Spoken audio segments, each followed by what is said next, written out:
Present. Councillor Clark. Councillor Dollywall. Councillor Jameson. Councillor Johnston. Here. Councillor Kelly. Present. Councillor McLean. Here. Councillor Pantazopoulos. Councillor Schmidt. Councillor Tyers. Here. Councillor Ward. And Mayor Farkas. I'm here. Thank you, Mayor. Thank you, colleagues. I just want to repeat some of the comments from yesterday. We were in our public hearing last night at around 9:30 p.m. We came very close to running out of people. What we're finding is there's a lot of attrition. We're calling a lot of names, but people aren't necessarily on the line or here in person. Of course, while we have people who are here wanting to speak who might be on the line or in person, the public hearing continues. But if we do at a certain point run out of people to speak to, even if there are people who are signed up, if their name is called and they're not here in person or on the line, we are likely to call, or we are to close the public hearing at that point. So to make clear, the public hearing is definitely open for as long as we have people to hear from, either on the line or in person. But if we run out of people, then the public hearing will be closed. So we came very close to closing the public hearing last night. So we still have many people who would like to be heard. So in order to do so, we would encourage you to either be on the line or to come down in person. We're going to do a bit of a blend. I'm going to call the remaining names from panel 67 through 73, and then afterwards, likely at the 1 p.m. return, we'll call some of the names of folks that we had missed. We're wanting to do a bit of a mix of both in order to accommodate as many people as possible. So we're assembling our first panel here of 5 speakers. Panel 67 is up. Do we have David Jacobs with us in person or on the line? On 67, Lorna Dredger. Thank you. Come on down, Lorna. You'll be our first panelist. Do we have Janet Pennington-Zoller? Yes, speaking. Janet, is that you on the line? It is. Thank you. Please stand by.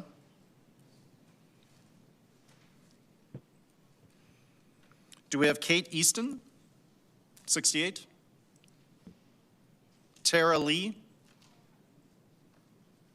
Or Julia Gunst? Thank you. Come on down, Julia.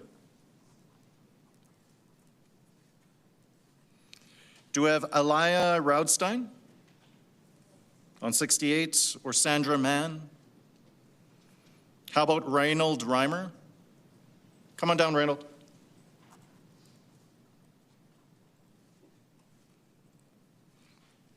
Do we have Kathy Page? Okay, come on down, Kathy.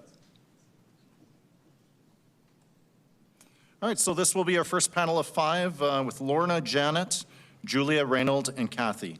Lorna, why don't you take us away? Yeah, 5 minutes. Thank you for your patience and being with us. And city councillors. My name is Lorna Dredger, and I live in Scenic Acres in Ward 1. I followed this debate carefully and am here in good faith. I'm not here to suggest that a neighborhood should be protected from change. However, I'm not in favor of change without solid analysis to support said change. Policy decisions of this scale deserve to be defended with documented analysis. Where analysis is incomplete, I believe the burden of proof should rest with repealing the blanket zoning that occurred in 2024.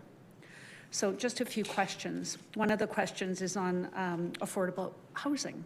In 2024, a stated justification for blanket rezoning was to increase the supply of housing to meet demand and increase affordability. The City of Calgary itself defines a household in need of affordable housing if it earns less than 65% of the median income and spends 30% or more of its before-tax income on shelter. This is a real crisis when the City of Calgary's 2025 housing strategy update estimates 17 to 18% of Calgary households consistently require affordable housing, and at least 1 in 5 households are currently struggling to afford their housing. These are the households the affordability justification implies this policy is meant to serve. But RCG does not serve these households. What it does is produce market rate units priced to reflect existing neighborhood land values, what the market will bear, not what that family can afford. Supply and demand is a necessary condition for price moderation, but in residential real estate, it's never been a sufficient one. A row house in most existing neighborhoods in Calgary does not become affordable simply because it sits beside a single or semi-detached home. A question Council must answer is, what is the specific mechanism by which RCG produces a unit affordable to a housing earning less than the median income? If there's no answer, I think that the affordability justification for rezoning should be retired and the policy argued on different grounds. On the question of densification, Calgary's population density is approximately 1,600 people per square kilometre, and that was as of the 2021 census. It's among the lowest of any major Canadian city. Thus, the argument for densification is certainly legitimate. But blanket application of RCG across hundreds of thousands of land parcels citywide is a significant planning decision. The question to be answered is, what analysis was conducted to understand the capacity implications by neighborhood? At what level of granularity was it done? And is it available for public review? This is a process accountability question. If the analysis exists and it's sound, it should be presented and let it inform the debate. If it doesn't exist at a meaningful level of detail, the public deserves to know that, regardless of which way this vote will go. On the question of infrastructure cost, a March 2026 City of Calgary report identifies $49 billion in capital infrastructure needs over the next decade, with infrastructure services recommending $5 billion in annual spending to address those needs. Off-site levies are structured to favor infill development, and there's a reasonable case for that approach, but levies don't capture every downstream cost. A question Council must answer: has the full life cycle cost of infill densification been modeled, including costs that levies don't recover, and who absorbs any gaps? Is that the developer, the receiving neighborhood, or the general tax base? This is a budget accountability question that deserves a documented answer, not just assumptions. In closing, citizens of Calgary deserve pragmatic, evidence-based governance. City Council should make supporting analysis available for public review, an affordability modeling, the capacity assessment, and the lifestyle cost picture.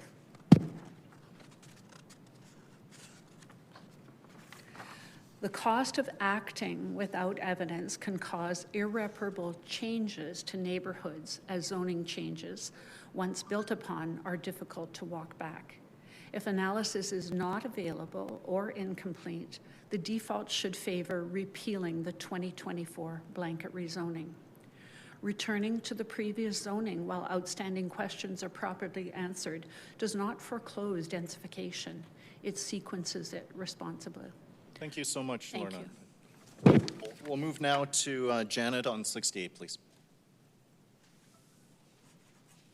Thank you very much for the opportunity to speak to council members, the mayor, Calgarians that are listening. I appreciate the opportunity to be heard. I am not in favor of repealing the blanket rezoning, the RCG.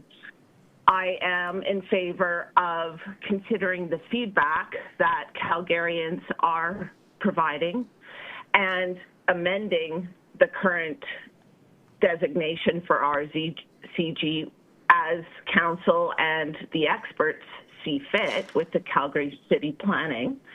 I am very conscious that the agreement with the federal government to receive the Housing Accelerator funding will be satisfied very shortly. I believe it is November where we will have the final payments made. I think it is essential and part of the responsibility of good government to do hard things.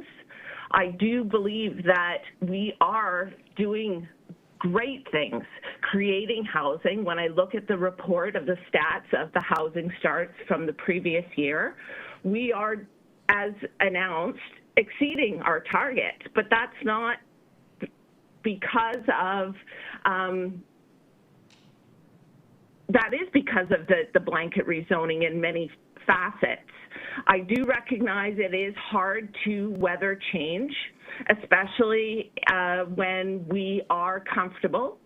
I do see many homes in my community of Southwest Oak Ridge that are now falling in disrepair, where some repairs, and even in my house, may exceed my ability to maintain the look and functionality of my home. The opportunity to take a huge lot like mine on a corner and create additional housing for modest footprint and the ability to rejuvenate our city is vital as well. We can create more homes in the spaces that are available within the footprint of Calgary.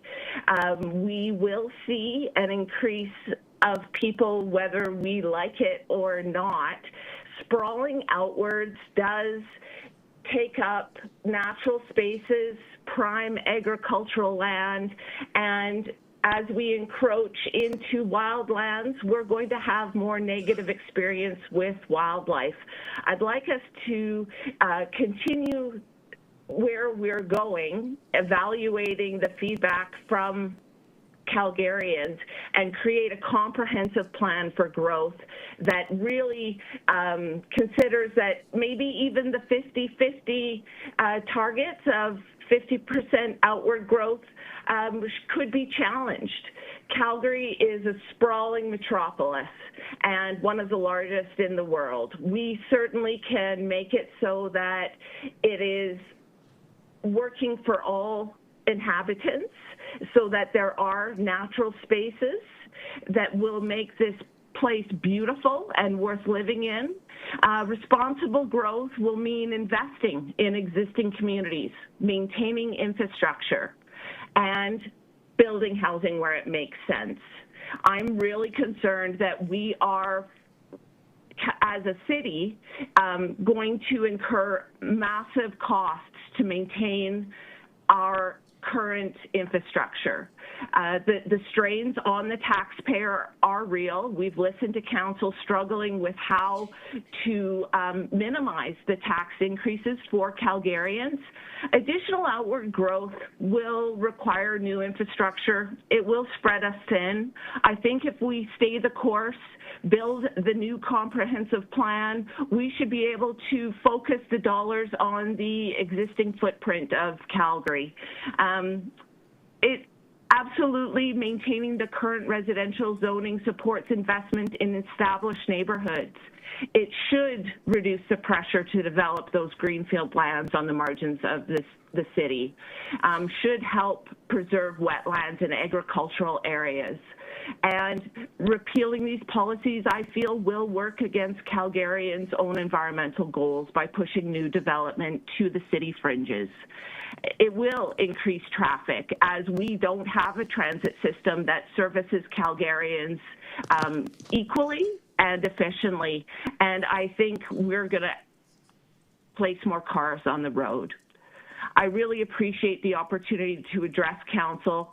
I do think that you need to stay the course, and I appreciate the opportunity to share my opinion. Thank you so much, Janet. Appreciate you being with us. We'll go now to Thank Julia on panel 68, please.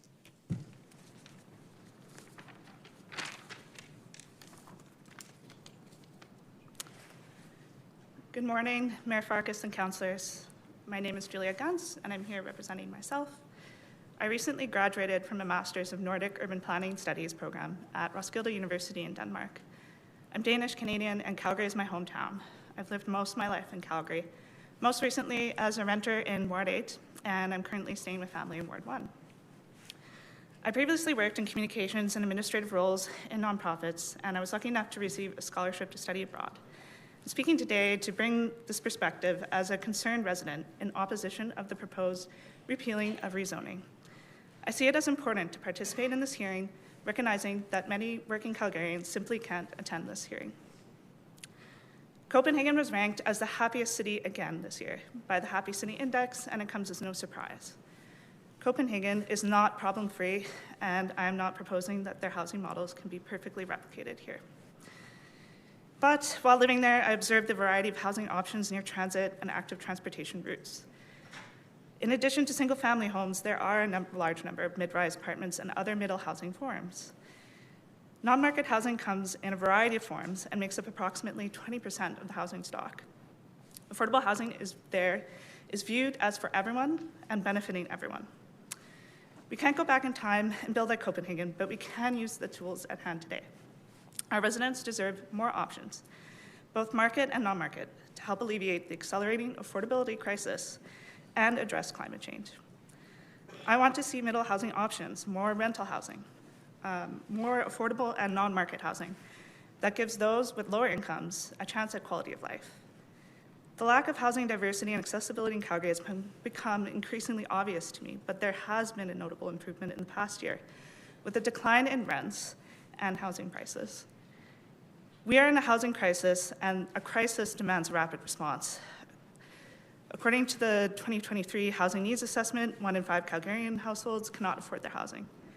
Over the years, I have seen friends struggle, in particular those with disabilities and single parents, because they can't easily access affordable housing close to transit. I benefited from the option of staying with my parents when necessary, but I know others don't have this option. I really don't want anyone to have to move, and also, I don't want to move either. I've always been a single income household at low to moderate income, and it's never been easy to afford housing, even with roommates. I'm shocked to see a lot of salaries kind of at the same rate as 10 years ago, and I'm really dismayed that minimum wage has stayed the same since 2018. While I know that middle housing will not be accessible to me, at least not in the near future, it opens the door to increased supply, lowering market prices and increasing rental vacancy. There are many that have presented evidence for this well during the hearing. Removing exclusionary zoning is also presently key to funding and building more non-market housing.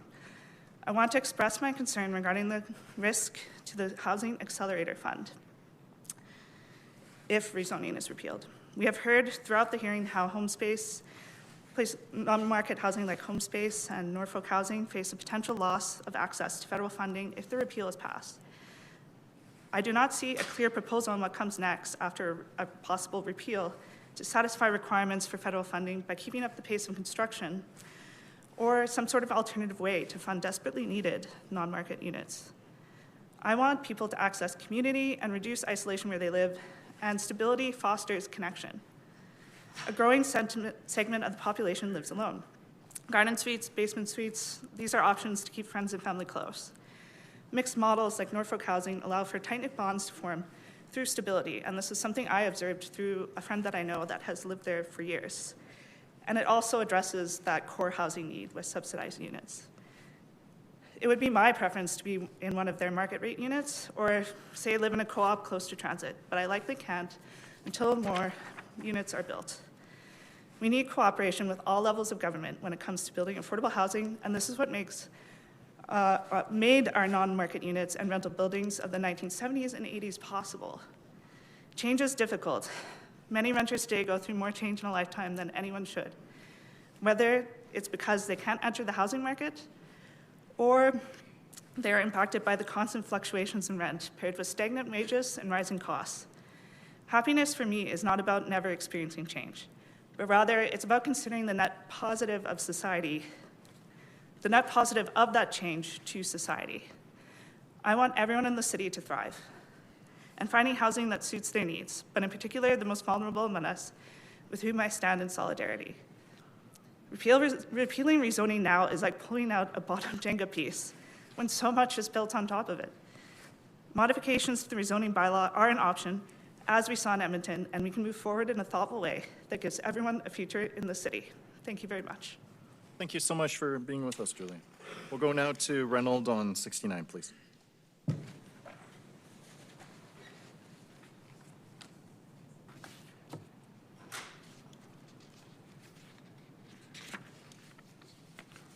Hi, my name is Reynold Reimer. I live in St. Andrews Heights, which is Ward 7.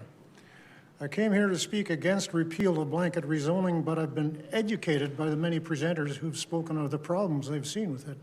I thank those people. I'm now in favor of a pause and reconsideration. My concerns include sprawl, transportation, and some efficiency gains that are possible with regard to heating and cooling. My wife and I come from prairie farm country. We know the importance of farmland and feel that it should be protected. When we see Calgary's urban sprawl, we see fertile land being buried under suburbs and roadways.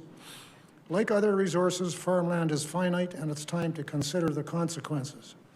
The following statement is from an agricultural website, Grain News. It says, quote, "Soil and water are the most important sustainable natural resources in Western Canada. We hear a lot about the dwindling quality and availability of fresh water supplies, but society does not recognize the importance of soil.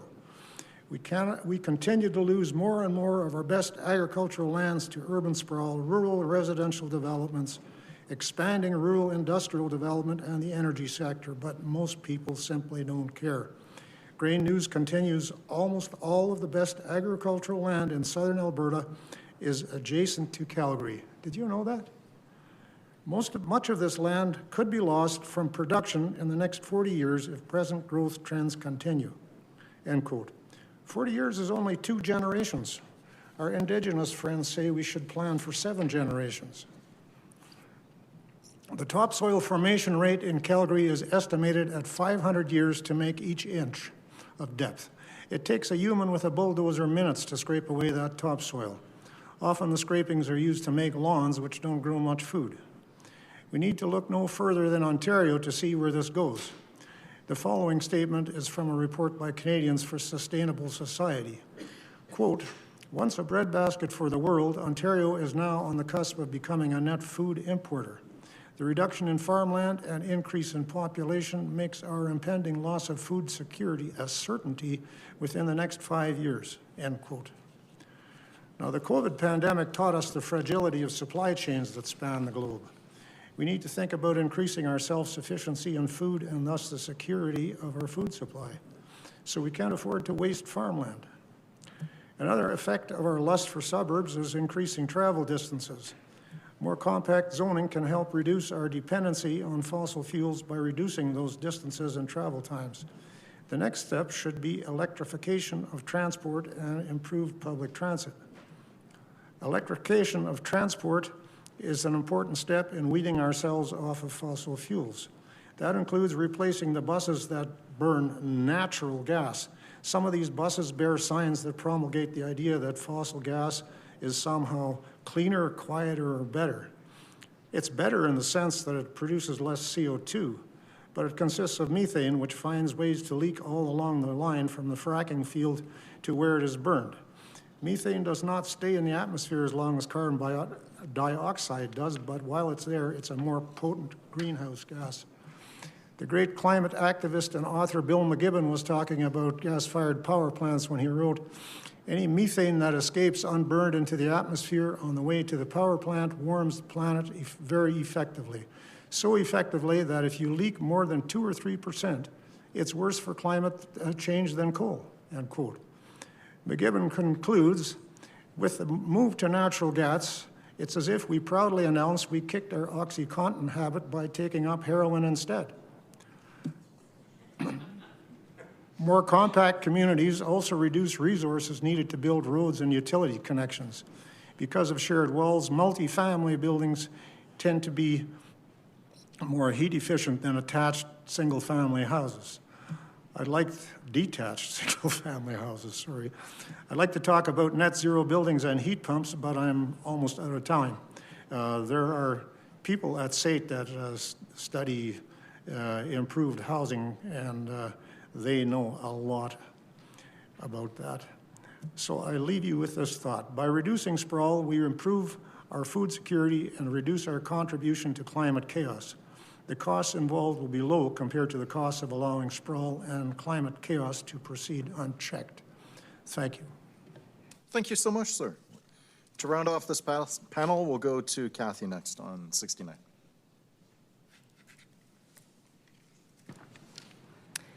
Good morning, Mayor Farkas and councillors. I would first like to thank Councillor Nathan Schmidt for signing the Calgary Climate Hub's Tree Equity Pledge.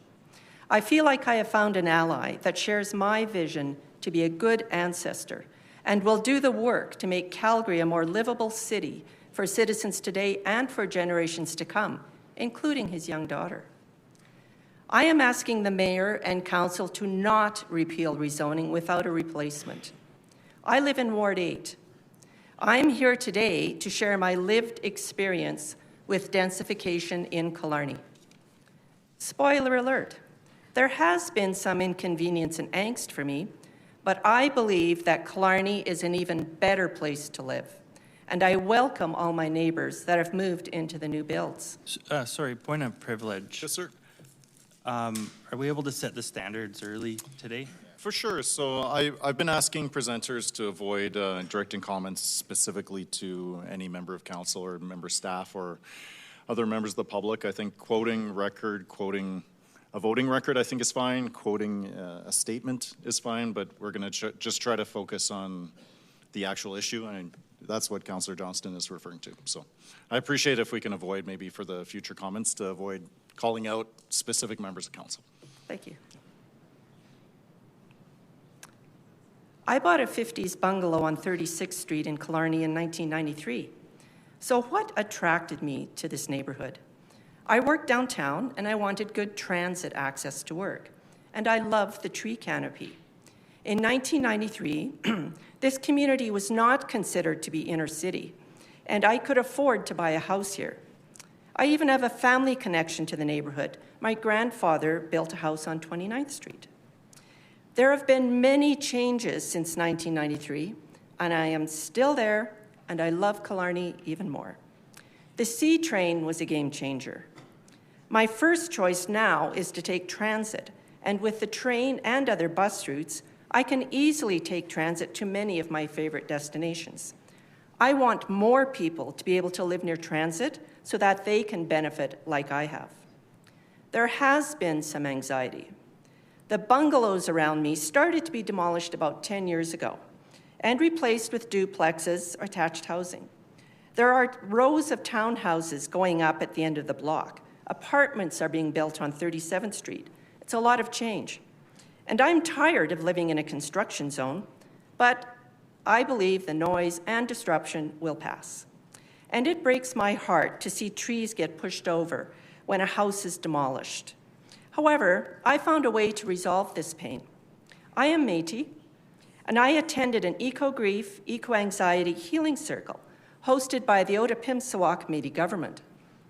We shared stories of grief and hope and received teachings. It reaffirmed our connections to land and inspired us to take action. I learned about radical acceptance, which to me means that I need to accept what I cannot control. I don't have to like it, but I can accept it. I applied this teaching in a way that accepts that I don't have to like the loss of trees that is happening in my neighborhood. I learned to move from grief to hope, and now I take action. I grow native plants in my garden. I nurture more trees with the Calgary Climate Hub. We must remember that trees do not live forever, and we can't blame all the loss of trees on development. We have to renew the tree canopy by planting more. Young families have moved into the houses next door, and I find great joy in their friendship and being part of their family and watching their children grow up. I go for walks in my neighborhood. I nod, say hello to all the dog walkers. I admire new gardens, enjoy the shade of the tree canopy. I can easily walk to the library, to pick up groceries, visit a local bakery, and have a coffee or lunch.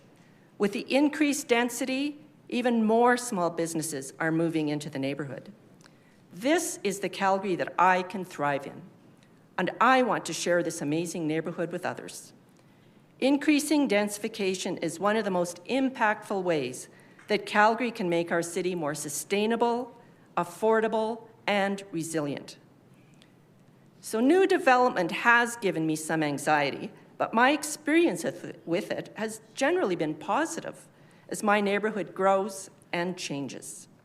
So in closing, I urge the mayor and councillor to not repeal rezoning without a replacement. We all need to be good ancestors and leave a more livable world for all future generations.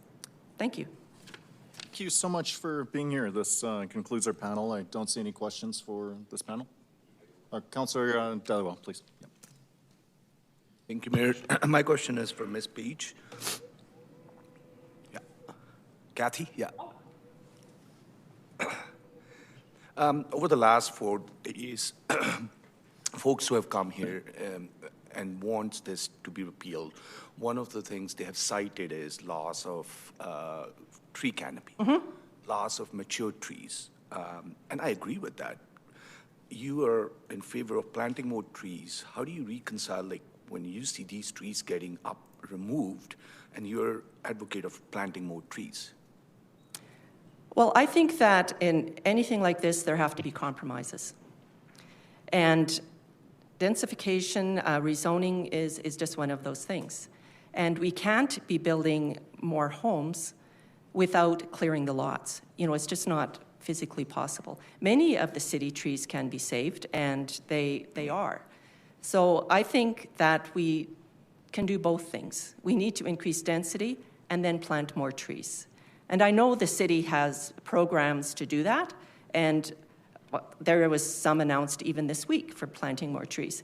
So I just think that that is one of the compromises that I can accept, and I hope many others can too.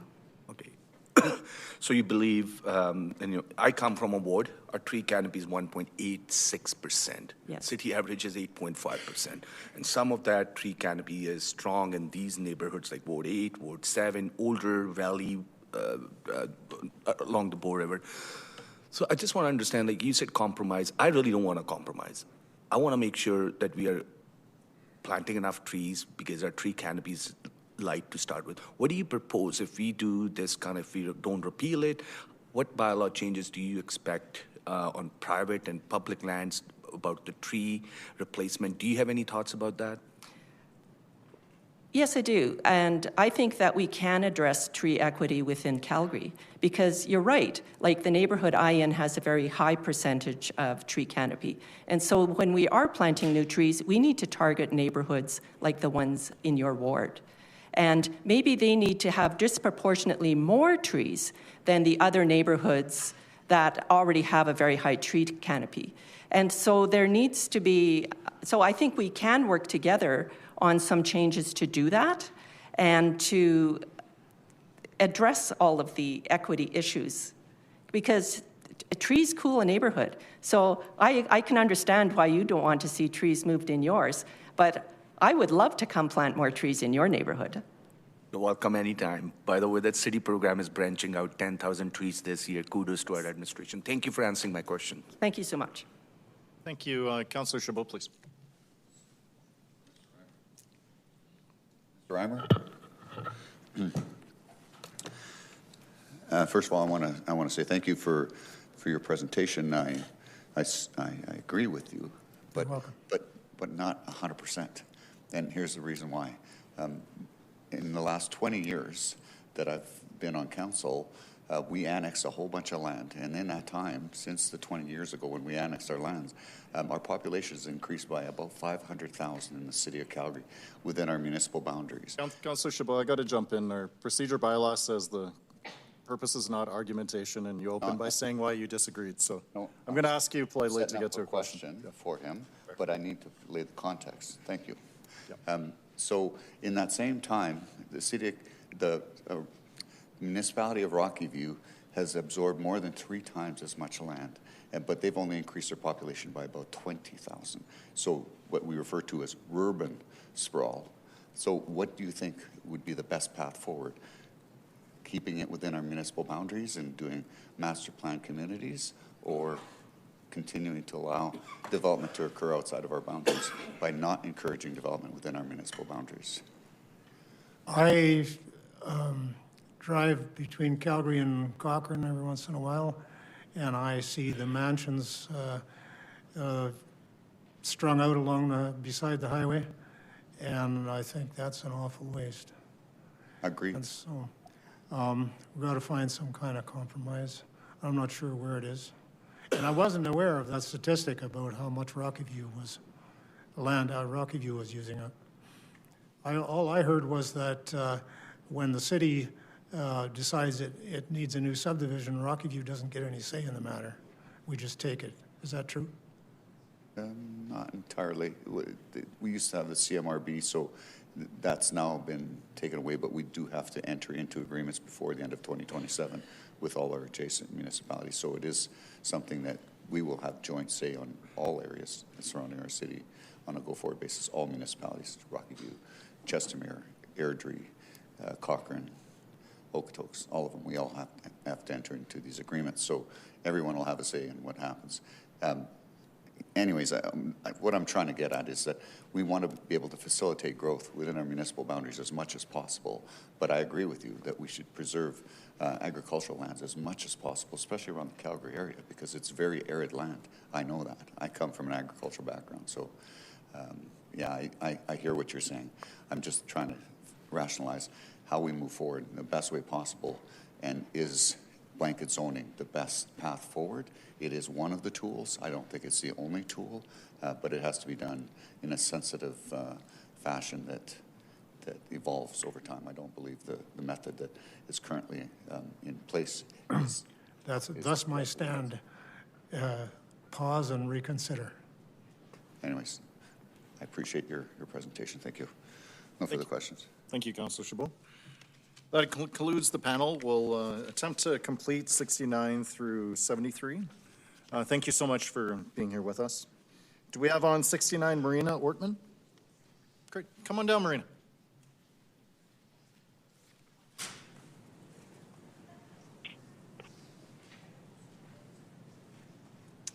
Now through to 70, do we have Craig Kolochuk? On 70, Gail Fields. Morning. Troy Bowen. Good morning.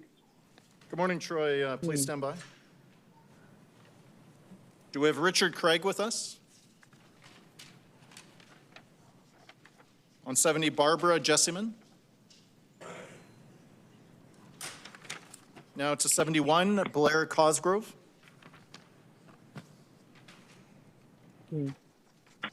Blair, was that you? Nope. On 71, Mark McWilliam. 71, Terry Wong. Melanie Swales. I'm online. Sorry, who was that that just spoke? Was that you, Terry? Richard Craig, I'm online. Richard? Okay. Please stand by, Richard.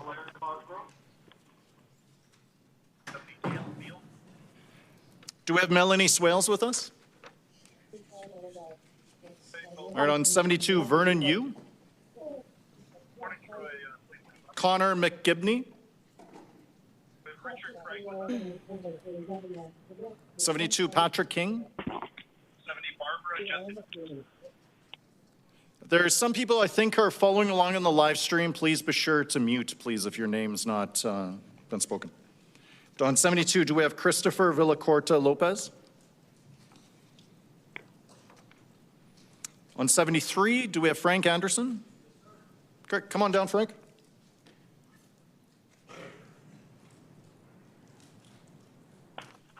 On 73, Janet Weiss.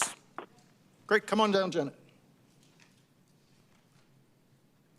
All right, this will be our next panel of 5. It's Marina, Troy, Richard, Frank, then Janet. Marina, take us away. You have 5 minutes. Thank you for being here. Good morning, everyone. Mr. Mayor, councilors, great to see you all again. Thank you for having me here. I'm here today, Marina Ortman, yes, I'm a resident of Ward 9, community of Inglewood. I'm here to support the repeal of blanket rezoning, and I'm here to oppose proposed amendments. You have already heard from Calgarians at their doors, at their communities, at previous hearings. Calgarians spoke in 2023.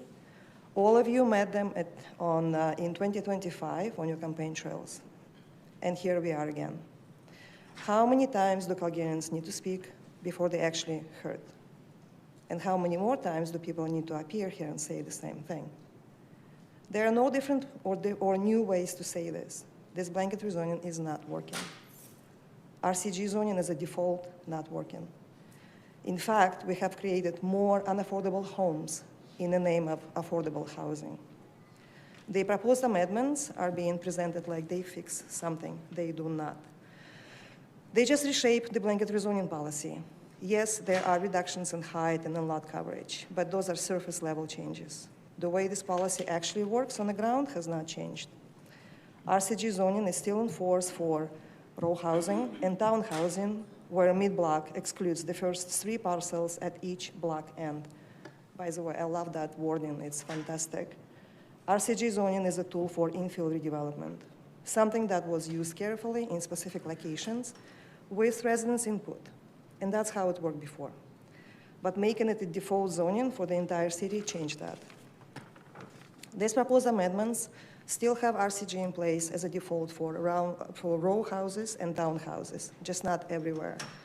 Now it's concentrated, corner lots and 2 parcels next to them. So instead of removing the default RCG zoning, we just moved it. Those properties are now pre-selected. They become the default sites for higher density redevelopment. In a city with many short blocks, that affects a significant number of homes in the communities. You are no longer asking if this type of development fits. You are deciding where it will happen in advance. And once that framework is in place, it's permanent. It defines what happens on those properties for decades. And there will be no further repeals. This is it. People understand that. They know what it means for their streets, for the value of their homes, privacy, parking, and daily life. And if you live on those lots or right beside one, you carry the impact. Not evenly, not case by case, just based on location. That's why people aren't asking for this. That's why they're not supporting it. This isn't a meaningful change. It is the same approach, just concentrated. In fact, we call it a blanket rezoning first cousin. I'm here to ask 2 things. Be the change you promised to bring, and do what you said you'd do. And I understand not everybody here campaigned on repealing blanket rezoning. But every council here now has heard from residents clearly and repeatedly. And at some point, decisions need to reflect what you are hearing now. Because right now, there is a growing sense that public engagement is procedural, not influential. The residents are heard, but not truly listened to. So if you want to rebuild trust, listen differently and act accordingly. Not reshape it, not relocate it, not concentrate it. Repeal the blanket rezoning. Work with residents and communities.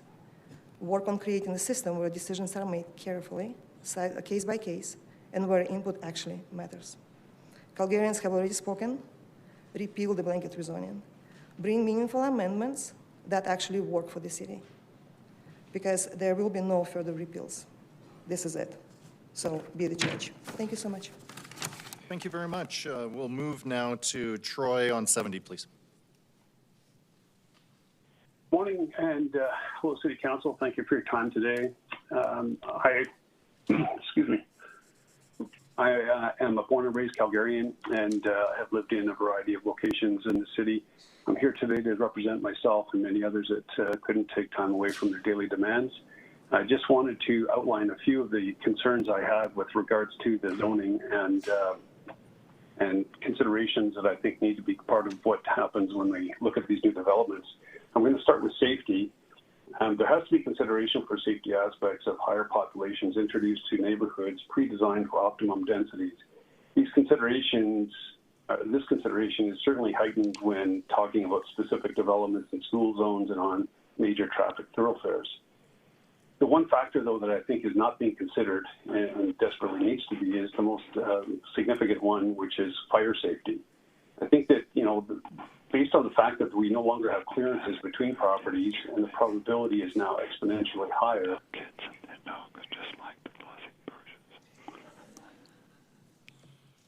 Sorry, there's just somebody whispering in the background there. Oh, no worries. We'll give you a couple seconds back. So the most significant factor being the safety factor is that the clearance issues no longer exist between properties, and probability is now exponentially higher that fire can spread from one of a 4, 6, or 8 dwelling complex now adjacent to your property compared to a single home probability that would have been. So that's one major factor. I think the other factor that most people are concerned about, and certainly is all over the news these days, is our city utility and infrastructure, including water, sewer, and power. Initial neighborhood developers had to adhere to specific guidelines to which service provisions are based on. I find it interesting that we feel that we can just start cramming in all these high-density dwellings into that situation. It is the aging neighborhoods that have been targeted for most expanded dwelling developments, and it is these areas that are facing deteriorating water and sewer pipes.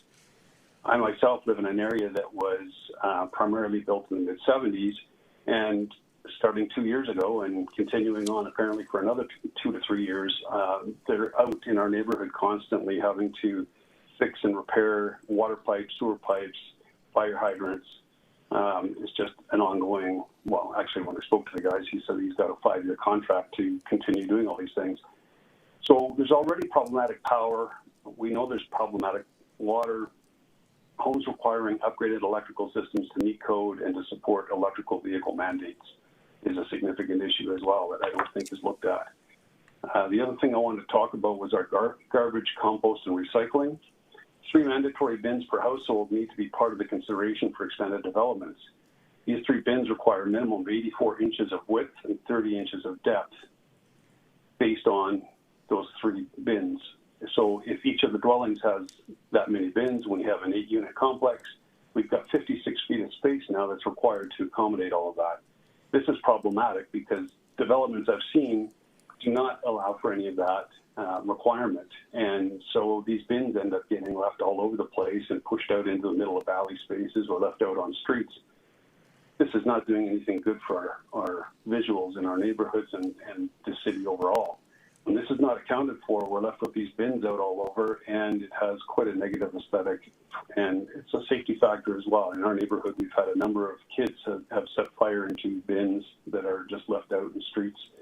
Just is convenient for people to make trouble, I guess. The other major factor which has been brought up significantly through a lot of these presentations is parking. I'm not really sure that I understand how there was ever a number of 0.5 to 1 vehicle per household that came to be. It's completely inadequate based on today's society where multi-generational families and even just standard families with breadwinners in the family are averaging 2 cars per household. And, we're looking at how we're trying to shoehorn, 8 dwellings, 16 cars is a pretty conservative number. And we're saying that it's okay because we're putting a 4-car garage in. I just don't see how this is working. I mean, you can drive around any of these neighborhoods and see that it's a disaster. It causes all kinds of problems. It causes conflict with neighbors. It's a significant issue that, has to be reconsidered. Parking should be a serious review based on major factors also affecting it, school zones, bus stops, stop signs, and snow zones. I think are all significant factors that have to be considered when we look at the parking availability at any given proposed locations. And I think the other major factor is if it is a requirement that property is designed based on a single parking spot, then it should be a documented limitation of the property sale that has 1 dedicated parking spot for it, not something that you can say, okay, well, somebody can move in and have 3, 4, 5 cars in it. Major problem. It just causes a lot of grief in neighborhoods between neighbors. Thank you so much, Troy. Affordability. You're just at time, but please stay on the line in case there may be questions for you. Okay. Thank you so much. We'll go next to Richard on 70, please. Good morning, Mayor Jeremy and councillors. When I first arrived in Calgary, the population was approaching 500,000. Housing was an issue. 50 years on, it is exciting to think that we are preparing to welcome our 2 millionth Calgarian, and housing is still an issue. Obviously, the city must plan for future growth and should include densification of the inner city. But the current blanket rezoning bylaw is simply civic terrorism, specifically targeting the inner city owner residents. I will focus on southeast Killarney because that's where I live. Over the past 30 years, we have transitioned from 50s bungalows to mostly semi-detached homes, significantly densifying the community. Sure, we still have some 50s bungalows that are well past their best before date, but we also have bungalows that have been well-maintained, viable homes.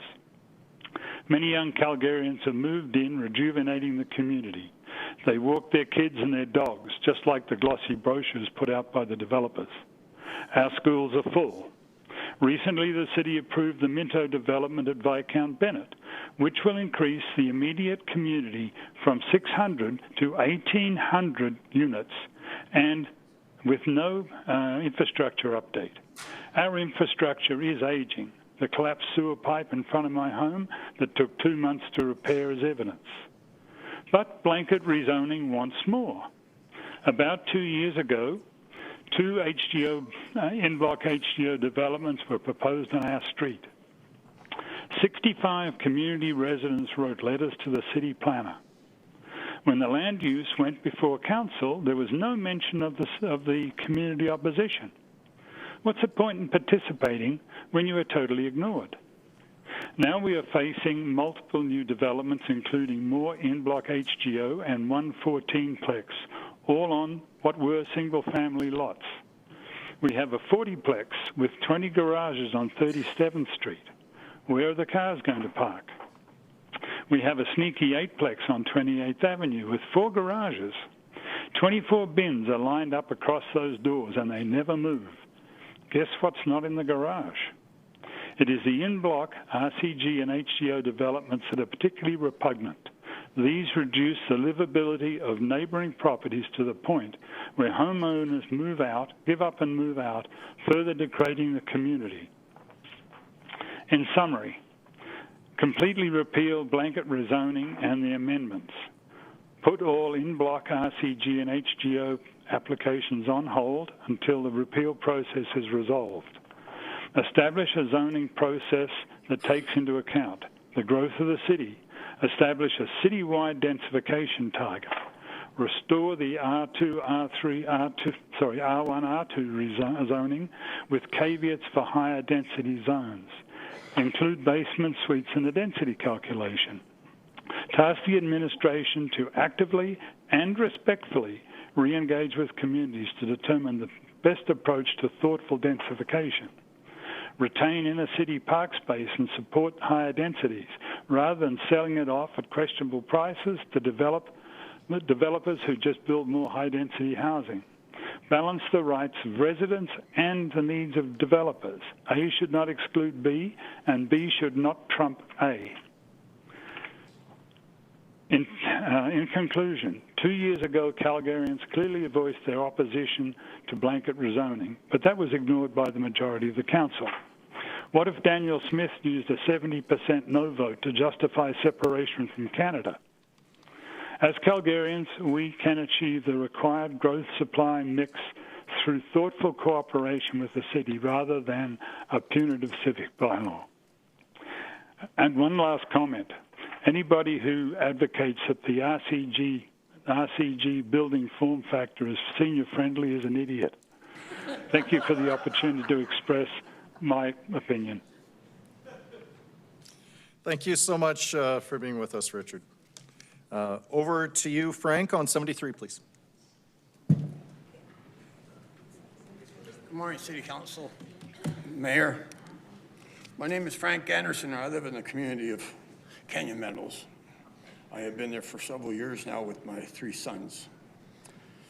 We love our community. We respect our community. We respect our neighbors.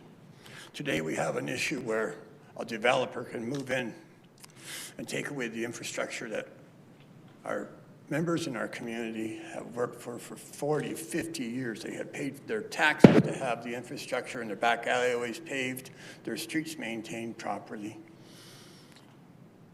And they deserve to have that luxury of moving into their backyards on a Sunday afternoon with their family, with their children, with their grandchildren, to have a barbecue without the chaos of somebody ramming into 24 garbage cans because there's not enough room in the back alleyway. On a holiday, you got the average home is, what, 2 vehicles per home. Now we got 16 cars. 4 might be parked in the garage. We have their friends, their relatives visiting these people in this 8-plex. Where are they parking? They're parking in front of our homes, they're parking in our alleyways, they are blocking congestion so that we cannot move around properly. We teach our children in school not to be a bully. And that's exactly what is happening with these developers. They come in, they got the big dollar bill, they can buy these properties up, they can build what they want, and they can take away what has been bought and paid for by individuals that are trying to have their retirement in satisfactory homes without the idea of eating dust. Nobody deserves that. They bought their properties. They want to live in peace. They want to have their retirement. And now they got noise for 10 to 12 months of a year because a developer comes in and says, hey, I'm allowed to do this. This is what the city of Calgary says we can do. It's not polite. It's not neighborly. They're not being neighbors. I heard a lady speak a little while ago about the trees. Yes, we do have these things about our trees. All right. A tree that has lived in an environment for 20, 30, 50 years has created that root system that maintains itself. You take that tree away and you disturb the soil. Now we got a drainage issue. We don't have the proper soil to carry on another life form. So we plant a tree. You go and you pour all these chemicals onto it. And if you're to read the labels on these chemicals, how many of them are cancerous? And you're asking us to put them on your front lawns, in your backyards. It's going to kill. Maybe makes that tree, that new tree, look beautiful for today, but tomorrow that tree's not going to look beautiful because that chemical is going to die off. But it's still going to go deeper into our soil. And it's going to go into your neighbor's yards. It's going to spread with the water flow of the rain. Does anybody ever consider that? The trees we have today on our older communities, they maintain a life form of our birds, our squirrels, every habitat that you can possibly imagine uses it for cover and for shade. It's home for them. You take away that, you're taking away the community. It's a vibrant thing that we need to have. Our children deserve to be able to walk out of their yards without worrying about being poisoned by sitting on the grass. And that's what these chemicals are doing when you build a new home. You pour concrete, you take away the proper drainage systems that Mother Nature has given to us for years. Got garbage cans over the back alleyways. They want to build an 8-plex in my back alleyway, 4 doors away from me. I'm a renter. I'm trying to buy my home for my children. Why would I want to live beside something that's so full of chaos that you can't move around properly, that you don't have the respect? In our community, we have senior citizens, and children go out on a snow day and they shovel that snow for their communities. It's a neighborly, friendly environment, and we appreciate it. The seniors appreciate it. The younger families, they appreciate because they get to teach their children some values of taking care of somebody. This developer doesn't care. He comes in, there's a mighty dollar to be made on the infrastructure that the seniors have put their whole lives into. And if you can't look at that on a compassionate note, that these are the people that pay taxes all their lives to support this city. They built this city. They were the foundation of this city. Thank you very much. You take away their homes. Thank you very much, sir. You're just at time. I just want to address the speaker before last made a comment that could be seen to be insulting. Obviously, I don't think that was the intent, but there was some laughter and spontaneous outbursts in the audience. I'm not, as chair, permitted to allow that, so I'm just going to ask everyone to please refrain from any kind of booing or clapping or laughing or anything like that. And I also acknowledge that I smirked after the comment was made. I probably should not have, and I do apologize for doing so. So I have to be fair and uniform in terms of how I apply all the rules. So hopefully we don't see that to be too unfair. And again, I do apologize for that. Lastly, we'll go to Janet on panel 73.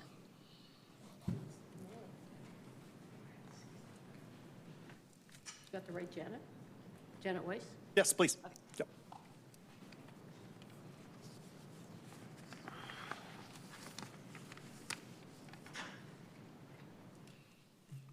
My name is Janet Weiss. I'm a resident of Meadowlark Park, and I support the repeal of blanket rezoning without amendments. Meadowlark is the smallest community in Calgary, and it's home to the city's largest mall. It features a mature tree and canopy, quiet streets, and is dominated by mid-level bungalows. Even prior to blanket rezoning, our community was projected to grow by roughly 500%, with the construction of 2 mixed-use towers at Chinook. In fact, we were set to exceed by a factor of 10 Calgary's stated objective of increasing average density by 50% citywide.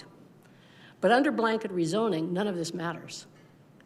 In the brief 18 months that have passed since the introduction of this bylaw, 10% of the homes in my neighborhood have been approved for redevelopment, and all into 8-plexes. And I say 8-plexes because 4 suites and 4 secondary suites equals 8. Ironically, none of these units will cost less than what was replaced. And so affordable housing is actually set to decrease. We are experiencing the densest form of upzoning at a ridiculous pace. The trees are cut down, green space diminished. And when the community expresses legitimate concerns, whether it's about shoddy structure and design or a garage too small to fit an average car, our city planners say, love to help you, really feel bad about it, but it meets the bylaw, so we can't do anything for you. We are densifying without any concern for building livable communities. Under the bylaw, there are no reasonable limits. There is no integration with the nature and context of our community, and we have no voice. Blanket rezoning is not a plan. Under this bylaw, my community is quickly, unfairly, and without my consent, and the consent of my neighbors, being deconstructed. The city has subcontracted the future of my community to unaccountable, one-off developers whose only interest is to maximize their short-term profit on a single property. Neighbors deserve better. This bylaw needs to be repealed. And honestly, I believe repealing this bylaw is just the first step. We need to rebuild lost trust between communities and city administration. And this means real consultation, real listening, and more honest, more complete feedback and reporting. Trust is very broken. And let's take this public hearing as a small example. After concerns were raised about online confusion by councillor, the administration suggested what I'll call net clicking errors were insignificant. Yet a deep dive by the councillor revealed that by correcting for click confusion, registered support for repeal increased by more than 8%. From my perspective, the administration seems more interested in supporting their version of the story than finding the truth. Another small example is the article in Saturday's Calgary Sun called Welcome Home. Here, administration speaks of the gentle transition and notes over a 15-year period that the number of single detached housing inventory shelf fell by only 3% in Calgary. What's glossed over is the fact that changes in some neighborhoods have been anything but gentle. Meadowlark's 10% change in 18 months is just the most recent example. I see lots of selective truth-telling. Finally, in another newspaper article, administration suggests that if we repeal blanket rezoning, up to $861 million in federal grant money may be at risk. To this I say I find it highly improbable that to qualify for a grant, the federal government required the city to mandate unlimited citywide zoning of 8-plexes on 50-foot lots, or required the elimination of public hearings as part of any red tape initiative. I know grants have hooks, but the administration has an interesting way of implying it's all or nothing. Councillors, it's time to act. I urge you to repeal blanket rezoning with no amendments and begin the process of rebuilding trust with the communities you serve. Thanks very much for your time. Thank you so much. That concludes this panel. Just for time management, colleagues, my aim here is we have about an hour and 25 minutes to the noon hour break. It would be great for us to be able to hear from 2 more panels. So with that in mind, we're going over to council members for questions. From panel Yep. 69 here. So we have only the 5 individuals who are named are as part of this panel. So we have council members' questions, though, for this panel. So actually, Marina, come back up. I think first up for you is Councillor Tyers. Thanks. Hi, Ms. Ortman. Just curious about your thoughts about the amendments that are proposed for the current blanket zoning bylaw. Well, I really like to, on the first day of hearing, when administration proposed amendments, and by procedural, my understanding was the councillors had questions to clarify on a few points. And it was decided to proceed with public hearing as opposed to just clarify on what has been proposed. So I wish that has taken place, and public hearing, it will take as long as it takes. But I think it would have helped a lot of residents who spoke here to actually clarify, right? Yeah. Because the way I'm looking at them, the way they word it is really convoluted, so it's hard to understand. And what I see is happening, like I said, you know, it's these end blocks are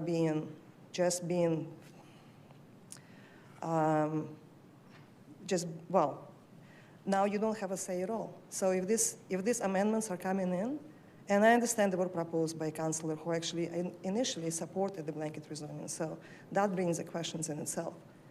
So if you guys are going to go with the amendments the way they are, like this is it. People will have no say whatsoever. Because right now this is the time to change, right? This is the time to look at everything and see what implications are and what the future in 30 years looks like on those lots.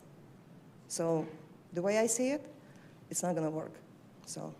Well, that's exactly why I supported Councillor Dhaliwal's motion that we could ask questions of administration before we start this, because of that exact same reason. I want to know, are people understanding the new proposed definition of RCG? Do they understand what these amendments mean? Well, I hope they do. I mean, you know, I think I understood to my best ability, and I've talked to other people as well. So what I see is not going to work. So nice, but no. Okay, so you think that it needs to be separate, potentially a different public hearing for those amendments? Well, don't support them, right? So don't work on them because they're unworkable. And I have heard a lot of good ideas from residents, like I said, but you know what? There is no different or new ways to actually deliver. What's in place is not working. And what's going to be in replace is not going to work either. So take a look at, I know you have a lot of work to do ahead of yourself, and I know you are all very knowledgeable people, just talk to residents. You know, these amendments should have been brought forward after public consultation. That would make more sense. Yeah. But it was brought in, and now we have to work with it. Well, no, they don't work. Not in my view, anyway. Okay. Yeah, I appreciate your feedback. Thank you so much. Pleasure. Thank you. Councillor McLean, please. Thanks, Mr. Anderson. Good morning, sir. Hi, Frank. So, am I correct? You serve on the Canyon Meadows Community Association in your community? Yes, I do. How long? I've been on there for almost 2 years now on the board. Okay. So you've got a pretty unique are you able to speak on behalf of the Canyon Meadows Community Association as to how they feel about a full repeal, or what's your general thoughts? Does the Community Association want to see a full repeal or not? All right, a couple of weeks ago, we had an appeal process for an 8-plex that's being built in our backyard. And the community, as you know, we had a big meeting about this before once, way before Christmas. I believe that our community, these people, they support the idea of we can have change, but why does it have to be so dramatic? Like instead of an 8-plex, why not a 4-plex or a duplex, where we have room to move, where we have room for our children to grow in an environment where they're not worrying about the traffic issues, they're not worrying about the garbage trucks, and just the ignorance of disposal in the back alleyways already. we have that every day. We have wildlife that walks through our yards every day. It's beautiful. Yeah, I remember because I was there at that community association meeting. I think over 400 people showed up, and they wanted changes. So I guess that's so you're saying full repeal would be okay with them, maybe make some changes, just a little less. If we could amend things that is more comfortable and more relaxing and convenient for the people that are there already, there wouldn't be so much of an issue of fighting everything. We don't want to fight. We want to be neighbors. Okay. Yep, great. Thanks. I just think last night we had another, from my ward, a community association president show up, and I think it's very important that we listen to our community associations. They know more than, and I think most of them all want to see changes. So I appreciate you and everybody else for coming here today to express your thoughts and share your opinions. Thank you very much. Thank you. Councillor Dhaliwal, please. Thank you, Mayor. My question is for Ms. Oatman.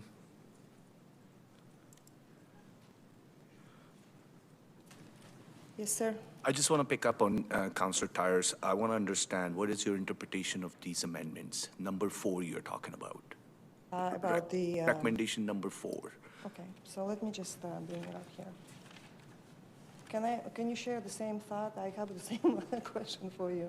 It says textual amendments to RCG district. So what I was referring to, recommendation 4, exactly. So it says prohibit mid-block row houses and townhouses, right? Yeah. That's not the page I'm looking at. Page 9? Let me put my question in a different manner. Is your interpretation that this is not repealing the bylaw, it's just modifying it? So recommendation 4, can we look at the same page, please? What I'm looking at? Page 4? No, page 9, recommendation 4. Page 9. Mm-hmm. So point 6, where row housing is allowed. So the way I read it, prohibit mid-block row houses, townhouses, right? Where the first 3 parcels at the end block, at each block end. And these recommendations are under RCG. RCG is zoning for townhouses and row housing, right? So it is the same what's being opposed right now. 4 suites, 4 units. So Okay. eight plexes. So your interpretation This is what I'm, yeah, this is how I'm reading. we're just modifying it. Well, the way this is written is actually setting it in place. Why is this funny? Sorry. No. Why it's funny, because this is exactly the clarification I wanted on the day one, because I remember that, it's and- creating lots of confusion, and that's why if you look at 1, 2, 3, that's a full repeal. So we're going back to original. What is number 4 that is suggested is what is left. That will be RCG after full repeal. There will be RCG lots. Yes, This there is will be. change coming to them. Okay. So that's why I wanted your interpretation, because, sorry, our apologies, it's created lots of You know what? confusion. I have assisted a lot of residents in fighting developments, and it's things like this allow developers to get where they get. No, Because this- interpretations are vague, and this it just creates a loophole. So if you want to make it clear, you have to make it so tight that nothing gets through. So that's just basically So what you just- need to implement. That's why I wanted to know what is your interpretation, which Well, was thank you for that asking. there I was a really appreciate confusion. it. I knew I would be asked on that, so that's why I printed That's okay. this. I was confused too, and that's why there was clarification, but 1, 2, 3 will repeal. 4, whatever, 2,000 or some lots, that will be RCG. They will go back to this. Even what is right now is 4 by 4. This is saying 3 by 3, which is making it smaller. So just wanted to put it out there. Well, people still not liking this, so just... So let me ask you this. Before August 2024, there were RCG rules before blanket zoning. Yeah. Did you like those? No. Okay. I was called out for not allowing laughter in the audience or boos or applause, so I'm just going to I just wanted to, so you didn't like those? Okay, because this is exactly going back and changing them, making them, in my opinion, different. So, okay, well, I'll leave it at that. Thank Thank you. you so much. Thanks, Chair. Anybody else? Before I go to the next counselor, Councillor Panagopoulos and Kelly, do you mind if I just leapfrog to Councillor Winus, given this was her amendment and it's pertinent to the conversation? Yeah, Councillor Winus, please. Thanks. Yeah, come on up. So you just mentioned that you don't like the repeal of the old rules. Do you think we should still have zero lot line building? No. Okay, so the amendment that's before council is everyone, even these corner lots, go back to the original R1 or whatever their base zoning was. What you are interpreting for corner lots only happens if the applicant comes through future public hearings and council will vote yes or no. Okay. So what is before council, again, like Councillor Dhaliwal was saying, is the repeal. Everyone goes back to your before council blanket zoned. Okay.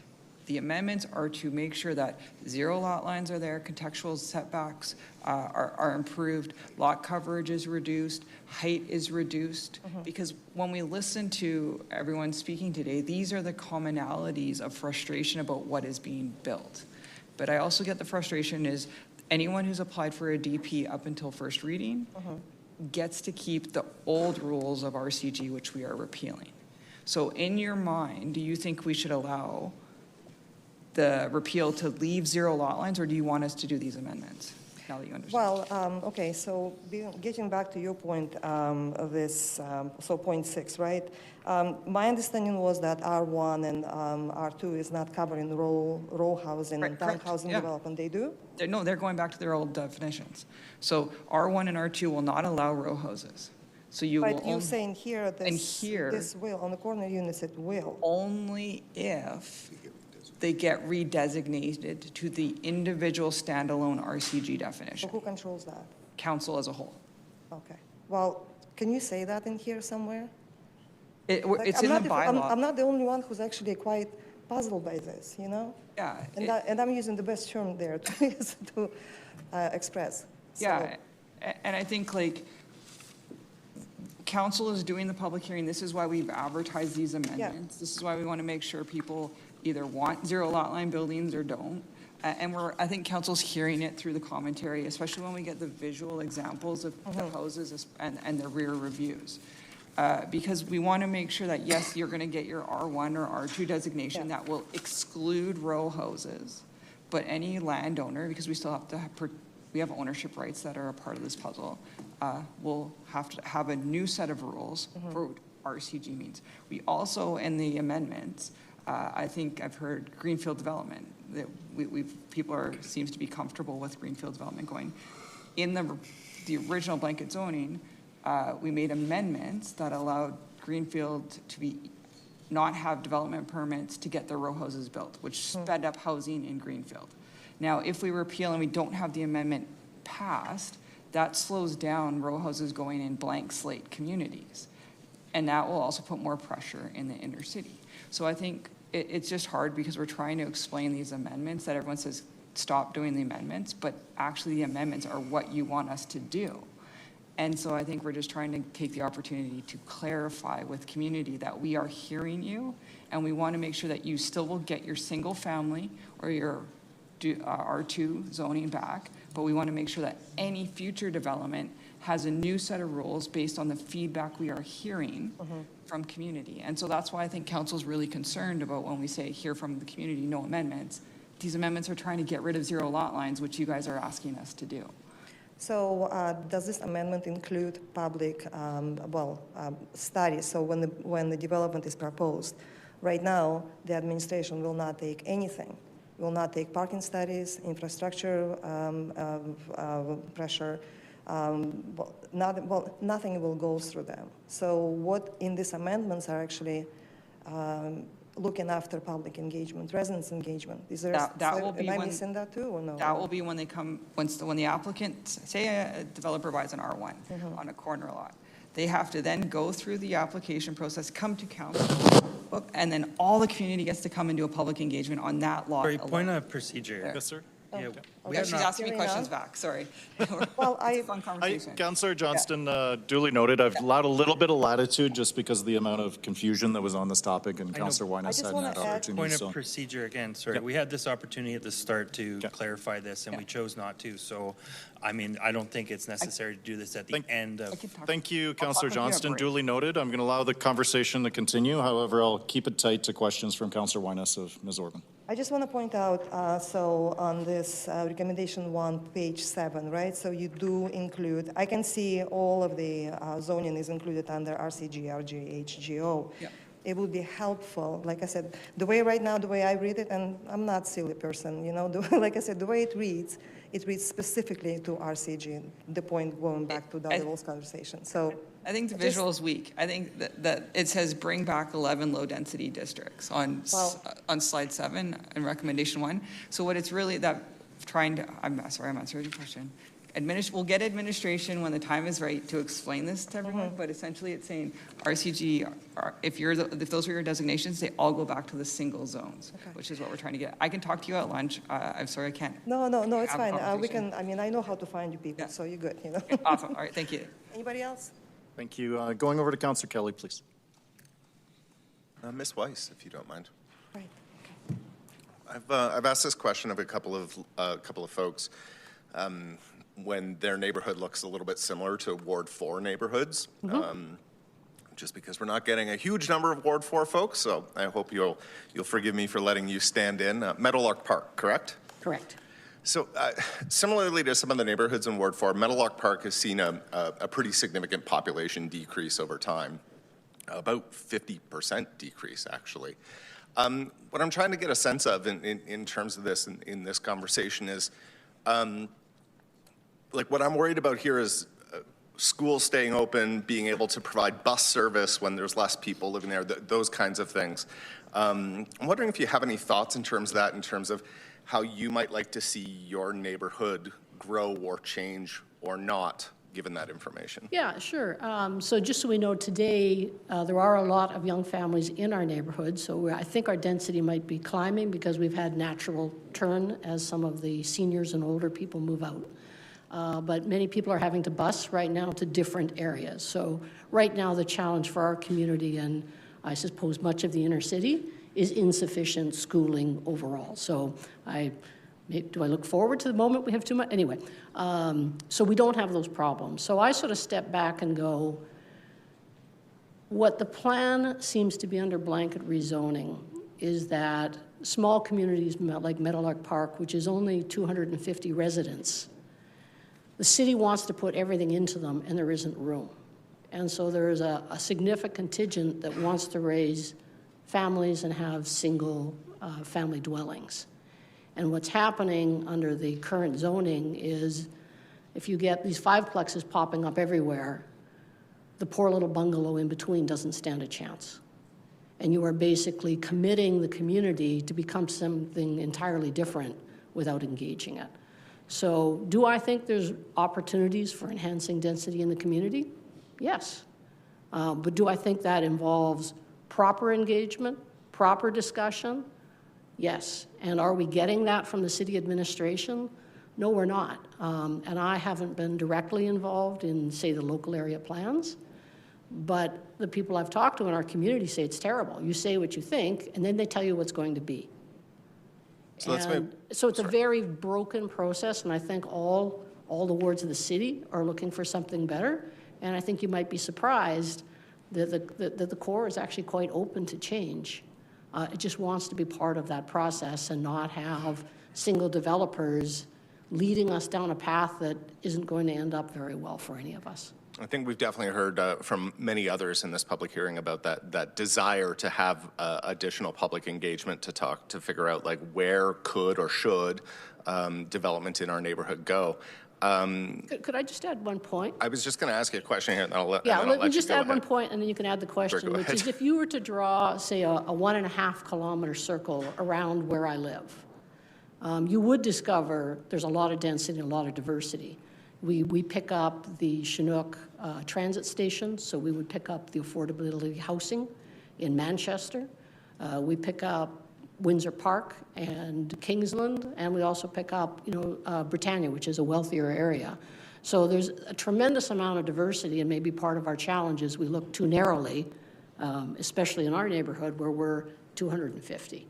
We had a really great conversation with a resident a couple days ago about Kingsland as a great example where they saw a massive decrease in their population, and they're back up to where they were, and you can see obviously how they decided to grow. So my question sort of back to you again is, if we were to kind of get Meadowlark Park back to where it was before, population-wise, well, I would tell you the last 18 months got you more than 25% of the way there. Which is great news, which is frightening, because I think we could have done it much better. Because the numbers that I'm looking at here from 2017, so when I say about 50% less, that's pre-blanket rezoning. So I would imagine that there's been development since then. Like I said, we're 25% singularly in the last 18 months, and there was a plan to increase the density by 500% that was supported by the community. So I think we're going to discover, that at least as it relates to Meadowlark Park, it's done a pretty good job of meeting some of those density visions of the city in a very constructive way. Yeah, I'm glad to hear you say that, because one thing that's a little bit different about Meadowlark Park compared to the Ward 4 neighborhoods is that you've actually seen and again, this is pre-blanket rezoning. Yeah. Saw a decrease in occupied dwellings. That was really surprising. Does that match what you're seeing? Yeah, and that's legitimate. There are some bungalows, which actually the trend we've seen is they've been converted into rentals. Which has been actually really super, because we've had basement suites and full suites, and it's allowed some young single families to come in and passionate dog walkers who want a backyard for their animal. So there's been some lower income options providing a nice residential environment for them. If I could pivot back to my question from earlier, just in terms of what would successful engagement look like in Meadowlark Park for a community conversation about where could or should this kind of development happen? At this point, I think just asking the question where could, where should, and probably because the trust is so broken, finding an independent chair or an independent moderator to help with the conversation. Because right now, if I was to give you an analogy, this is like Canada negotiating with the United States with Donald Trump in charge. So Donald comes to you and says, I want to put a 10% tariff on everything, and now let's talk about what free trade looks like, right? And there's going to be another 5 and another 10 on top of that. So it's hard to have a discussion when you feel if you show your hand, well, that is the new baseline. And that's kind of what the LAP processes looked like. But we can't talk about blanket rezoning. Now we're just talking about 10-floor buildings. So you don't think the local area plan process is a good way to facilitate that conversation? I would say as currently operated, it is a significant problem and is not properly engaging or consulting with the citizenship. And if you asked anyone who participated in our neighborhood, they would be in a better place, but they would tell you they're not heard, and it's a one-way process where we're simply being told what will be in our neighborhood, not what could we be. And how could we be a livable neighborhood with a higher density? And then maybe final question for you then, just on that exact note, if that process were to operate the way that you're thinking it is, what would you want to tell us in council in terms of where would you like to see the development happening in Meadowlark Park? I would tell you that there are some teardowns that could be visited. The answer might be infills as opposed to eightplexes. I'm not necessarily convinced an eightplex. Too much of that building is just going to take down. We want to remain a residential, single-family oriented neighborhood, which does not mean there can't be infills. It doesn't mean there can't be other formats. But I would tell you that eightplexes probably aren't part of our solution. So I would just say the one-size-fits-all is a really poor approach to inner city planning. I would also tell the city maybe to start focusing on areas in distress first that really could use the reinvestment because they aren't getting it. You know, I just spent a lot of money repainting my house and putting a new roof on it and new windows. We're seeing most of that, but there are a few houses that should either be knocked down or somebody new should buy it and, do something magic with it. And so, just in follow, I know I said the last question was the last question, but I wanted to follow up on that. Yeah. We've heard from a lot of folks, and I think I heard it just from you too, that eightplexes, no thank you, but like a duplex is actually fine. Is that what I heard from you as well? Well, I can't speak on behalf of my community. No, and I'm just not asking in for that your position, opinion. but from my position, with consideration from neighbors, because they're the ones, these are very small homes.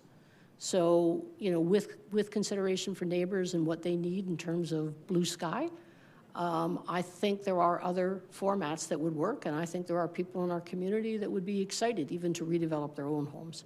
And so when you say other formats, could you just be Well, like a clear? duplex, you know, like an infill. I'm not a housing expert. So I think there's an openness, but there's a desire. There's a desire to stay a community, to create a livable community. A lot of people moved out of areas like Altadore because they couldn't live there, right? So we've had a funny influx of people from the inner city looking for a little more space, looking for a little more green, looking for more of a, maybe a little less density than what's happening in some parts of the city. So you're saying, come on over to Meadowlark Park. We're happy to have you.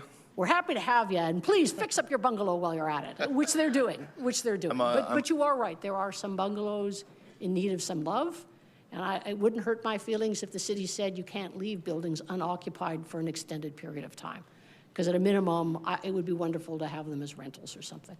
Thank you very much, Ms. Weiss, and Your Worship.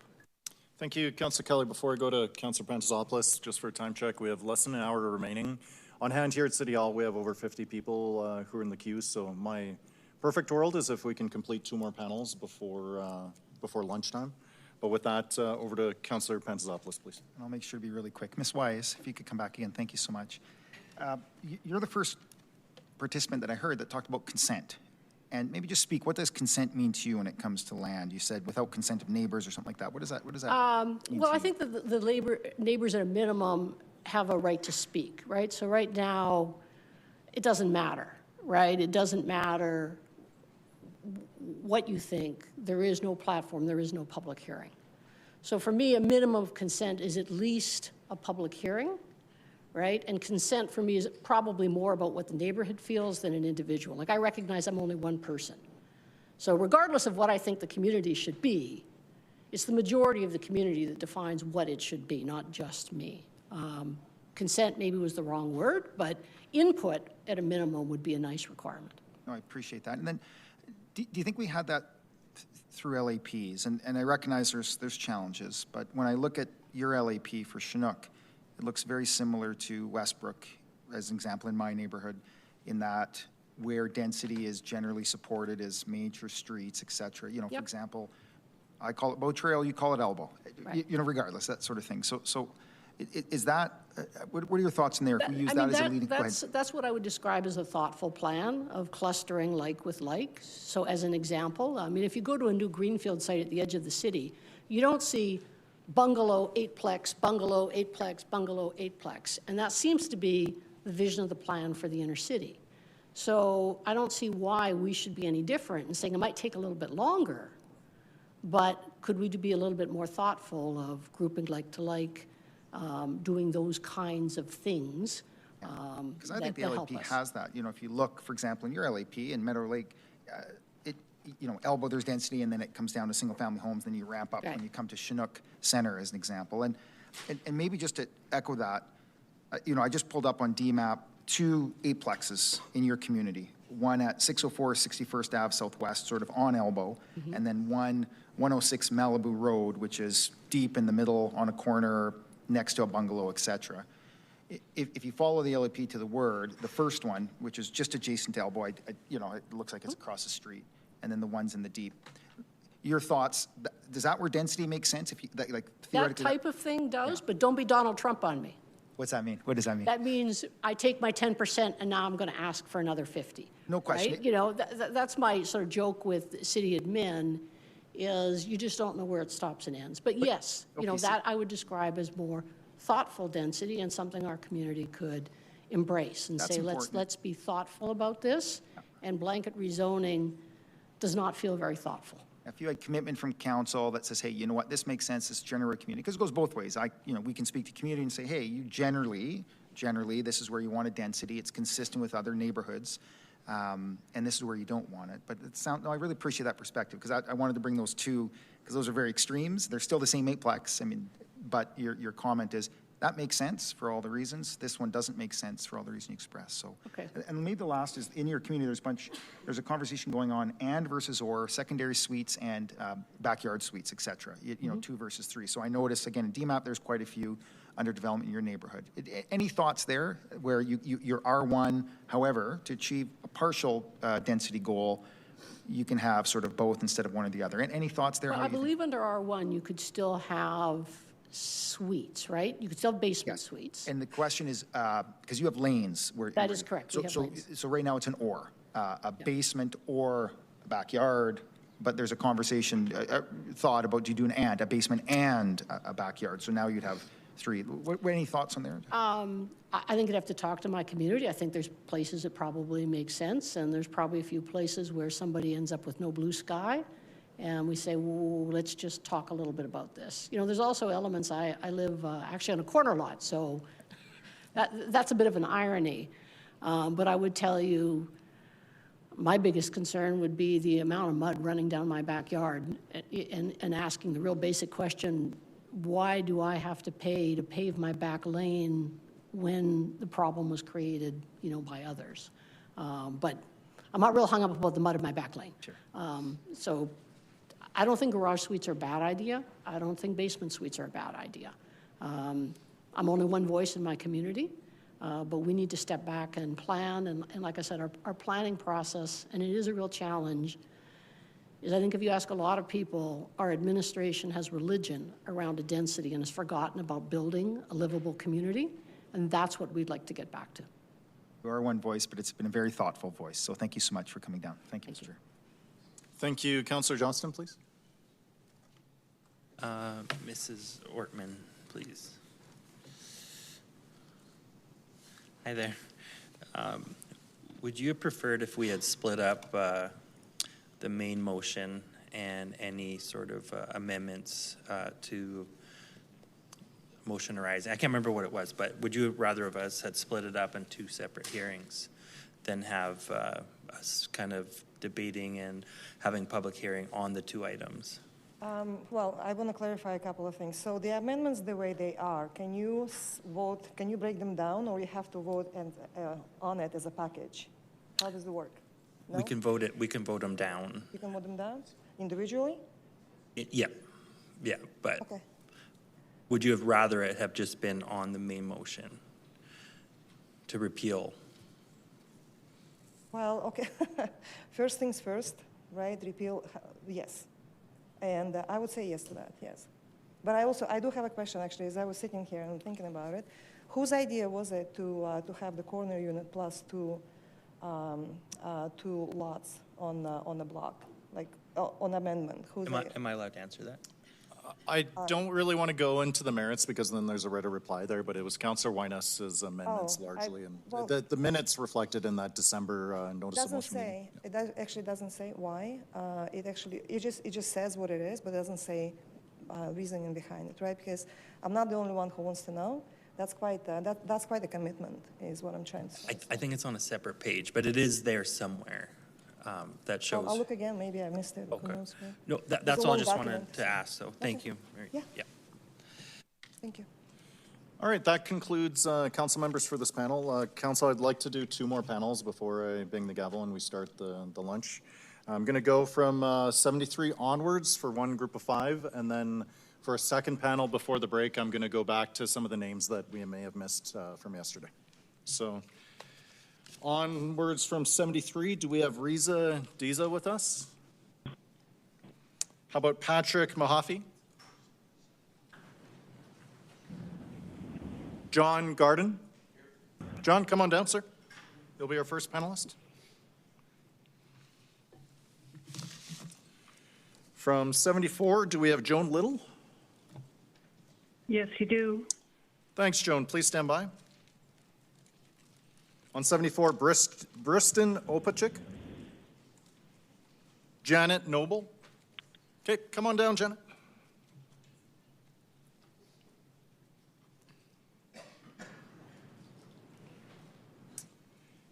On 75, Boris Wiggers. Boris, come on down.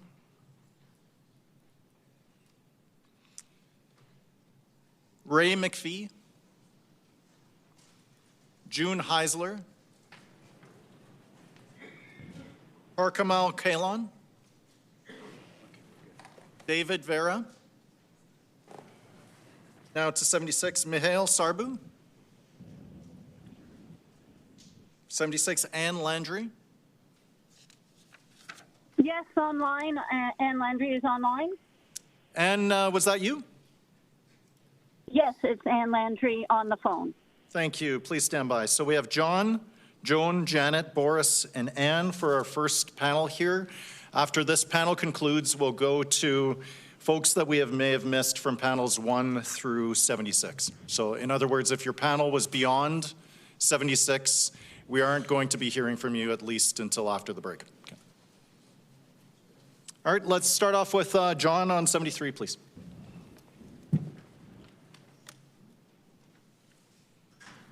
Well, thanks, Mayor and Council, for your time. My name is John Garden, and I ran and campaigned for City Council in Ward 2 in the past election. So being here and not there, the voters in Ward 2 obviously made their voice heard as to what they want to do with blanket rezoning. So my team and I knocked on thousands of doors, and we all heard the same thing, that they did not like the blanket rezoning. However, it distilled down to something very simple in that most residents weren't being listened to by City Hall, by the developers, and it seems to have been a bit of a pattern that I've heard throughout the adventure I was on. It was an interesting 6 months, and I learned an awful lot about myself and my wife. She was a hard campaigner, and there's nothing like hearing your wife tell somebody what a great person you are at a door. I've heard everything from talk about the parking, noise, everything. I've also heard that at my age, I should be selling my house and moving into something smaller. Well, I'm going to be selling into the same market that I'll be buying in, so there is absolutely little, if any, financial gain for me to leave my house and move into something else. In fact, it's likely a net cost. What I did here, and I heard about consent from the previous speaker, that is the one thing that I balanced my campaign on. I think we need better community engagement. A great example right now is happening in Arbor Lake, Arborwood Mews. I've been down there numerous times. The developer is leaving, there's garbage on the streets, there's safety issues, there's been trespass into their property, all to build this complex at the end of a street that has basically no emergency access, no egress. So I look at that and say, that neighborhood needs more support. And when I was door knocking, most of the residents on the way in were not aware of what was going on. So my solution would be, I think we need to follow an approach where each neighbor that is being affected is actually contacted face-to-face and either provides their consent or no consent, and then that can be addressed on a broader scale. And this, I believe, is not going to be an encumbrance on the city. It would be an encumbrance on the developers and the builders. It's up to them to do this community engagement and to make sure that the bylaws are being followed. And if there is a problem, the city should react almost immediately with the developer and say, listen, you need to go and clean up the garbage in this person's lawn. You need to clean up the alley. You need to get cigarette butts off the street. Hundreds of Calgarians have already spoken. I'm just one voice, but I want to enjoy quiet enjoyment of my home for the rest of my life because I don't want to move. And if I do move, it's going to be into a fourplex with a bunch of steps and everything else. So ultimately, it's up to you guys to decide how this is going to work because I'm here and now you're there. And it's your decision to make. But I think every individual in the city needs to be listened to if there's going to be a problem or a development in their area. And just to wrap up, the error is human. To perpetuate the error is diabolical. Thank you. Thank you for that. Going now to Joan from 74, please. Thank you, Mayor and councillors. I'm going to make my comments short, as you have heard many times from a number and even from a number of experts, the reasons to repeal blanket rezoning. I live with my family in Ward 8 in the community of Richmond Nob Hill. My family has lived in our 1903 home for the last 50 years. It was the only home we could afford with the help of my in-laws and with mortgage rates at 11.25%. I agree with the repeal of blanket rezoning. Not that the system worked before blanket rezoning, but I hope it has illustrated how important it is to have a fair process in place that is clear to all stakeholders and a balanced approach to densification. Developers seem to have all kinds of, from my experience anyways, with the developments in our area, which are many, developers seem to have all kinds of alternatives at their disposal to circumvent what residents feel is a process that they thought was in place. 4 years ago, that was turning 3 lots with bungalows into a 28 residential units. Midstream, we were told they were going to be privately owned, individual homeowners, and because of funding incentives by the government, somehow it quickly midstream turned to a direct control classification and was approved. This happened before blanket zoning, and now it seems to be that where there was residents, again, on both sides, before blanket rezoning and now with blanket rezoning, residents are not listened to, and it continues now at the same with blanket rezoning. Many people on council were voted in with the thought that blanket rezoning was going to be repealed.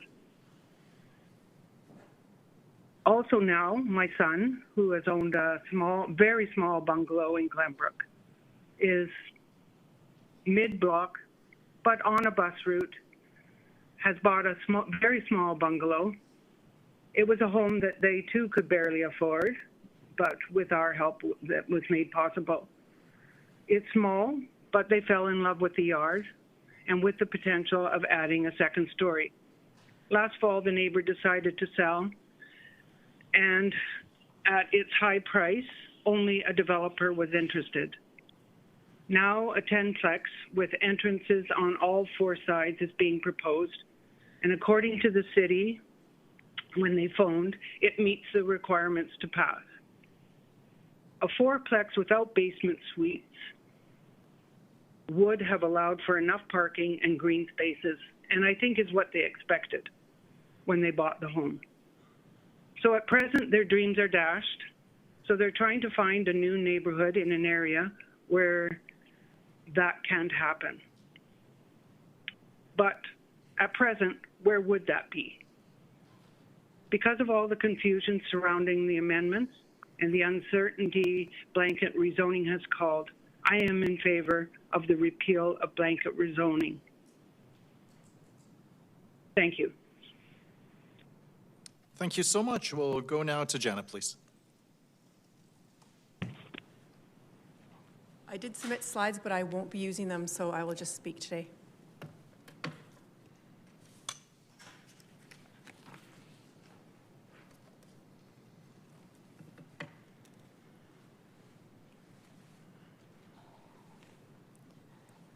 Good afternoon, Mayor and members of Council. Thank you for the opportunity to speak today. I recognize some of you having been here before. My name is Janet Noble. I live in Altadore in Ward 8, and I'm here representing 87 families. We call ourselves the Altadore Neighbors in support of a full repeal of blanket rezoning. These families live within a 3-block radius of the lot I will describe and could have all presented individually. However, we decided to send one representative. Today, I'd like to speak to the challenges of achieving what is often described as gentle densification under RCG zoning. To illustrate this, I'll share the example of a single lot in our neighborhood. Since February 2024, this property has gone through multiple development applications. Each one has been denied. A revised version has followed. And just recently, we received yet another application. This has now been ongoing for over 2 years. The property is located in Altadore, on a corner lot at 16th Street and Altadore Avenue, on a short one-block dead-end residential street. 16th Street is not a community corridor. It functions as a neighborhood connector. There are no nearby grocery stores, no services, or employment centers. Transit is limited. It takes 2 buses and over half an hour or a 35-minute walk to get to the nearest grocery store. The area is surrounded by single-family and duplex homes with 2 elementary schools within half a block, as well as multiple parks and play areas. The site was previously a long-standing landscape nursery with mature trees and vegetation that contributed to the neighborhood's character. Briefly, the timeline. In early 2024, prior to blanket rezoning, the developer applied to allow 16 units on this one lot. That application was denied by the previous majority pro-development council because it was too dense and it did not reflect sound planning principles. It was one of the only lots at that time that council supported denying. After blanket rezoning, the developer returned, proposing 14 units on a single RCG lot. The form and density remained largely unchanged, just 2 fewer units. City planning supported this, but the SDAB did not, and denied it via a hearing on November 17th, 2025. Historically, that should have triggered a 6-month pause, and the developer should not have been able to reapply. However, changes introduced by the city just this past December removed that pause, and the developer has now submitted yet another application, this time 11 units plus a proposed subdivision. I want to be clear. I've heard it said during this hearing that RCG allows a maximum of 4 up, 4 down. This example shows it is not the case, and the city is approving much more density than that. So despite multiple denials, this proposal continues to return in new forms. And additionally, the city has now released their map of lots, retaining RCG status if RCG is repealed, and this one shows up. Why would it retain RCG? All development permits have been denied through formal proceedings and rulings. There is no active development permit on this lot. It should show up in the map as returning to original zoning. This is not right. This is not just one project, it is a system issue. It shows how proposals already found inconsistent with sound planning principles can continue cycling through the system with minimal change. And it places a significant burden on residents to repeatedly engage in appeal. This proposal, or a very similar version, has already been rejected by both Council and the SDAB. Council denied it based on 4 concerns: density, design, safety, lack of consultation. And the SDAB reinforced this. It found that despite meeting bylaw standards, the proposal overpowered its context, showed massive misalignment, lacked compatibility, failed to apply policy coherently, and it did not meet sound planning principles, which could not be resolved through minor revisions. This is a formal planning judgment. This is not just a community concern. And yet, despite these findings, the proposal returns. 87 families have come together in opposition, one of the largest responses the city said they had ever received at that time. The Marteloup Community Association said it was the largest response they had received at that date. At its peak, the proposal would increase population on that one street by over 150%. That is coming from one lot. That is 2.5 times the original population on that street. That means there would be more people living on that single lot than on the rest of the entire street combined.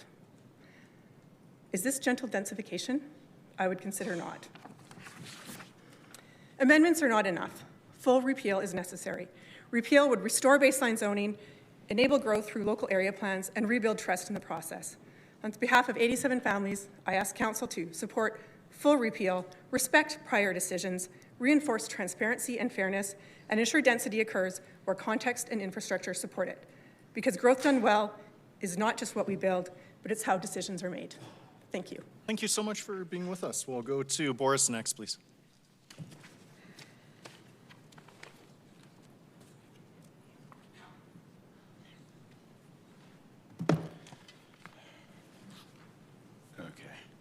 Hello, Mayor and Council members. Before I begin, I want to say this.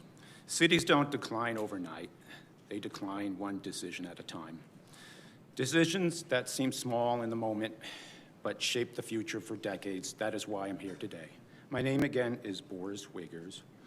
I have lived in several North American cities over the past few decades, including Calgary in the 1980s, Toronto in the late 80s and the 90s, and then Seattle in the 90s until just recently I moved back to Calgary 2 years ago.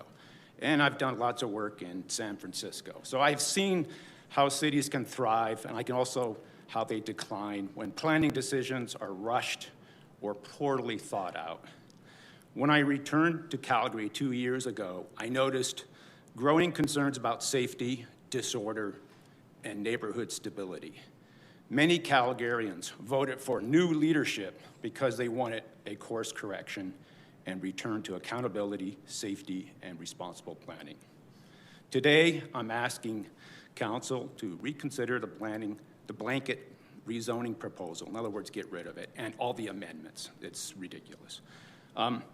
Blanket rezoning is being promoted across Canada with significant federal incentives, but the incentives alone do not make a policy sound. Across North America, cities that rapidly expand high-density, low-cost housing without careful planning often experience increased crime, reduced neighborhood stability, and long-term financial strain. You may have heard of the projects in the US, which were all torn down because of stupid planning. Density itself is not the problem, it's poorly planned density. That's the problem. History has shown large-scale, high-density developments can fail when they are not integrated thoughtfully into existing communities. Many cities eventually had to demolish such projects. They created safety issues and social instability, as I mentioned. Many Calgarians are also concerned that blanket rezoning will attract speculative development rather than community-organized or community-oriented investment. Large corporate real estate funds, such as REITs, which are based out of Wall Street, have been documented across Canada, purchasing properties, driving up prices, and leaving units vacant. These investors are not accountable to local communities and their priorities, do not necessarily align with long-term health of Calgary neighborhoods. Blanket rezoning also reduces property values in established communities. When residents feel their neighborhoods are becoming unpredictable, they leave. These declining property values will reduce the city's tax base, and any short-term federal funding could easily, basically all the funding you're going to get from Ottawa will be null and void. It won't make any sense.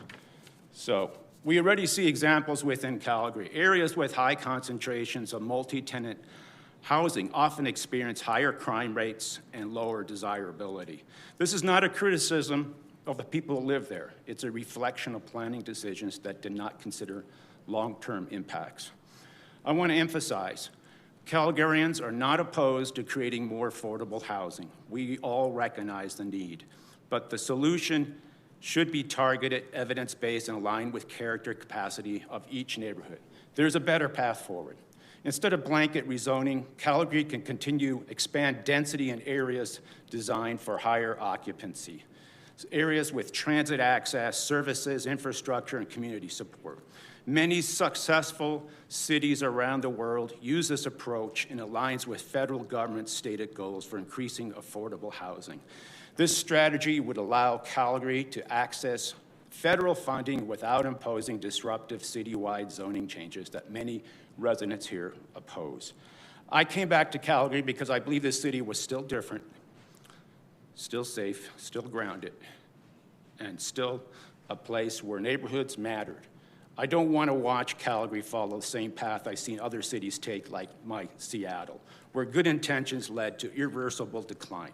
We are not debating zoning. We are debating the future of our streets and the family. I'm asking you to sincerely to listen to the people who live here, who care and deeply care about the city. So anyway, if you hate the city, vote for blanket zoning, if that's what you want to do. So, and the reason why all of you are sitting in your seats here is because of this issue. This is not any other issues. So, thank you so much for being here with us. Thank you. We'll go to Ann next, please, to round off the panel. Hello, can you hear me okay? Loud and clear, Ann. Please go ahead. Thank you. Thank you for the opportunity to present. My name is Ann Landry. My presentation is supported by my prior presentations to Council, my attachments, and other information. Bold action now. I support compliance with law and repeal of the citywide blanket rezoning to build back better affordably and take urgent action to address an apparent catastrophic failure, a broken water feeder main in Calgary's housing market at a time of media reporting of the city's water catastrophe as a staggering failure and corrosion of leadership. For the past more than 28 years, I have rented in the Beltline in Ward 8 at Boardwalk REIT Skygate Tower and have paid over $350,000 in rental payments. In 2020, my story was in the Globe and Mail. See, in Calgary, a builder emphasis on rental puts pressure on existing tenants. I am a senior and I have a disability, post-traumatic stress. In January 2026, I received a rent increase notice from my landlord of up to $255 per month. By email regarding rent renewal effective May 1st, 2026, my landlord requested that I pay for water. There are no water meters in my apartment. On April 30th, 2024, I spoke with attachments for blanket rezoning with conditions that have seemed not to have been met, despite the Housing Accelerator Fund and Calgary's record housing starts, including implement housing as a human right as per the National Housing Strategy Act 2019, address the apparent broken apartment rental market, stop the loss of affordable housing, including due to predatory financialization of housing, investment properties housing, provide and protect HART housing needs assessment tool housing at $1,262 per month or less, urgently needed by over 50,000 households in deficit in Calgary in Census 2021 in core housing, emergency local planning, and more. As for CMHC, in 2024, Calgary had 14,183 social and affordable housing, which is less than the 20,910 non-market housing estimated for 2021 as per the city's Housing Needs Assessment 2023. Who is accountable for apparently going backwards? Engaging with citizens and ensuring accountability and independent oversight are foundations of ensuring the adequate right to housing that all Canadians have as per the National Housing Strategy Act 2019. In Davos, Prime Minister Carney emphasized the need to be principled and pragmatic and upheld rule of law and human rights, as well as building what we claim to believe in, reducing leverage that enables coercion, and to live the truth in a time of world rupture. Calgary Council can and must do the incredible, build strong affordably now. The final report of the panel chaired by Siegfried Kiefer regarding the Bears Paw water feeder main break is a wake-up call. The Kiefer panel's final report addressed key systemic gaps at the city regarding consensus culture decision-making, accountability governance, proactive risk management, planning, independent oversight, and more that should be applied to address the city's apparent long-failed, flawed affordable housing strategy. Rome is falling, don't celebrate, watch blind spots, and housing pipe parallels. Prioritize housing affordability and rights, address income inequality and root causes. Now, request housing human rights experts from across Canada to form a housing panel jointly with the at-arm's length water infrastructure panel for comprehensive analysis, engagement, planning, and oversight, including to address housing loss, homelessness, stock market performance of TSX REIT capped index versus TSX composite index and other breaks, end housing catastrophic failure and dysfunction. It seems Calgary has a leak of approximately 25% turnover of rental apartments and apparent unaddressed risk. CMHC has set a goal to lower housing costs to 2019 levels, yet catastrophic double-digit rental payment increases to existing tenants seem to be occurring underground. Apparent attacks on an essential service. Uphold water utility bylaw 40M 2006. Stop the apparent resale rebilling of water to tenants by landlords. Higher vacancy, high rent increases, not enough affordable housing, broken pipes. Calgary seems to be the poster child for rental protections, increasing rents and fees and increasing homelessness despite record housing starts.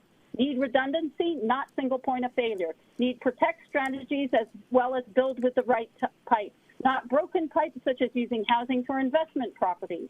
needs arm's length expertise, not single housing league. Learn the lessons, pray. Choose the path for citizen-focused accountability, independent governance, heart housing model with certification in human rights. Not apparent willful ignorance, not strategic amnesia. It's D-Day, deliver now on election promises for housing affordability, certainty, and accountability. I give thanks to God who gives me strength. Thank you so much, Anne. You're just speak at time, but please stand by in case there may be questions. So this concludes this panel. Thank you so much. Yeah, thank you very much. Let's go to Councillor Ward, please. Really quick one, Miss Noble. Hearing your story, that I wanted to pull my hair out hearing that story. But what is the address of that one? If you could share that with me, please. I want to dig into that a bit more. Oh, they've changed the address to make it look like it's on 16th Street now. Okay. I'm not sure. It used to be 1643 Altador Avenue, and they've switched it so that the address now shows up on 16th Street instead of Altador Avenue. Perfect. I can find it. Corner. Okay. Thank you so much. Thank you. Councillor Pantazopoulos, please. Hey, Ms. Noble, thank you so much. Ms. Noble? Hi. Yes, thank you. Thanks so much. I was able to find on 16th Street.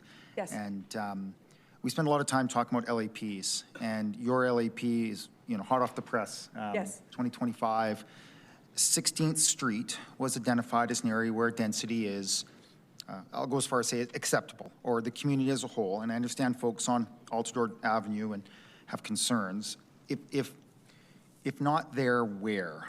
The community, and again, I'm trying to reconcile, so somebody not in your ward, not living there, although I used to live there 100 years ago, and the community just said, we will generally accept change here, but not here. Mm-hmm. If we were to follow that, but then how do I reconcile, but not on this one?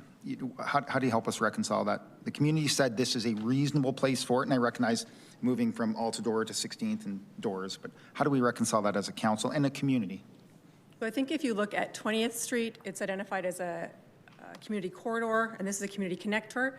So those are two different types of streets as defined by the LAP. Then you also have Altador Avenue, which is like a community street. I forget exactly the term. And within that LAP, it does define how far in development should be able to go up Altador Avenue. That was also one of our issues, is that development also was not just down 16th Street, but up Altador Avenue. If you look at where a lot of the development is right now, it is along 20th Street. That is an area where the transit access is much better. You have services, you have schools, you have shops. You have access to things much more easily than the zone that we are in, which is often referred to as a dead zone. If you look on the maps that the city provides related to retail, transit, services, all those little red dots you have on those maps, there are none in that area. So I would encourage, density should be in the areas that are much more accessible to people who are going to need that accessibility. We're not opposed to like an additional homes being built on that property. Yeah. When the one bungalow was torn down, we knew there's going to be more than one home being rebuilt. We're trying to get a standardization, and I just look, and not as familiar with your LEP, but where 16th Street, a neighborhood connector. So it's exactly the same definition as 20th. So I understand your thought process about there's transit and things. And again, if we're trying to standardize, what people want, we've heard a lot about certainty. So if your community knew that this is the area, but you can't go 6 homes in or 5 homes in or whatever, yeah. How do you feel? How do you feel about that? I guess the challenge is we start picking and choosing. Well, I'm neighborhood connector, but we just had folks come from a different ward and saying, hey, that makes sense. Just don't come to my community.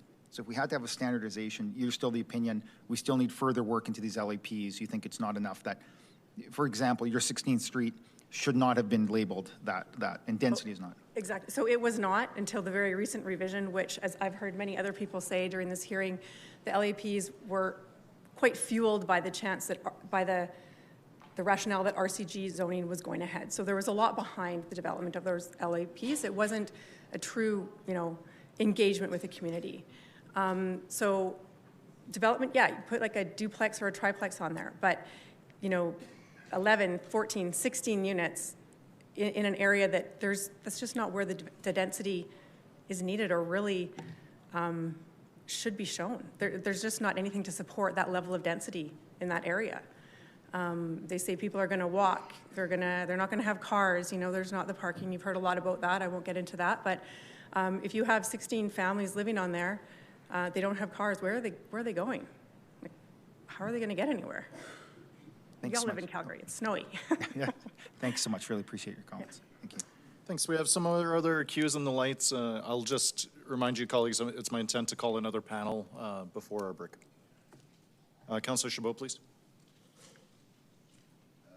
Also for Ms. Landry, just to ask you a question specifically on that. Yes, sorry.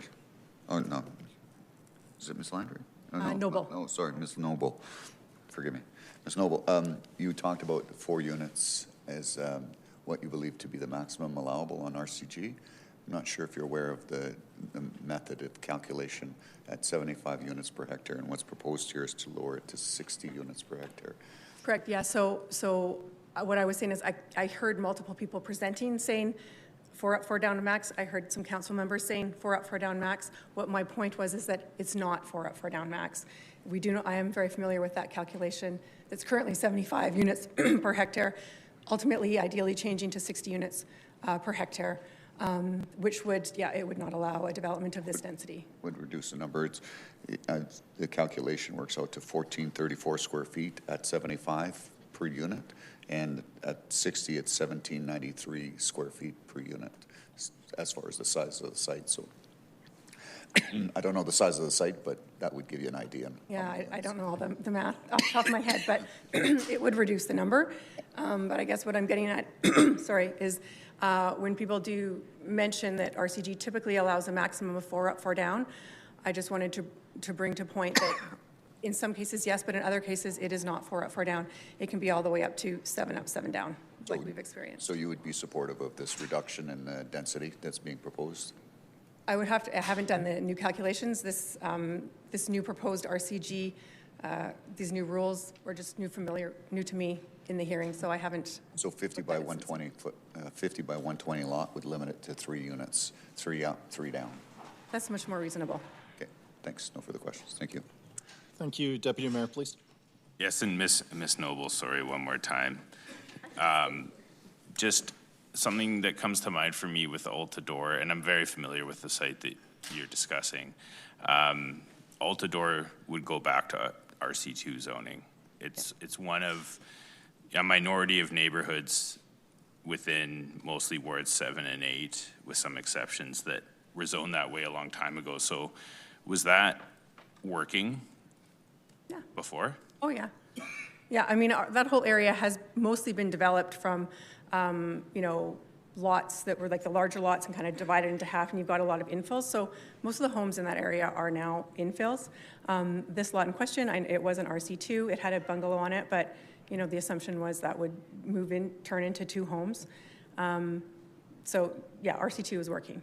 And do you think that's because one of my thoughts when going through all of this is that that area of Ward 8 was changing a lot and more than other areas before rezoning came through, and that something like other areas taking on RC2 as well, is that something that you would see as reasonable from your experience living in that situation before this? Because what I'm concerned that the pressure will come back onto that neighborhood, given it's already been a place where clearly developers want to go. So you're saying, how do I feel about if lots were to become RC2 versus RC1? Yes, in more places. I mean, in my view, I'm fine with that. I live in an infill, so my whole street is infills. I mean, I personally have not a big problem with that, but I mean, you'd have to talk to the individual neighborhoods and communities and do that engagement that everyone has been talking about. But we still have yards, we have enough parking, we have, you know, space for everyone along the street when we have the RC2s built. Excellent thing. And just so Councillor Ward doesn't completely eat my lunch, if you're if you'd like more help, certainly reach out to our office, and we've got a planner on staff and we can assist with that as well. So okay, amazing. Thank you. Thank you, colleagues. At this point, we're going to do one more panel, just a bit of catch up for some of the individuals who may have been waiting here in the chamber and had been called a previous time.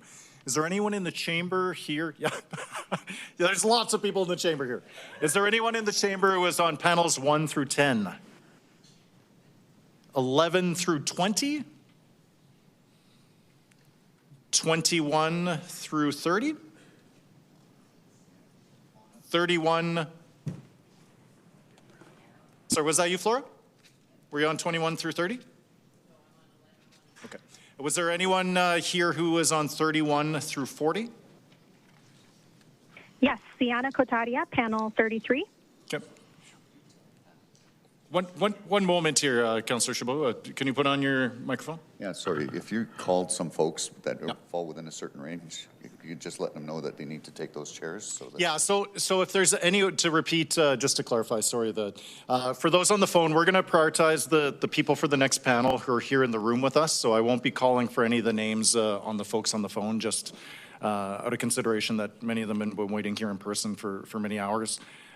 So if I name a range of panels and you are on a panel that was between that range, I'd ask you please just to give me a wave and then come walk down to the very front. So to repeat, is there anyone here in person that was on panels 1 through 10? 11 through 20? 21 through 30? 31 through 40? How about panel 41, 42, 43, 44, 45, 46, 47, 48, 49, and 50? 51, 52, 53, 54, 55. Great, come on down. I believe that that'll be 6. All right, let's do it. All right, so we have 6 people here in the chamber. This will be our final panel of 6 before the break. We'll begin just in the order perhaps the individuals are seated. If you don't mind, just please approach, state your name as well as which panel number you're on. Thank you. My name is Pat Gilmore. I'm representing Westgate Community and I was on panel 10. Great. Thank you so much for being here, Pat. Okay. Thank you, Mayor and councillors. Blanket zoning is slowly destroying our community.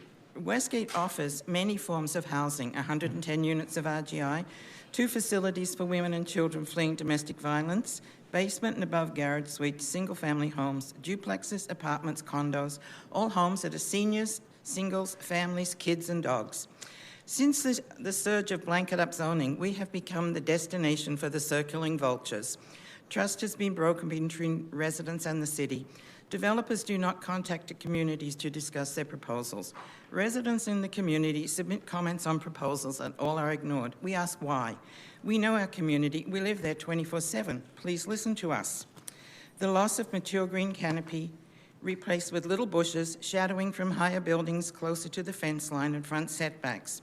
No parking for all units and visitors with increased traffic have all created issues for residents. The loss of enjoyment of their properties is not appropriate. According to city staff that we talk to, we all walk, cycle or ride transit. That mantra needs to cease. The C train at many times of the day is not safe and does not go everywhere.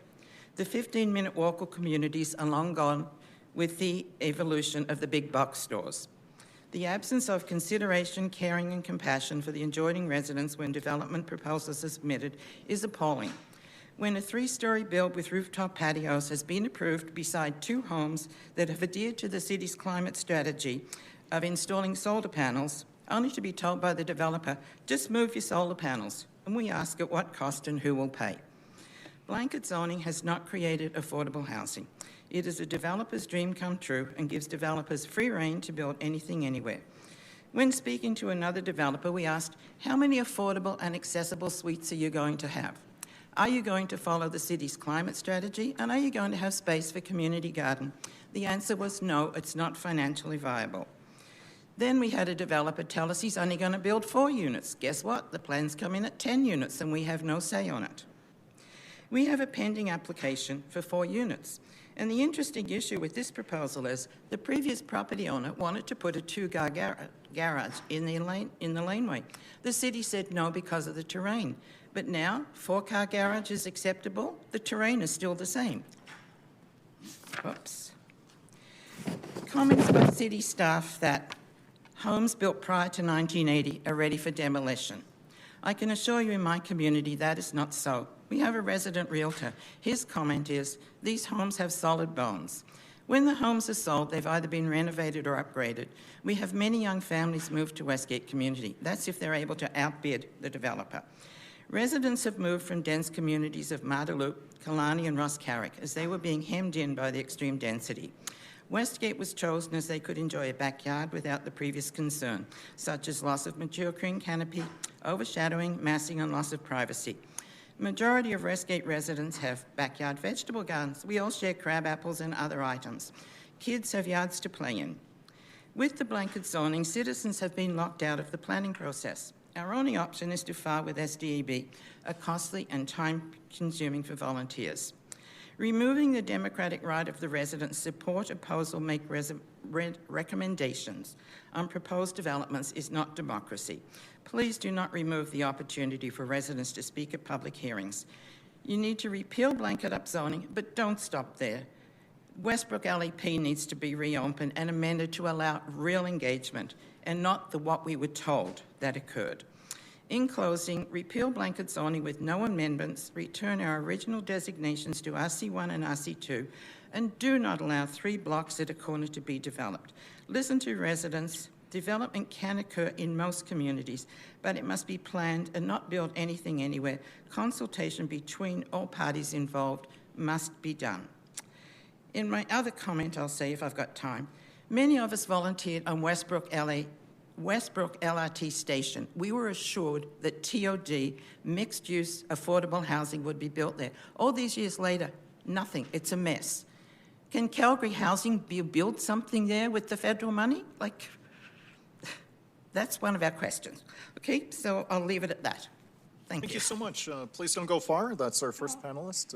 We'll ask Flora, please come on up. I just had to use my computer. I don't have a printer at home.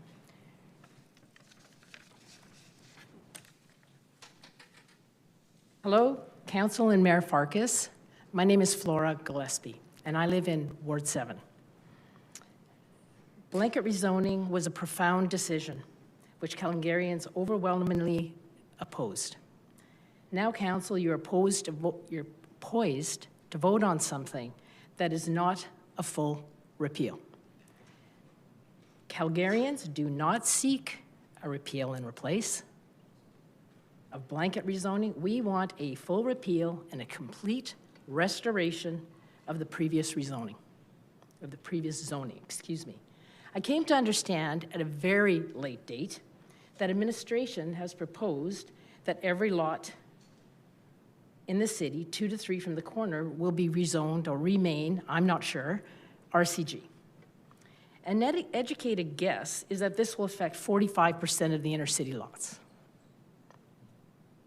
This particular amendment was not made clear to Calgarians. In fact, the rezoning of lots 3 from the corner to RCG was not mentioned in the mailer I received. In my mailbox, I reached out to councillors only to get conflicting responses as to the implications of this amendment. Why was this not advertised? None of my neighbors knew about it.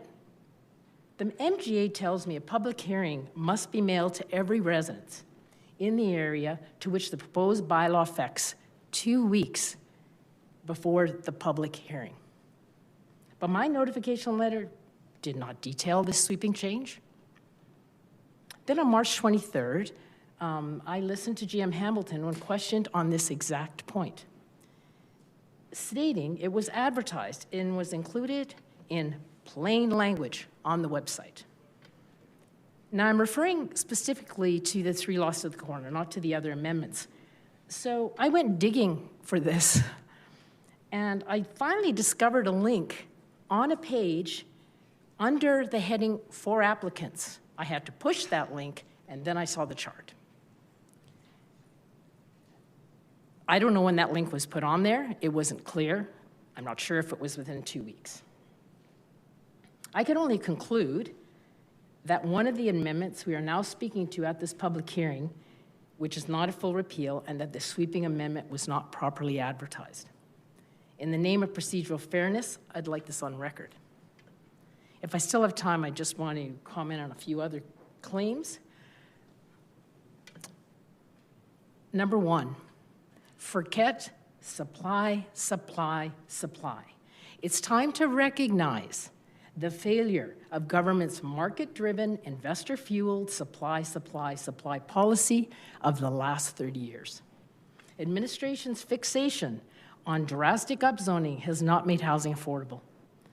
Quoting Patrick Condon of UCP, it's all about, UBC, sorry, it's all about the dirt. Suspend what you think you know for a moment. And think about it. The day after you upzoned, how much more land existed? None. Niente. If you're Italian, nada.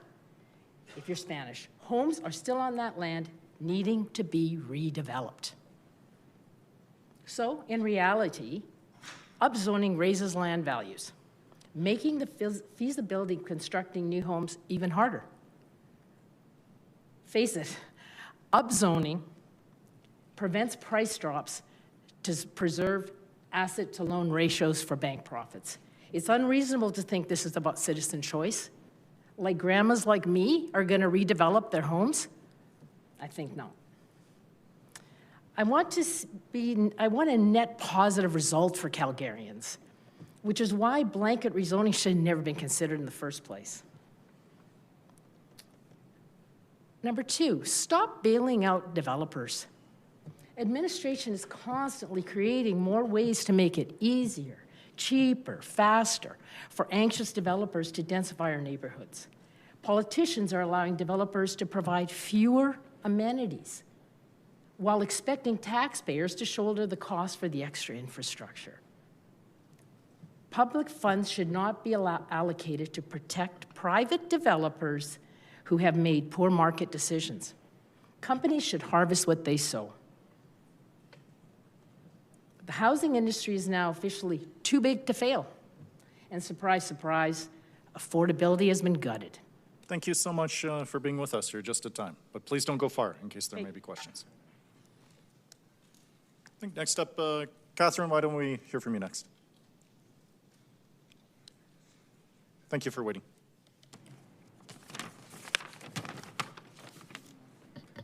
Hi, can you hear me? Loud and clear. Good afternoon, Mayor and Council. My name is Catherine Davies, and I'm a resident of Banff Trail, a mom, a midlife law student, a former Community Association volunteer, and a co-founder of More Neighbours Calgary, along with Willem Klumpenhauer, who presented here a couple of days ago. I'm here to express my fervent support for RCG housing and my opposition to this repeal. I was involved in the campaign a couple of years ago to support rezoning for housing, and I still believe that it is the linchpin of Calgary's housing strategy, and it's necessary if we're going to remain a world-class city. So a couple of days ago, you heard from Willem about nodes and corridors, and how even if we pivoted away from gentle densification citywide and just focused on densification on main streets, we would not have sufficient housing to meet the needs of our population. This is the sequel to Willem's presentation, Nodes and Corridors, Season 2, The Long Game. I didn't prepare clever slides like Willem does, so you'll have to bear with me. So I sense there's a real appetite on this council to use nodes and corridors as a compromise to the bind that we're in. Many Calgarians do not want row houses in their R1 neighborhoods for reasons that have been enumerated exhaustively. But also, many other people need places to live. So the solution is, why not warehouse them on the margins of neighborhoods where the real community members don't themselves want to live, and there the problem is solved. This political conundrum is not unique to Calgary, and it has played out in other North American cities for decades. Gordon Price has observed the following about Vancouver. To deal with community blowback at the sudden change in scale and alienating architecture, planners and council struck a compact. We won't touch a blade of grass in your single-family zones. Your status will be maintained. Hence the grand bargain. High-rise density, low-scale suburbia, little in between. Massive change for one, almost none for the other. But the grand bargain picks winners and losers. Living on a busy road isn't ideal. And I ask this rhetorically, but how many of you around this horseshoe or in this council chambers aspire to live on McLeod Trail or 16th Avenue? They're not pleasant places to be. And there is a great deal of public health research on the effects of living on noisy, polluted corridors, including a greater risk for Alzheimer's and heart disease, etc. A Notes and Corridor strategy says apartment and row house dwellers are less deserving of nice things and nice places to live than people who live in standalone homes. Russell Wong in Vancouver writes an excellent daily newsletter on housing policy and summarizes Canada's housing woes as follows. We regulate housing like it's nuclear waste and tax it like it's a gold mine. I have gotten the sense from some speakers during this hearing that having row houses on their street is about as palatable as having nuclear waste stored nearby, that row housing or multifamily housing is a form of pollution. I wonder if we could rethink this framing. I disagree with the idea that row homes aren't compatible with other forms of low-density housing. I myself live in a single detached home in an established neighborhood. I live in a community that saw RCG introduced over a decade ago, and I'm surrounded by row homes. I think they're great. They bring more neighbors, more friends, more customers to support businesses and amenities, more dog walkers, more kids on the playground. My neighborhood has not only a coffee shop and a German specialty store, but a wine bar / art gallery, a burger joint that my kids love. We just need a smoothie bar now. On a macro level, these homes generate much more tax revenue than older homes without requiring any infrastructure investment to help pay for things like water main repairs and maybe someday new swimming pools. The fundamental question at this hearing is, can people who share walls live in harmony with people who don't share walls? And I'd like to suggest that they can. In planning, we try to design cities so conflicting uses don't rub up against each other too much. But I'd like to suggest, as others have already, that sometimes that friction can create unexpected chemistry. Instead of trying to find the absolute lowest increment by which to add homes to existing neighborhoods, the smallest change that incumbent residents will tolerate, what if we chose to look for the opportunities here and just embraced it? Thank you. Thank you so much. I think we'll hear from Sonia next. Welcome back, Ms. Sharp.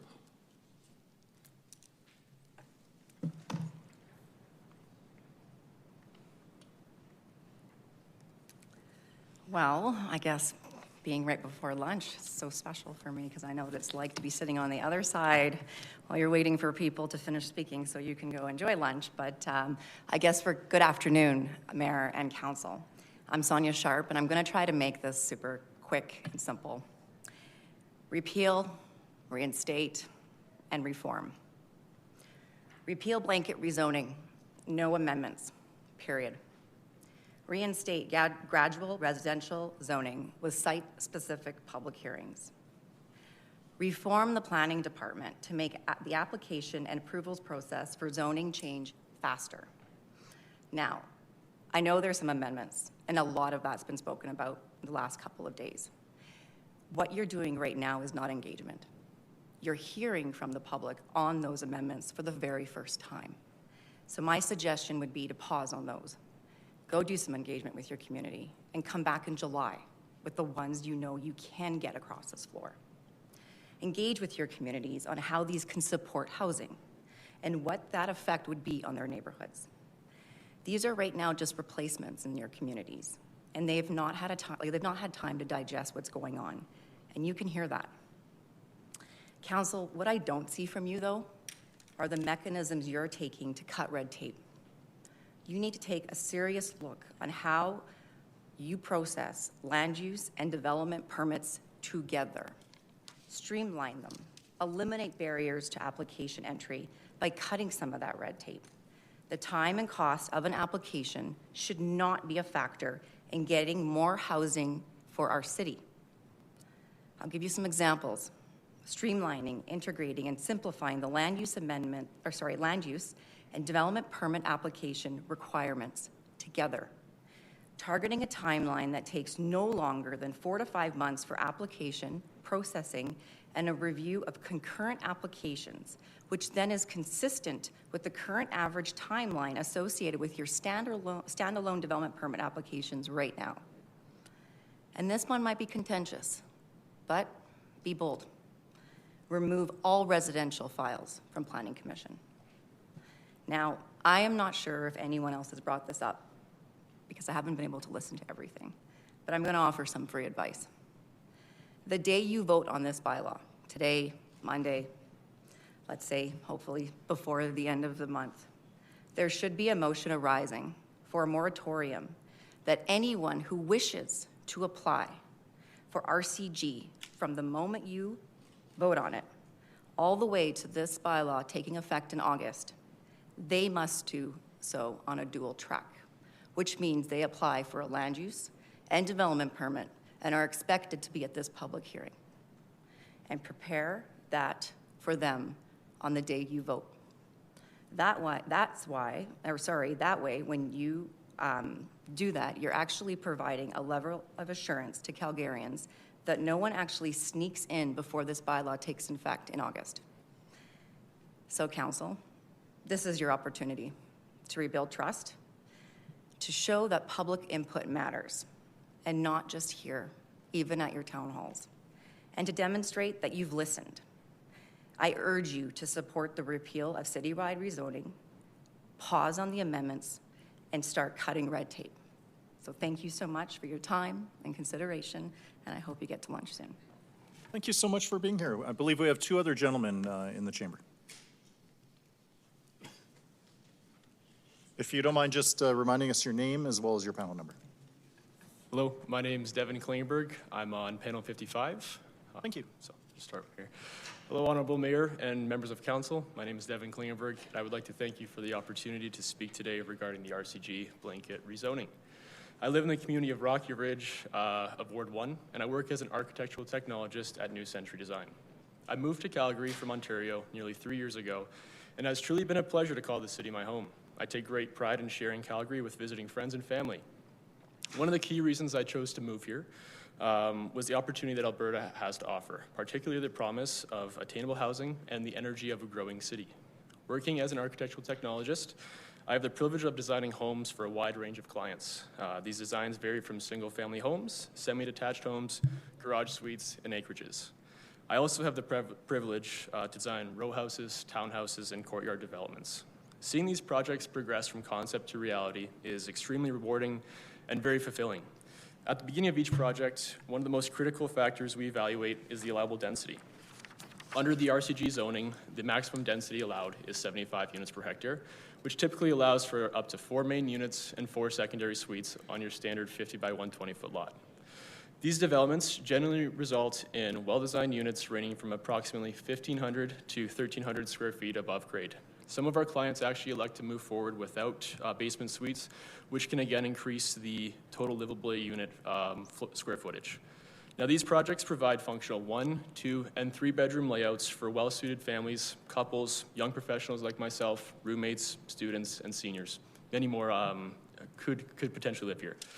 Now, the nice thing about this is that this all remains financially viable for builders. The proposed reduction in density to 60 units per hectare would limit developments to 3 units and 3 suites on the same size lots. While this might appear like a minor adjustment, it has meaningful implications. Fewer units per site increases the cost per unit, particularly for developers who rely on financing. Whether they are renters, as carrying costs rise, these increases ultimately are passed on to the end users, whether they are renters or home buyers. The other thing to note is that with this decrease of density and the allowable lot coverage, the standard unit size in a 3+3 will increase by approximately 150 square feet to 300 square feet. In most cases, the added square footage is very beneficial to the increase of function and usability of these units. However, as we're hoping to provide missing middle housing, this can have an adverse effect on potential occupants. The more square footage, the higher the build cost. That means the higher the rent and the higher the purchase price. These units would be in a similar competition to your standard 2-story duplex or semi-detached house compared to smaller size townhouse units. Additionally, restricting RCG developments to specific parcels such as corner lots or limited groupings within corner lots may unintentionally drive up land values for these select properties, which could further impact the housing affordability. Furthermore, the proposed reduction of the allowable lot coverage and the addition of contextual setbacks can further complicate the development of parcels that may be well suited. I was recently working on a corner lot row house that is located along a main street. Due to this parcel being along a main street, we have additional setback requirements. In this case, the minimum front yard setback was 5.18 meters plus the contextual setback of the block. Usually it's about 3 meters. So this has actually caused us to compress the units in width and require a third story in order to get 3-bedroom units within this project.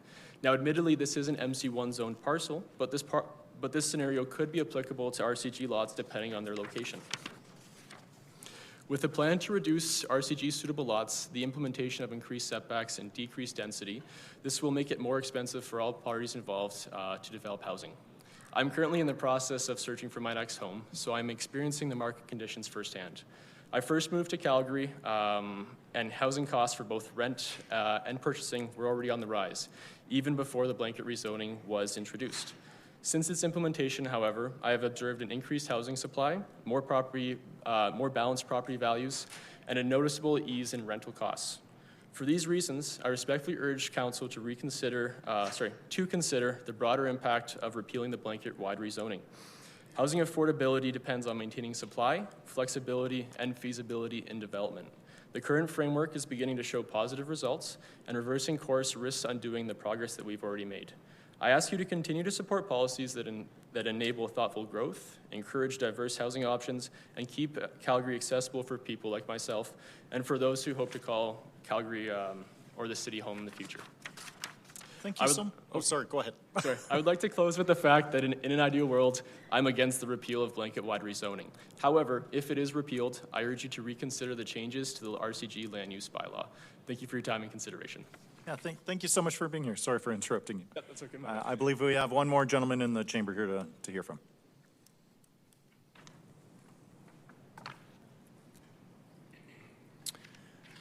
Hello, Council and Mayor Farkas. I'm Sean Jensen from Panel 55. Also, Devin, who just spoke, is one of my staff members.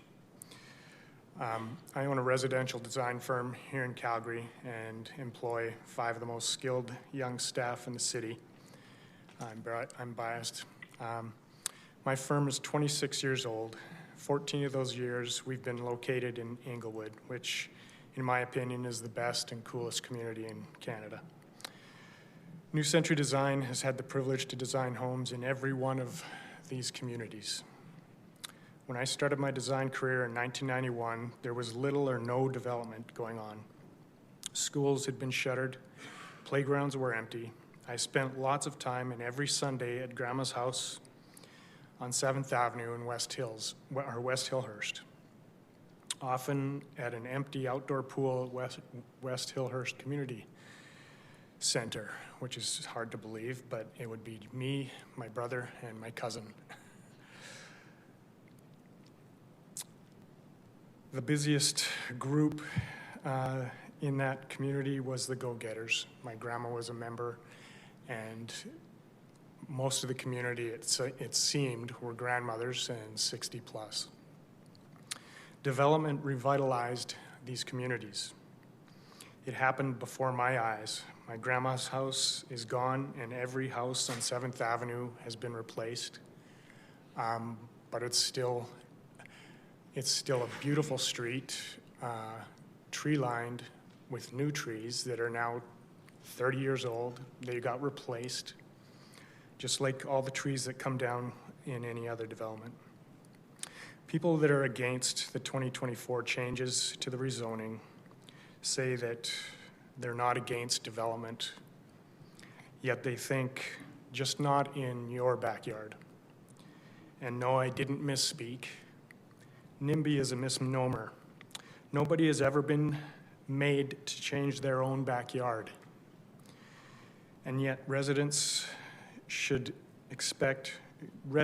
not expect to be able to tell other property owners that they can't change their own backyard. That is the job of the land use bylaw. RCG is a use that offers the most possibilities, and it doesn't mean roadhouses. RCG includes single family, it includes duplex, it includes semi-detached, and it allows the other options up to 4 units. Yes, 4 units for a lot that is 50 by 120.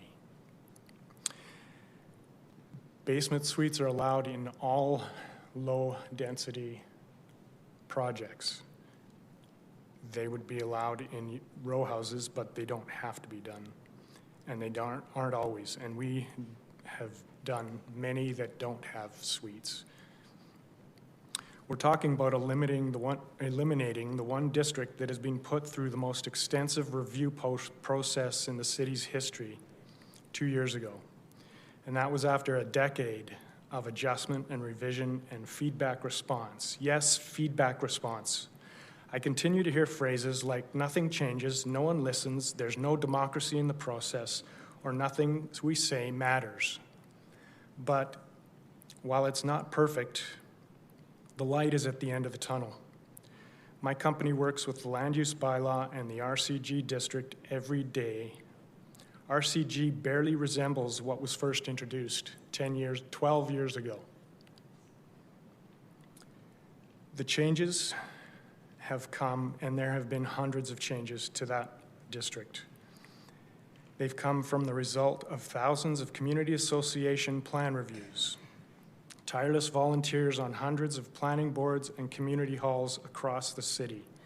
Yes, change to the land use has come because of letters and emails from concerned citizens and from active residents participating in marathon hearings like the one we're in.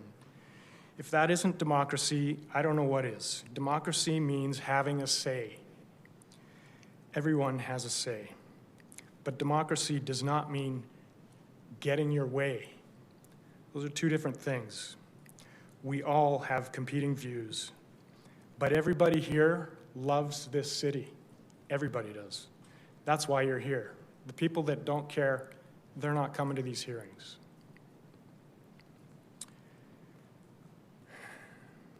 We all have competing views, and no one is ever going to win out.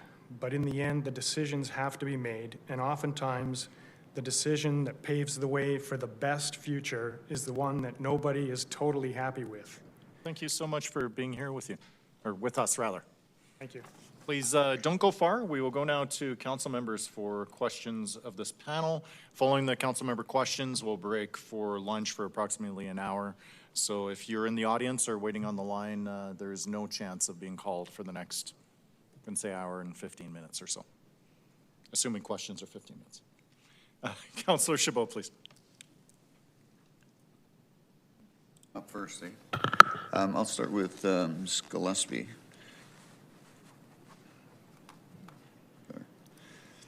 So Ms. Gillespie, I think this is something that we'll need to clarify because I asked the same question that you did in regards to the corner lots.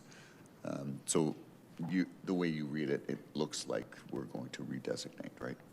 And that's what That's the way I read it. I did find you know, Councillor Chabot, I'm not a lawyer. So when I went through the bylaw, which was extremely difficult, I read contracts, but I don't normally look at 30 pages of amendments. And just kind of to be clear, this is what I read, and it took me quite a few days to find this, which I think is also an issue. And if you just give me a second, I'm sorry, I'm just going to find it here. Yeah, so this is what I read in the bylaw changes on page section 4. A row house building is permitted use on corner parcel or corner adjacent parcels in the residential grade-oriented infill where a row house complies with the rules of the districts for the use, et cetera, et cetera.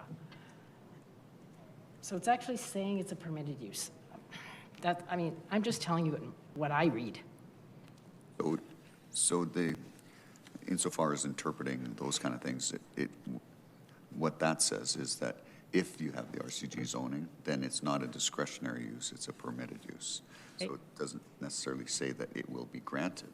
The amendment actually states that it accommodates row house buildings and townhouses only on corner parcels and corner adjacent parcels.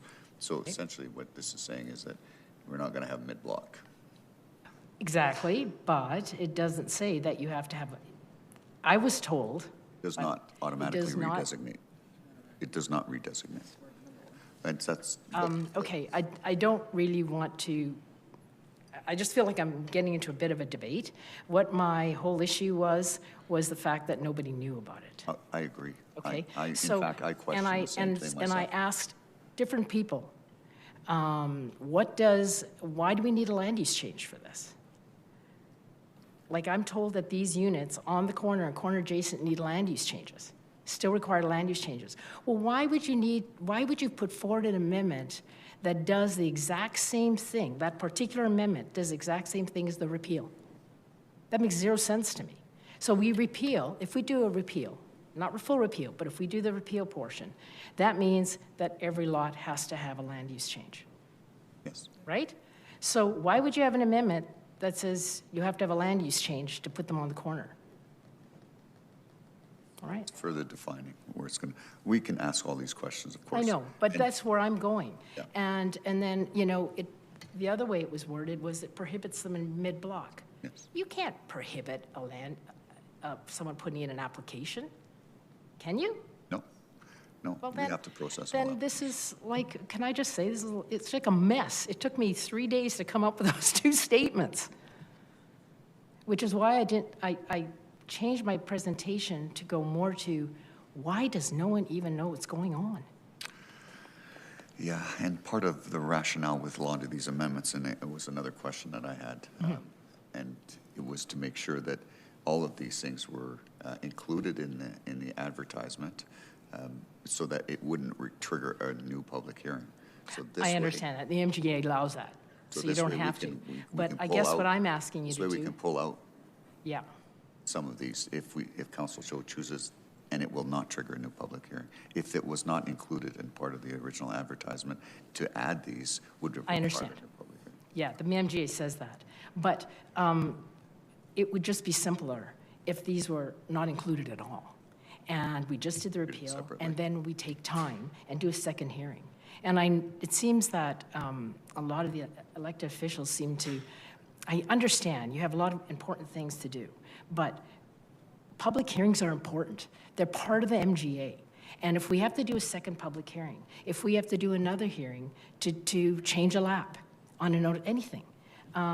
So really what I'm wanting, and I just didn't get to finish my presentation, is I want a full repeal today, and then restore the original zoning, and then, as former Councillor Sharp stated, give it a few months. I mean, we're going through land use bylaw change anyway. Why are we shoving these amendments in now? That's what I'd say. And so was that everything that you had left to say in your Well, I just was going to comment, and I kind of said it in a really blunt way, but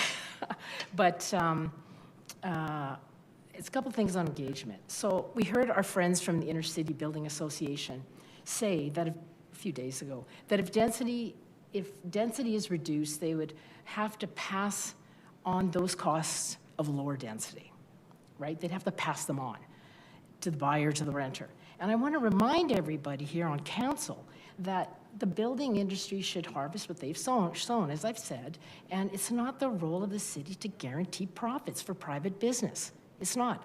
I wasn't guaranteed a profit when I started my business. It's not the role of any level of government. And you have to consult again and again. I'm sorry it takes so long, but that's the way our MGA is written, and I think it's important. And for example, when Admin came up with the RCGH Go, I can't remember the exact timing, but it came out, I think, kind of during the HADF. Correct me if I'm wrong, but they only consulted with the building industry. And I remember Admin coming out here, I believe it was Josh White at the time, and said that they didn't consult with people like us because we don't know how it works. I remember him clearly saying that. So that can't happen again. And as a matter of fact, this same building group that came in the other day said, oh, well, look, we want to work with you. Let's form a working group. Let's form that working group. And that working group should include council in the building industry.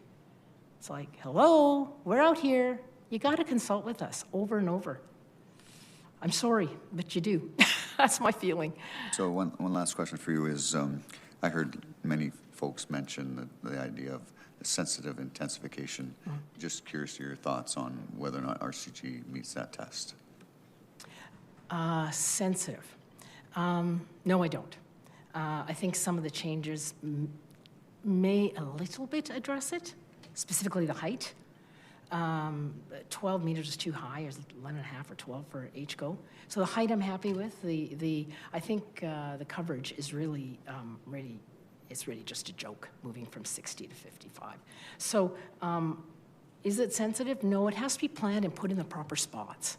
That's what has to happen. So we need to actually have a plan. Just like in Greenfield, when they put in Greenfield, or you do, I don't know if it's a DC control, if I'm using some of the words wrong, correct me, but say University District, which is very close to mine, that is properly planned. It's dense, but it's properly planned.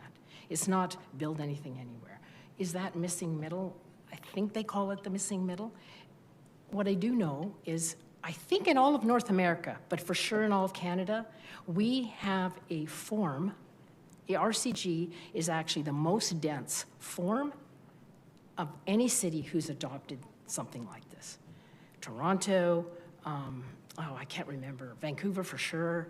And the other comment I want to make, and it's a bit of an aside, but it really does, like, there was discussions, and frankly, I've heard it specifically from administration and also Mayor Farkas say, we are planning for a city of 2 million. And first of all, even the city's own numbers, according to the sprawl, they say 2029 we're going to be at 1.7 million or 1.66, not anywhere near 2 million. And if we keep these end lots, you know, the end lots, and whether or not you have to get land use change, I'm not going to necessarily believe that, but if we keep those end lots, and 100,000 lots would remain RCG on this, what I'm calling a soft repeal, and 6 units per lot, if that's approved, be about 600,000 units, which should fit 1.2 to 1.5 million people. We're not going to get anywhere near that for a long time. So, you know, we're accommodating all this building. And approvals, we have to remember, approvals don't mean building. That's all it is. It's an approval. And that's why it doesn't give us affordability, like it's been said over and over and over. It just doesn't. So sorry, going off topic there, but. No, that's all the questions I had for you, but I do have questions for other panelists. Councillor Chabot, I'm going to just briefly interject. As chair, I have a responsibility that members understand the motion that's before us. I just want to reiterate that my understanding is similar to yours, even similar to how Councillor Dhaliwal explained it earlier, and that this is a repeal, but the existing RCG that exists is being changed. That's the amendment, or that's what's being proposed. It's not a blanket rezoning to allow RCG everywhere. It's just the remaining RCG that exists, and I'd just like administration to verify that. Thank you, Your Worship. The land use bylaw controls what can be built where and what conditions. It can be described as two parts, maps and the rule book. The maps determine what is allowed on each property. For example, the 300,000 residential parcels we are discussing today and all of this week, currently allowing up to 8 units, 4 main units, and 4 secondary seats. The maps answer the question, what is permitted on this property? The book outlines the rules for building, for example, the height and size of a building. Once the maps say what is allowed, the book explains how it must be built. The recommendations before council involve changes to the maps and the rule book in accordance with the notice of motion passed by this council on December 15th of 2025. First is to change the maps saying what is allowed. Currently, the approximately 300,000 residential parcels allow up to 8 units. If this bylaw is passed by this council, 68% of those will allow for up to 1 house and 1 secondary suite only. 20% of those parcels will allow up to 2 houses and 2 suites. And the percentage of the remaining homes, i.e. the ones that are exempted from this repeal, will continue to allow up to 4 homes and 4 suites. The second part is the updates to the rule books with the rules that clearly match what the maps will allow if this council approves the repeal. This is to enable the repeal of the rezoning, as the maps do not have the previous zones currently. And lastly, and I think this is the point of confusion that the public and some councillors are struggling with right now, lastly, for those remaining parcels, i.e. the ones that are exempt, that will retain RCG as their zoning on the map, The last component that is being contemplated is changes to the rule book specific to RCG, and these changes would limit the number of units to a maximum of 6, 3 homes and 3 suites. In summary, the maps set the permissions, the book sets the rules, and council is being asked to update both. Clear as mud. Thank you. Thank you for that. And I'm just going to very briefly insert myself into the queue. As I was quoted, my statement on the 2 million was our water system needs to be prepared to serve 2 million customers. And as it stands, Calgary, Chestermere, Strathmore, Airdrie, and Satana Nation are approximately 1.87 million today. So that was the number in the reference. Sorry, I'm not trying to interrupt you. That came from the sprawl. Thank you. And that was Jeremy Sprawl. That was Jeremy Clauses who Thank you said very that. much. Thank you very much for that. But I just wanted to clarify what I was referring to on the yardstick. Back to you, Councillor Chabot, please. Thanks. Next question is for Ms. Catherine Davies. First of all, thank you for coming here, and Mr. Willem Klumpenhauer. Klumpenhauer. Anyways, so he made a presentation the other day, and I don't think I got a chance to ask him this question, but he was basically showing this typology or this typology or this typology, and that no one individually could achieve it. And I'm just wondering your thoughts on a hybrid model of a little of each, and whether or not you think that would be maybe a better solution rather than just focusing on just one typology over another. Well, I think the nice thing about the RCG zoning is that it allows for different typologies. And I think it was Civic Works in the hearing 2 years ago. They did a really good presentation on how the market will actually dictate what goes where. And so I think you get a lot of flexibility in the zone. I've heard this often referred to as a one-size-fits-all solution, and I think that's just not a good characterization of what this is. Yeah, and see, and part of the challenge, of course, is when you look at places like cul-de-sacs and whatnot, where the mechanism is based on square footage, not frontage. We keep talking about 50 by 120, but there's a lot of those pie-shaped lots that have a huge square footage, but then they have very limited on-street parking just by virtue of the configuration, and they're not typically not close to transit, and it's just not suitable. But they're viable because people will buy into it because you can typically offer a slightly reduced rent. So I guess how do we rationalize with and not in every backyard versus not in my backyard mentality and applying RCG citywide? Well, I think the market takes care of a lot of that. I think too, and again, I realize that it's been a couple of years, and maybe I'm the only person who's gone back and watched the previous RCG hearing several times, but Willem Klumpenhauer did a really excellent presentation showing just how slow, how gradual the change is, and how we're not suddenly going to see RCG everywhere. It's probably not going to work in these suburban cul-de-sacs. I can think of a lot of places in my neighborhood where it just doesn't work, and so it hasn't happened. We're still seeing singles and semis built in my neighborhood, even on lots where they are zoned RCG. Yeah, and I guess what it comes down to from a lot of folks, it's not just whether or not, but that it might, and it's the fear of that it might is part of the opposition to some of this. I don't know if you believe in that, but... I have seen that firsthand. All right, thanks. That's all the questions I had for you. Thank you for being here. Ms. Sharp, if you, it's not Councillor Sharp, Ms. Sharp.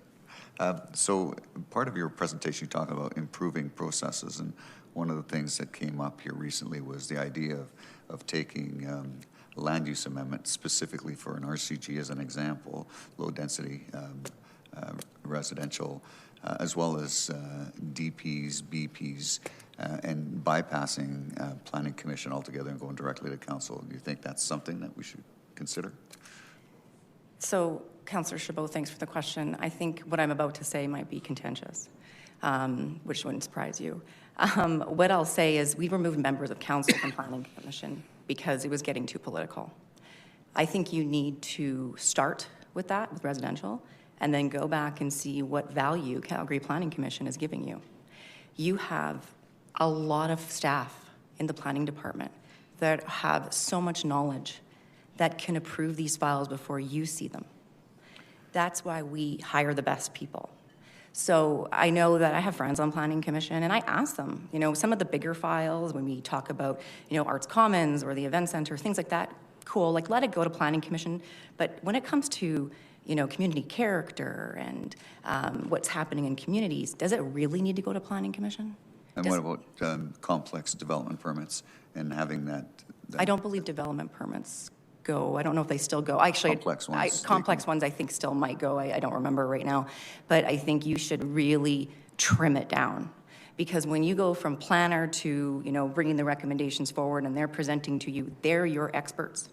You, on the other side, are amenable to persuasion after listening to people that live in those communities to say, okay, yeah, I think this is great, or it's not. But there are mechanisms to cut red tape. This was part of that notice of motion that never saw the day of light in 2023 when we tried to stop blanket rezoning before it even was a thing. And so, you know, the city's done remarkable work. They have an infill strategy plan where they've cut red tape. There's other cities out there that do some sort of tiering. I know the city of Calgary has a tiering program.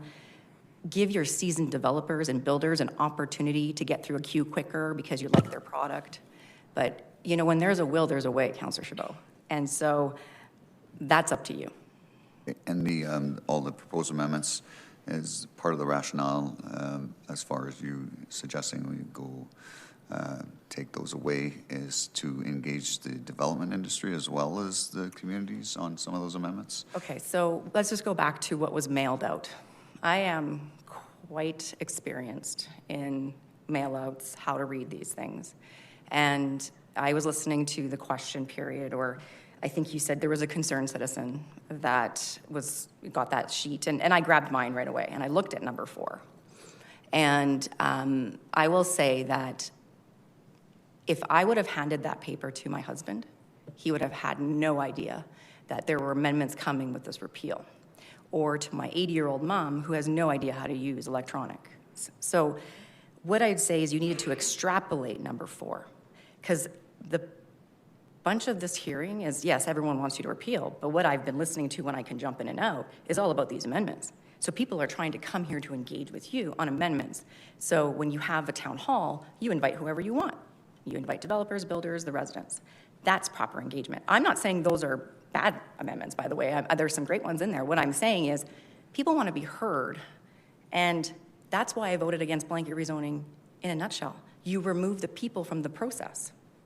So right now, those amendments should be part of the first recommendation. Remove it. Go back. Talk to your community. And, you know, look at the density and to hear the people on both sides. It's great. There's a lot of great ideas that are coming forward, but I feel like you guys are shoving this right back down everybody's throat again. So essentially, you're saying provide more granularity in regards to the proposed amendments so it's clearer for most people to be able to see it so they can provide input, yea or nay. Well, that and, you know, I'm not going to get involved in process and procedure, but from what I remember when I sat in that first public hearing, I do believe we asked for questions of clarification before we went to public hearing, because that's when some of the contentious stuff came up with the federal funding. Yeah, again, I'm not sure if that would have resonated with everyone, but... You know what, probably not, because I'm still hearing the confusion like we just did, but I think you owe it to Calgarians to get this far saying you're going to repeal it. You owe it to them, and you've made them a promise, so do that. Then go back. Some of those amendments are great. Extrapolate on them. You might have better ideas, but I just feel like you can't do this in one shot, and that's what I think most people are seeing. Again, I'm speaking for myself here. I'm talking about my property and what I know happens in my community, having the experience of sitting on council and then the 20 years at admin. I think that you guys owe it to Calgarians just to press pause. You will be back here in July. Bring them back in July. Okay, thanks. Those are all my questions. Thanks for being here. Yeah, thank you. All right, Councillor Pantzopoulos, please. Ms. Gilmote, Pat, recognize you and I stand in the way for all my colleagues and all Calgarians having lunch, so I'll be real quick. I don't want to hold you up from lunch, Joe. No, and council gets hangry, so we'll be quick. Thanks so much for everything you've done for Westgate and Ward 6, and certainly has been the ground zero for development, and you've been the focal point for that. Just generally, are folks in Westgate against change, or what sort of change would they want to see in their community? Well, right now we've got 8 pending applications, 1 under development.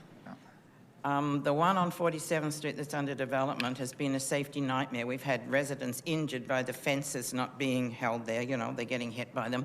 Behind it, we've got 2 more applications. And if you want to see the Facebook of the community, they're really going to town.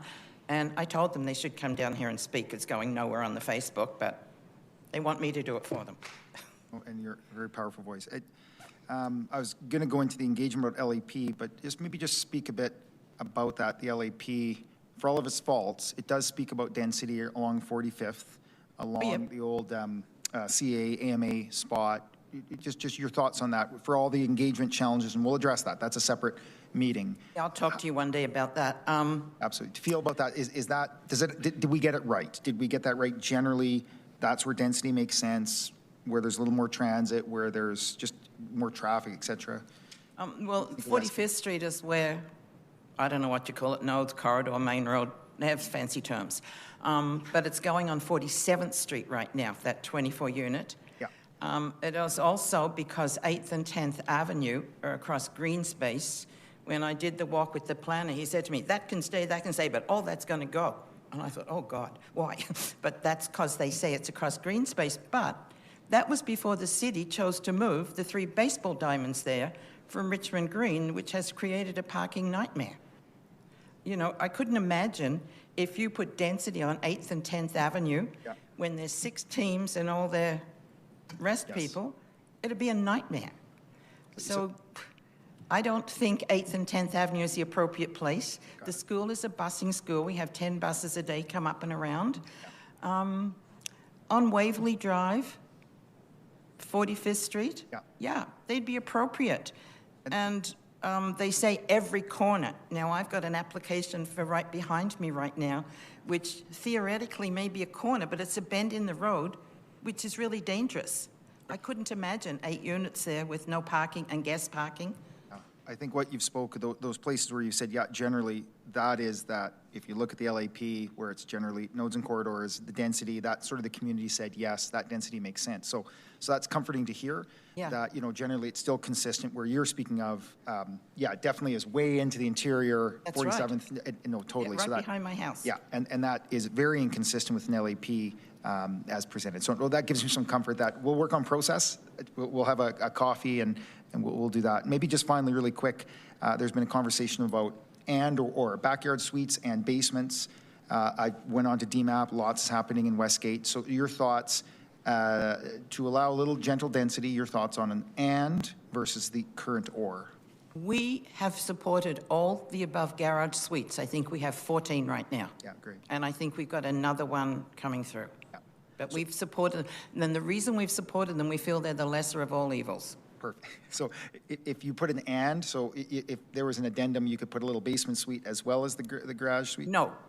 Okay, the and is because not. then it becomes what we've noticed, a commercial. We've got one of them right now on Westview, under construction, and it's going to be an absentee landlord. So then it becomes a commercial property. So why isn't it taxed as a commercial property? Perfect. Pat, thank you so much for coming down, and encourage your colleagues to come and present as well. Thank you so much, Mr. Mayor. Thanks, John. Thank you. Thank you. We're going to be back at 1:45 p.m. with Rusty Miller, Jennifer Baldwin, Patty Miller, Lisa Poole, Chris Davis, and Robert Lahody. And then after that, we're going to be on panel 76 and onward. So see you at 1:45.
Welcome back to Calgary City Council. We have a few more folks to hear from in our public hearing. So, Madam Clerk, let's call the roll.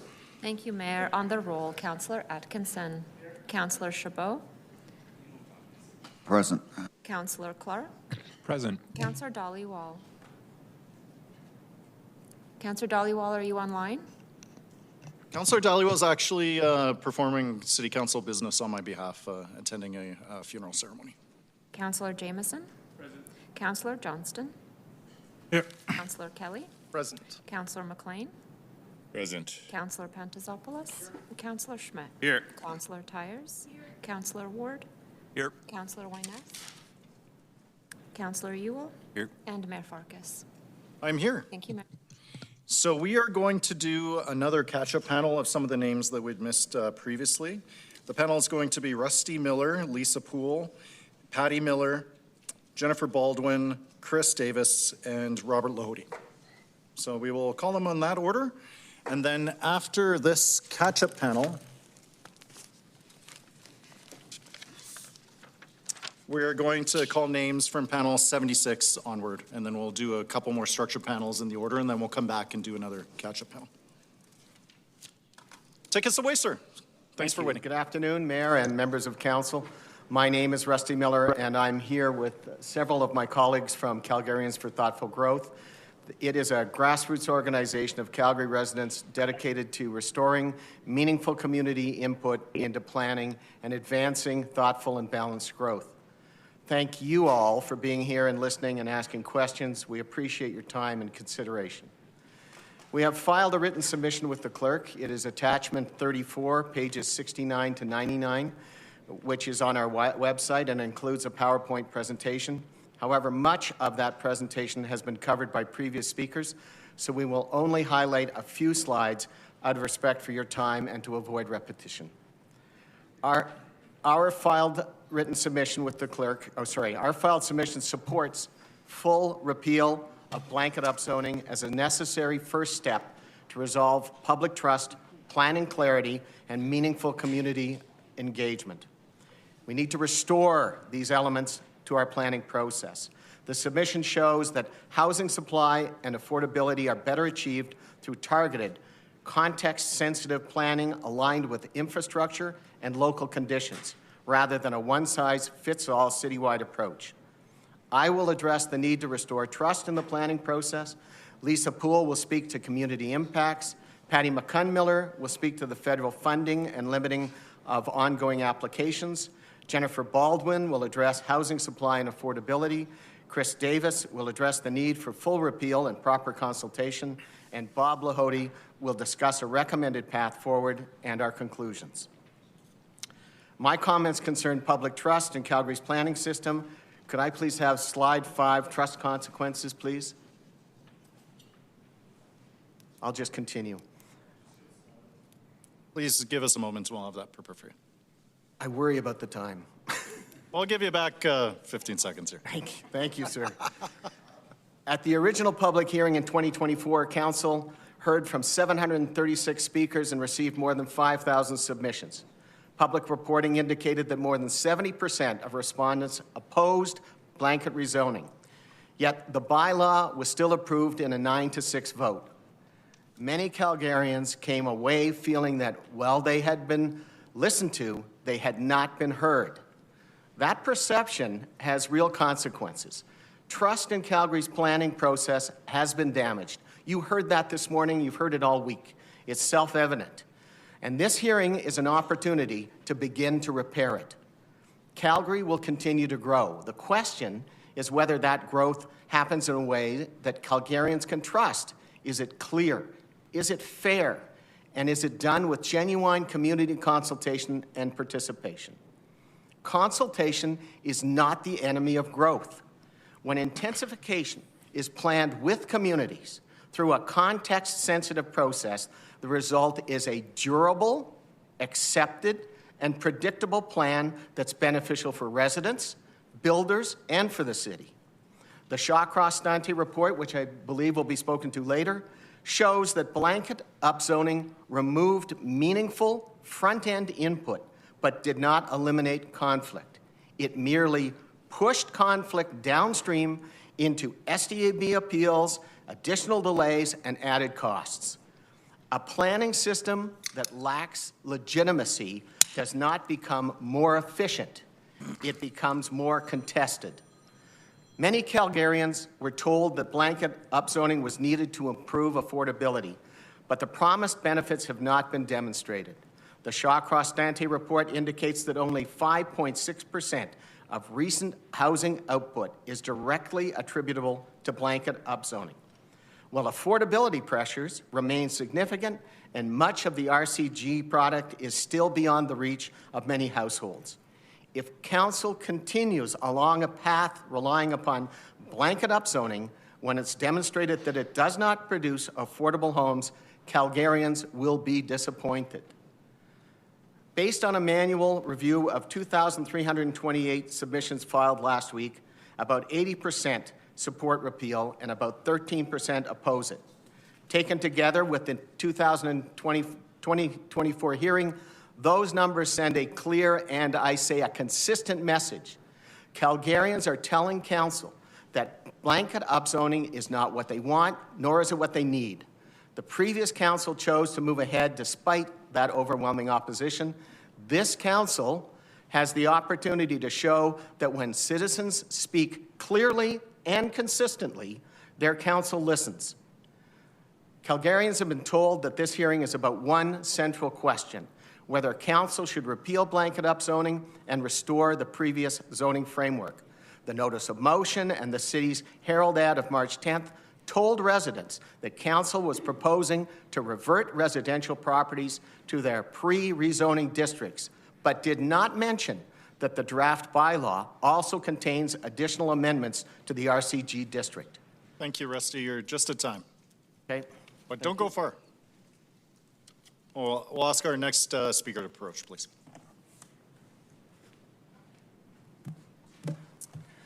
Hello, Mayor and members of Council. My name is Lisa Poole. I'm the president of the Elbow Park Residents Association, and while a recent community survey shows 90% for the full repeal of blanket rezoning, I am speaking only on behalf of Calgarians for Thoughtful Growth and not the EPRA, because I just finished writing my presentation and haven't had time to get board approval for it yet. I support a full repeal of blanket rezoning. A key takeaway from the presentations this week is that people on both sides of this issue largely share the same goal. We want Calgary to be a city that is safe, affordable, and livable for all its citizens and for future growth to reflect these goals. 55 community associations, 2 homeowners associations, and 2 residents groups signed a joint letter calling for repeal. People with a wide range of knowledge and experience have taken the time to write letters or to speak to you because they love this city and they love their communities. Imagine what we could accomplish if we could harness this passion and wisdom and get everybody working in the same direction. It would be powerful. People love this city, they love their communities, and they value what makes their community unique. Blanket rezoning ignores that and replaces it with a one-size-fits-all approach that simply doesn't reflect how people want to live their lives.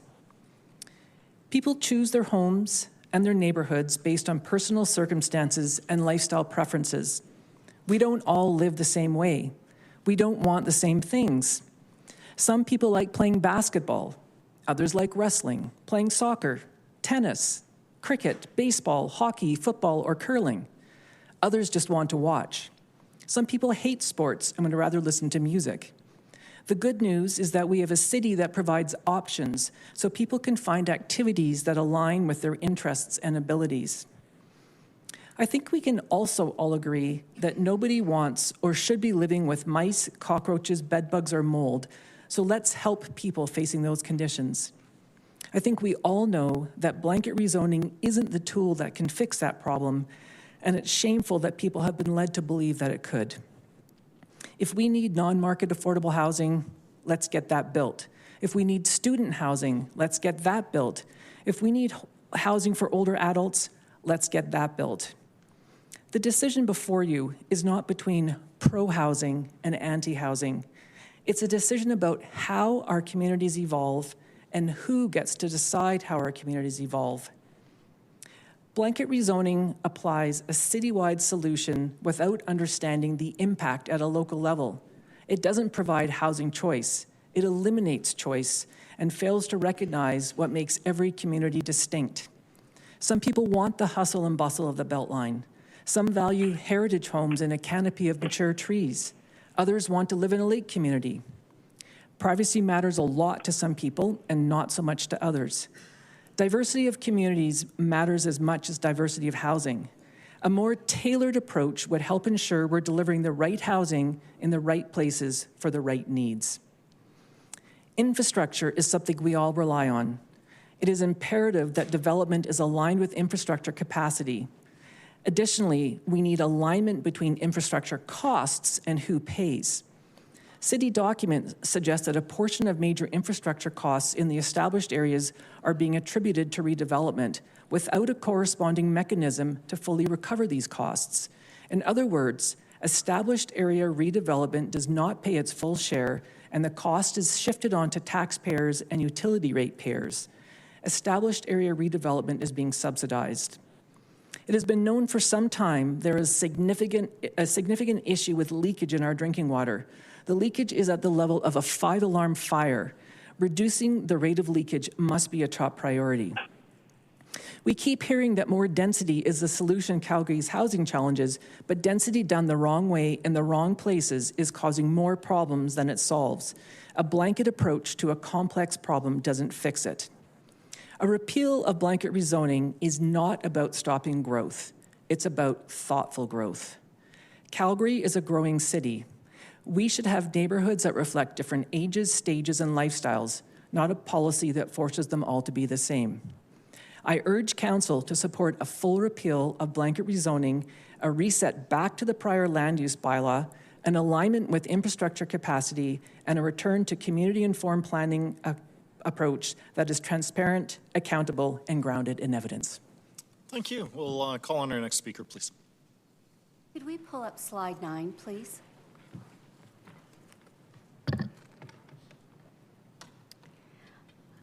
Good afternoon, Mayor and Councillors. My name is Patricia McCunn-Miller, and I'd like to address 2 issues that have become central to this debate.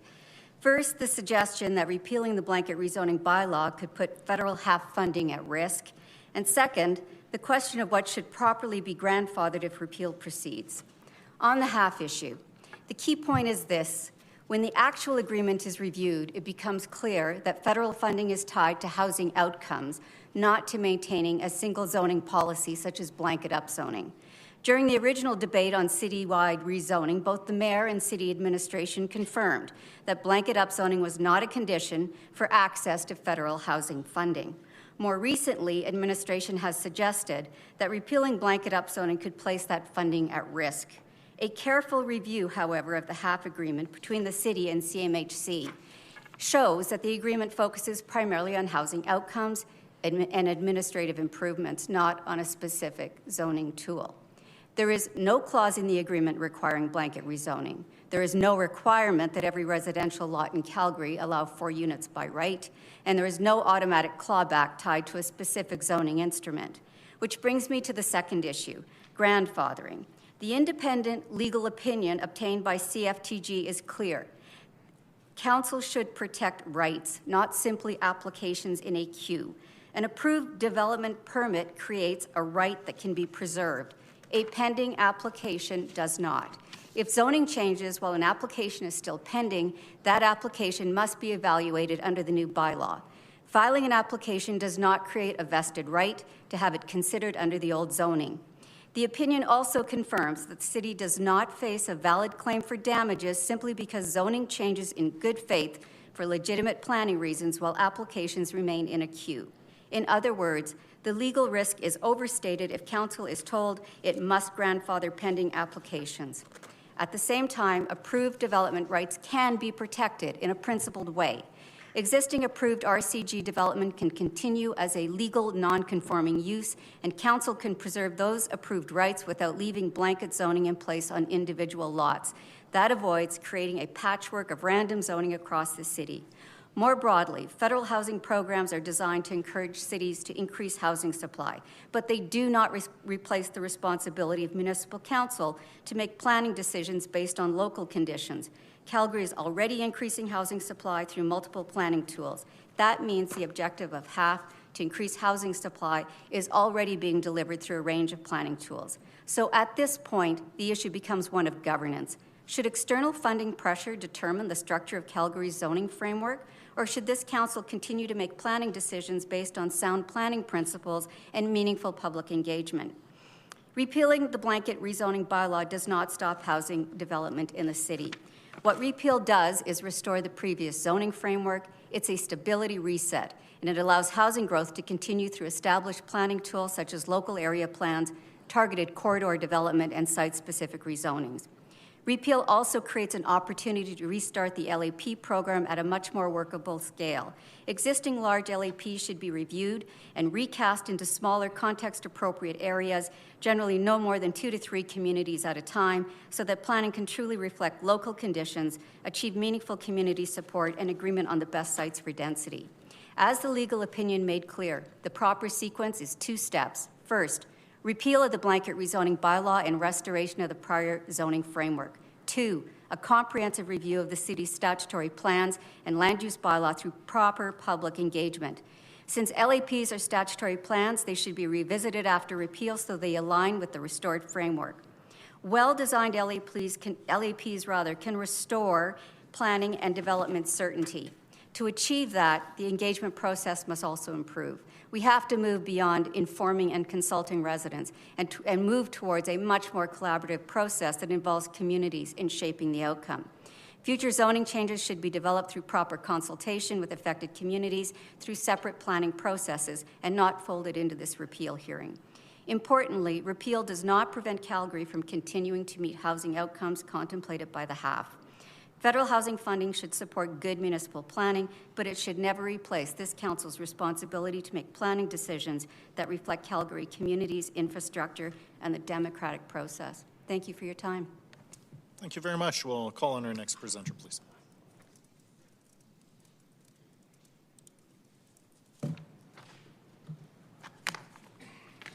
Can you pull up slide 8, please?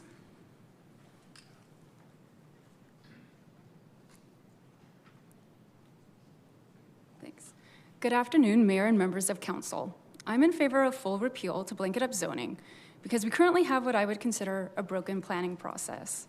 We've heard repeatedly during this hearing that blanket up zoning does not deliver affordability, reinforcing that the original assumption was overly simplistic and in many respects counterproductive. Instead, what it does is primarily increase the redevelopment value of land. When additional units are permitted on a parcel, the economic value of that land rises because it can now support higher density redevelopment. That increased land value becomes embedded in the purchase price, paid by developers and investors seeking redevelopment opportunities. Homes that once served as entry points for younger buyers are increasingly targeted for redevelopment. While demand for low-density multi-unit remains limited, and single-detached homes still the most in demand, they become more scarce. The result is increased competition for land, rising property acquisition costs, and redevelopment patterns that prioritize return of investment rather than community stability or housing accessibility. I urge Council to ensure that planning measures meaningfully incorporate community context if you want neighborhood buy-in. Zoning is being applied in a way that does not reflect how neighborhoods actually function. What might work in West Hillhurst or Eagle Ridge might not necessarily work in my community of Haysboro. We are a community of single-story modest bungalows. When you introduce up to 60% lot coverage along with building heights of 11 meters under RCG or 12 meters under HGO, the result is development that is overscale for the existing community. I've spent time supporting Haysboro residents through the SDAB process for HGO built forms. What has become clear is that this is now their only meaningful opportunity to be heard. But the SDAB process is the most complex and intimidating portion of the planning process. While the application fee is $200, the reality is very different. The process has become so professionalized that residents are often forced to hire a representation. Costs typically start around $2,700 just to participate. That is not public fairness, and instead we're seeing resource barriers. Since the HGO is permitted use along Elbow, which is all small single-story bungalows, typically you have a procedural hearing to see if there's a relaxation. If there is, you go to the merit portion. If you do your SDAB homework and you find bylaw relaxations, that would typically allow you to progress further. But now the SDAB is picking and choosing which relaxations should hold enough weight to go to the merit portion. You don't even get to argue the merit of the relaxation as a resident because that's reserved for the merit hearing that you're not granted. Residents feel that the goalposts keep moving on them because it is. Residents do not typically have $35,000 to take these applications to court to rectify unfair processes at the SDAB. We are seeing a shift where engagement has been pushed to the most difficult and expensive stage of the process. This does not reduce conflict, it concentrates it. So what we are left is with this: a planning system that applies broad zoning changes without context, limits meaningful discussion at the front end, and pushes residents into a costly appeals process at the back end. A targeted approach is the alternative. Targeted upzoning distributes redevelopment more deliberately, reducing the concentrated gentrification we're currently seeing in communities like Bowness. When zoning is applied with context, when it reflects the built form of a community and its infrastructure capacity, you get buy-in, you get certainty, you reduce conflict. I also want to speak briefly to my generation and those younger who are concerned about affordability. And, listening to you guys for the last few days during the hearing, my heart breaks at some of their stories. I understand their concerns, but this policy is not solving that problem. If anything, it's contributing to it. So, your hearts are in the right place. This is just the wrong policy to achieve your objectives. I also recognize that not everyone is obsessed about following zoning and development as closely as I do, but people should be aware that a significant volume of large-scale development has already been approved. Much of it has not been built yet, and we'll see its full impact in a few years once it's built. So finally, local area plans need to be redone. They need to be smaller, more context-specific, and grounded in infrastructure reality. And we also have more detailed recommendations on how the LAP process can be improved. Thank you. Thank you so much. We'll call our next presenter, please.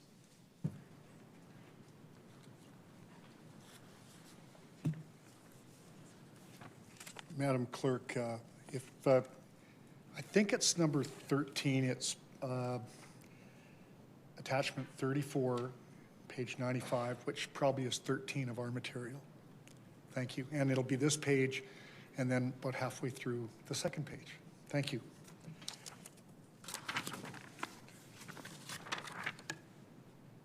Good afternoon, Your Worship and members of Council. My name is Chris Davis. I really appreciate the opportunity to be able to speak with you today. My wife and I live in Ward 6. Our family submission is in attachment 23, pages 192 to 204. I'm here with my friends and colleagues from Calgarians for Thoughtful Growth, and we're here to support the repeal of blanket upzoning. I'm speaking on the need for full repeal and proper consultation. I've served on a number of community association and boards, including Park Hill Stanley Park and North Glenmore Park. I've been a municipal and planning lawyer for over 30 years, working inside municipal government for about half that time. I've worked for developers. I've represented individuals and communities. I've been involved in at least 98 reported Court of Appeal and SDAB decisions. So later, maybe, ask me how the current approval and appeal process could be fixed. Full repeal and proper consultation. At Council's hearing on December 15th, following a motion to request for the full appeal, Council considered a motion arising and approved bringing to this hearing a package of amendments to the RCG district. When I re-listened to that tape and watched it, it became apparent to me that from your comments that the intention was to have the changes considered following the public hearing, and from my review with an intention that they follow the full repeal. However, as many of you have heard this week, that's not how it's played out. Are Calgarians here this week speaking about the supplementary RCG amendments? Arguably, for the most part, no. We know that consequential amendments and unintended consequences are now going to be addressed by administration at a further public hearing to be held on Tuesday, July 21, and that's articulated in attachment 7 of the materials. The proposed bylaw 9P 2026, the repealing bylaw, is assembled in 5 parts. Parts 1, 2, 3, and 5 seem to address repeal, with parts 5 arguably dealing with some of the childcare, subsequent amendments, etc. But all of that, I think, represents the intention for repeal. Part 4 addresses the proposed changes to the RCG district.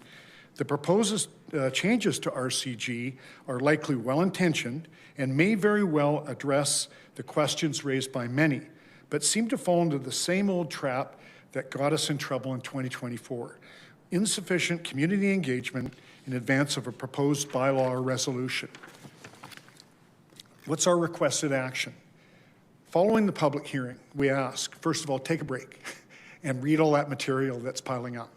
Secondly, move to sever the vote on bylaw 9P 2026 and address parts 1, 2, 3, and 5 first.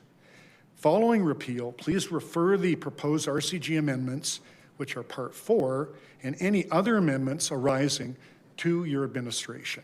Secure meaningful public engagement in advance of the proposed July 21 public hearing. Move the July 21 second public hearing forward, if possible. And I know your administration will be able to answer this. Do you need the time to August 4th? Can it be sooner to try and obtain certainty about process? So outcomes from the above include ensure that exemptions represent the minimum carve-outs from the blanket repeal. You'll know from some material I submitted on behalf of a community in Glendale that they won at the appeal board, but that site still is carved out as RCG because of the rulings and the exceptions that have been made. So again, ask me about that further and how that might be addressed. Put off further corrections and changes to July 21. Remember that any landowner or developer can still continue to pursue their own additional RCG amendments. Remember, compensation does not flow from redesignation. Again, ask me. Then a patchwork map may not be necessary. There's a way to do this without a map. So thank you again, and I ask all members of council, I thank you for your attention. I thank the administration for all the work they've done, including the clerk's office. And again, I conclude by saying our request today is straightforward. Please repeal blanket upzoning, do it cleanly, and do not use this repeal bylaw to get into broader amendments. You'll be repeating the same error we've done before. Thank you. Thank you, and we'll welcome our final panelist, please. Online. Go ahead, Mr. Lohody. Thanks very much. Good afternoon, Mayor Farkas and members of council. I will be providing the views of the Calgarians for Thoughtful Growth on a recommended path forward. But before I do that, I want to make a few observations. Firstly, we heard time and again from people over the past few months asking, why should I make a submission to or appear before council? Wasn't this all decided in the fall election? Or, I thought the full repeal of blanket rezoning was a done deal. It was, wasn't it? I submit that many people who otherwise might have participated in this public hearing have not because of these views. That said, and as Rusty pointed out, council ought to be mindful of the 6,000 some odd written submissions and the 700 some odd presenters who addressed blanket rezoning in April and May of 2024. Their views are equally relevant today. Second thing I want to observe is that many people speaking in favor of retaining blanket rezoning have characterized repeal as a reversal of Calgary's home is here housing strategy. Or put another way, they want council to retain the blanket rezoning bylaw in order to save Calgary's housing strategy. This is a gross mischaracterization of the impact of repeal of blanket rezoning. You know, Calgary's housing strategy has 98 recommendations, only 2 of which are in any way related to blanket rezoning. Of the other 96, more than 50 have been completed, 20 some odd are underway or soon to be underway, and a number are delayed for various reasons. Calgary's housing strategy is intact and is delivering significant new housing. It does not need to be saved, and it will not be reversed by fully repealing blanket rezoning. Repeal of blanket rezoning merely removes one tool that has proven ineffective and divisive. My third observation, and I want to put this on the record, is that one speaker on Wednesday criticized a Calgarians for Thoughtful Growth flyer that included a photograph of a particular development, suggesting the project was not zoned RCG or HGO. While technically correct, the criticism missed the point of the image. That image was illustrative of the built form that blanket rezoning does permit in Calgary's neighborhoods. The fact the project was approved under a different district does not change that point. And we clearly identified the location for transparency. So moving on to our recommendation, and you've heard it already from other members on this panel, but we see a three-step path forward, and it's the same path forward that many speakers over the last few days have supported. First, the full repeal of the citywide blanket rezoning bylaw, and importantly, including the housekeeping changes and amendments added by administration after the last council approval of that bylaw in 2024. Secondly, a reset of the zoning districts and the parcel designations under the prior land use bylaw. And thirdly, a full re-engagement of Calgarians through new and revised local area plans and corridor planning processes to determine where density should occur, informed by neighborhood context, infrastructure capacity, and community engagement. This approach preserves legislative integrity, provides Calgarians with clarity, and allows future zoning reforms to be considered through dedicated and properly scoped planning exercises. We know that broader zoning reforms are being advanced by the administration in connection with the Calgary Plan, and undertaking this engagement with Calgarians sooner is going to be helpful in terms of advancing those zoning reforms. The Calgary Plan is scheduled for review by Council in the next few months, and in our view, it and the zoning reforms should not move ahead of meaningful community engagement. Given the scale of this blanket rezoning debate, Calgarians should first be fully re-engaged so that future zoning reforms are built on a foundation of trust and understanding.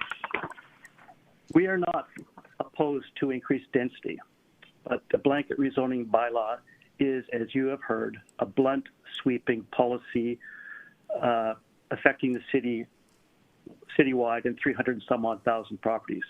The scale of that policy, the way it was implemented, did not permit thoughtful planning. The challenge before Council is to guide planning and development for the long term. This public hearing gives you an opportunity to do just that and reset Calgary's planning approach for years to come.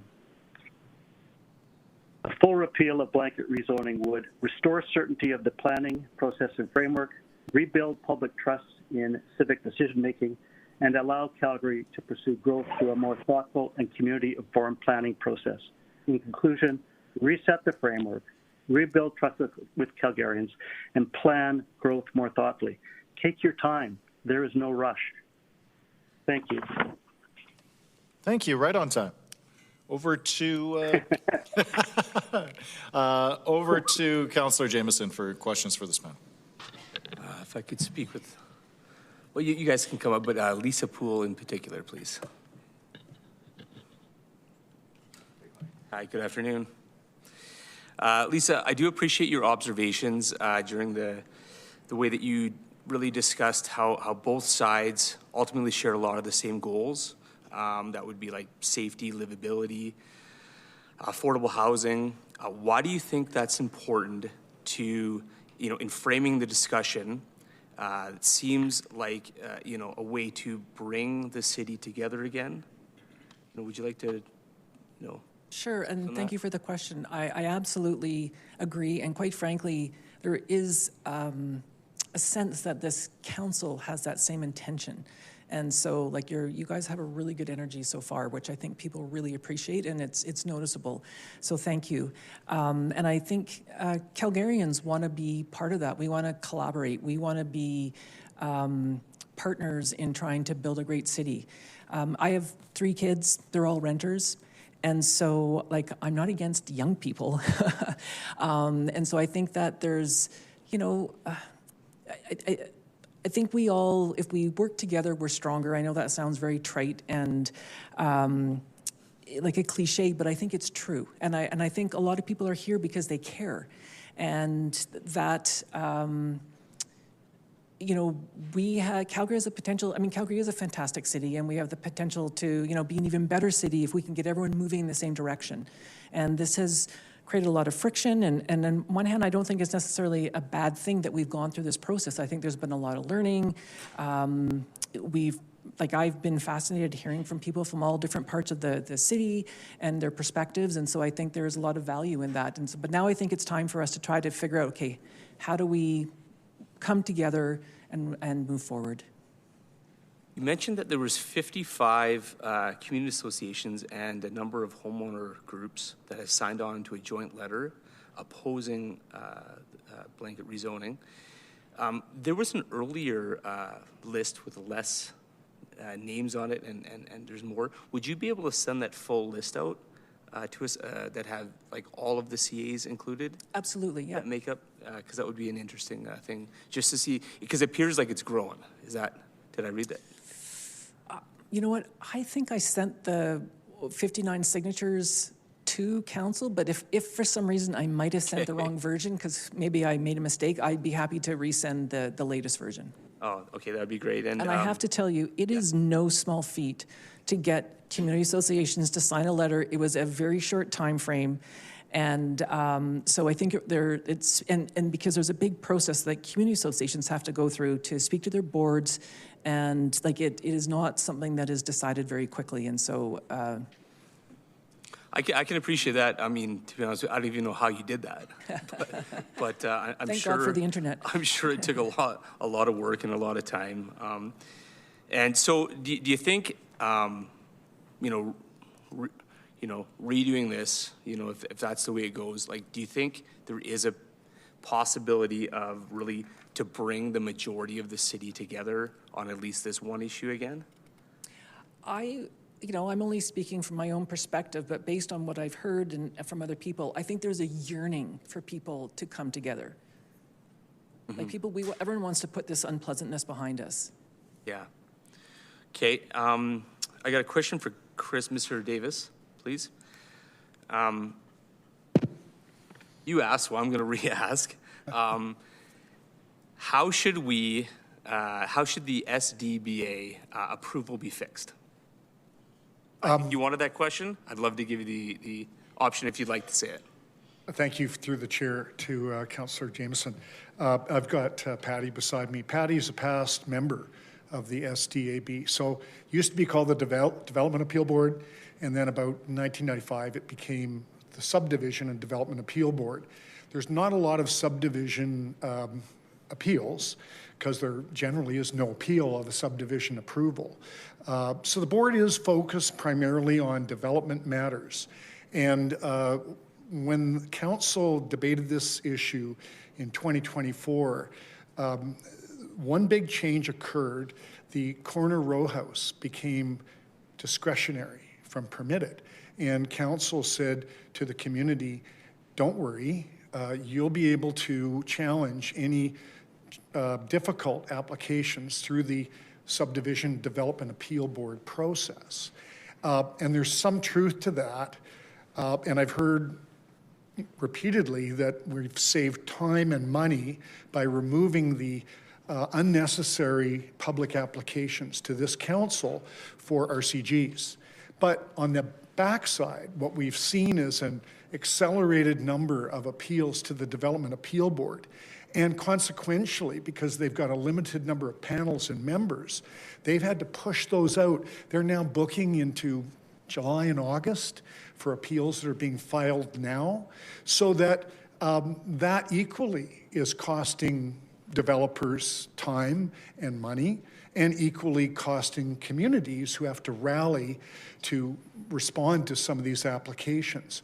And I know Patty will have some thoughts on this, but my experience, I mentioned earlier, I handled an appeal where the applicant withdrew and the appeal board has to resolve that. So their decision was the permit's canceled. But that still shows on the proposed maps as being a leftover RCG. So there's some consequential corrections that this council needs to address.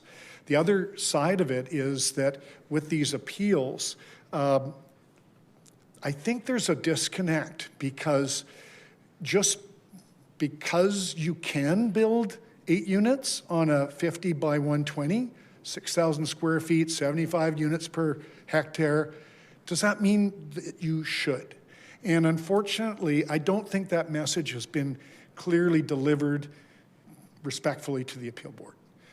And the message often is, I can build that, so that's what I'm going to ask for, and I should get it. But the whole point of discretionary is that you should be able to turn it down. Some things just don't fit. And the MDP still has language in it that talks about respectful integration. And that message is being lost somewhere on the trickle down, to use that phrase, down to the SDAB. So I'll stop at that point and turn it over to Patty, who I think has got some learned experience. Very recent learned experience. It's a combination of things. The DP process isn't working the way it should, and so it's pushing the issues to the back end, post the DP approval, to the SDAB. And the problem, as Jennifer talked about the SDAB process, is it's highly burdensome. The average citizen is outgunned, out-resourced. They're usually facing a developer who can hire lawyers and consultants and then write it all off as a business expense. They're also usually facing the city lawyer, who is there often re-arguing the merits of their decision, which quite frankly, the decision record for the DP should be what goes to the appeal body, even though they've got a right under the MGA to present. You got to ask yourself, why are they doing that a second time? Because then it causes more cost and burden on the citizens to respond. And so for the average citizen, it's not just the financial cost, and it's out of their pocket. It's also the time cost, because this is not their day job. This is not their part of what they do every day. So they have to find the additional time to go out and deal with the SDAB. So my perspective is there are issues. The other huge issue with the SDAB is notice. So when there is a decision on a DP, the notice gets, quote, published by the city. But it used to publish in the paper, and now you go to it's a publication, you go to the DMAP and you try to find something. You're looking for something that you don't even know exists because you may not be aware because you never got notice of a development in your neighborhood. So usually by the time the heavy equipment is rolling in, you're asking, what happened and when did it happen? You go back and you find out the appeal period is done, and you cannot even appeal to the SDAP. So I think the DP process and the SDAB process, they both need a revamp. I think there should be an advisory committee that sits down and takes a really good look at both of these processes, what's not working in both, and comes forward with recommendations. The city can act on its own DP items, and the SDAB falls under the Municipal Government Act. But I think that you can mobilize what could be a more efficient process. And to everybody's point, if you could engage communities earlier in development, you can resolve a lot of these issues, and it will never get past, you won't get people appealing DPs. I think you're seeing this level of engagement, and Chris is right, like the delay now to get for the SDAB is unheard of, and it's causing great cost and delay to everybody involved, not just citizens. So we need to really rethink, is this process working? Start with DP and also deal with the SDAB, because it is not a citizen-friendly process. And one last item on the DP side. The city culture has to change about DPs because it's a very developer-centric process. So there's a lot of communication, as there should be, about their development projects that are coming to the city. But it's to the exclusion of the impacted community, and that has to be a cultural shift, that they are an important stakeholder in the process. And dealing with them early is going to be beneficial, and it's going to reduce the appeal processes and pushback from communities. So that's a bit of a snapshot about SDAB and DP. Well, I've heard a few things, what you mentioned there. There's a lot of great ideas, and they get brought up by multiple people. The issues about some of the lead times of the DPs and the costs associated have been brought up, and how that ultimately passes on to the end user, making everything more expensive for the person buying. And so I've also heard brought up, this idea of a committee or an advisory group that advises, strategically on how, from industry, we can streamline this. And you just mentioned that, and I think that's probably a really good idea, that we could adopt. I think it is a good idea, and I think involving citizens in that type of a discussion is important, because often the city says, let's strike a committee, and it's industry and it's the city, but the important sort of community, citizen stakeholders are not at the table. And I think if they're there, you're going to build buy-in and understanding across the board, and I think that's important. I find that about every 15 years, there's a reset. And things reach a point where this council and your predecessors will say, we need to do a redo. And we need to engage with the stakeholders and figure out what we can do that's better. I've been away working in a northern community for 6 years, back and forth. And so I haven't done as much SDAB work in the last 6 years. Last year I have. They don't meet in person any longer. And I don't know that that's an improvement. Some people might say it really is a good thing, but I know I appreciate being able to see all of you in the eye, know that you're listening, know that you're engaging, and maybe that should be the same at the SDAB. So I'm not saying that I'm precluding any outcomes, but I'm thinking it's maybe time for a reset, time to consider how we can do things better. And you're a new council with fresh ideas. We just offer these things up for consideration. Thank you for your input. I really appreciate it coming down. There's other councillors here, so I'm going to now start my time. So thank you. Thank you. Over to Councillor Yule, please. My question's for Lisa. I've had 2 Ward 3 residents in these 5 days come to council, and both of them asked me not to repeal. But you came to my town hall, so since I have very few residents coming from Ward 3, I'd love your opinion on how I should view, as a fringe councillor, this doesn't really affect us as much as the inner city. The RCG, like, we don't have a lot of laneways, we have a lot of pie-shaped lots, and we are going to get a lot of density regardless of whether I vote to repeal or not. So you heard kind of at my town hall the discussions there. As a fringe councillor, how do you feel I should view this this decision before us? You know, it's a fair question, and it's a conundrum of the council, because you're not the only councillor that lives in a ward that is less affected. For example, when I was collecting signatures, I did not get any signatures from wards. I guess the exercise of sitting here this whole week and listening to people, hopefully that will give you an understanding of the impact that people are experiencing. And I think it's really important to stress that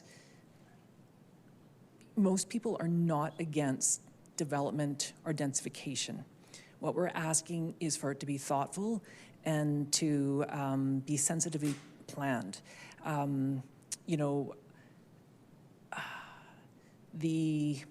everyone makes fun of you when you talk about trees, but I cannot begin to tell you how deeply distressing it is to see massive trees being cut down, you know, for a development, but like without any thought to, you know, all the birds and the animals that live there, the shade that it provides, the groundwater absorption that it provides.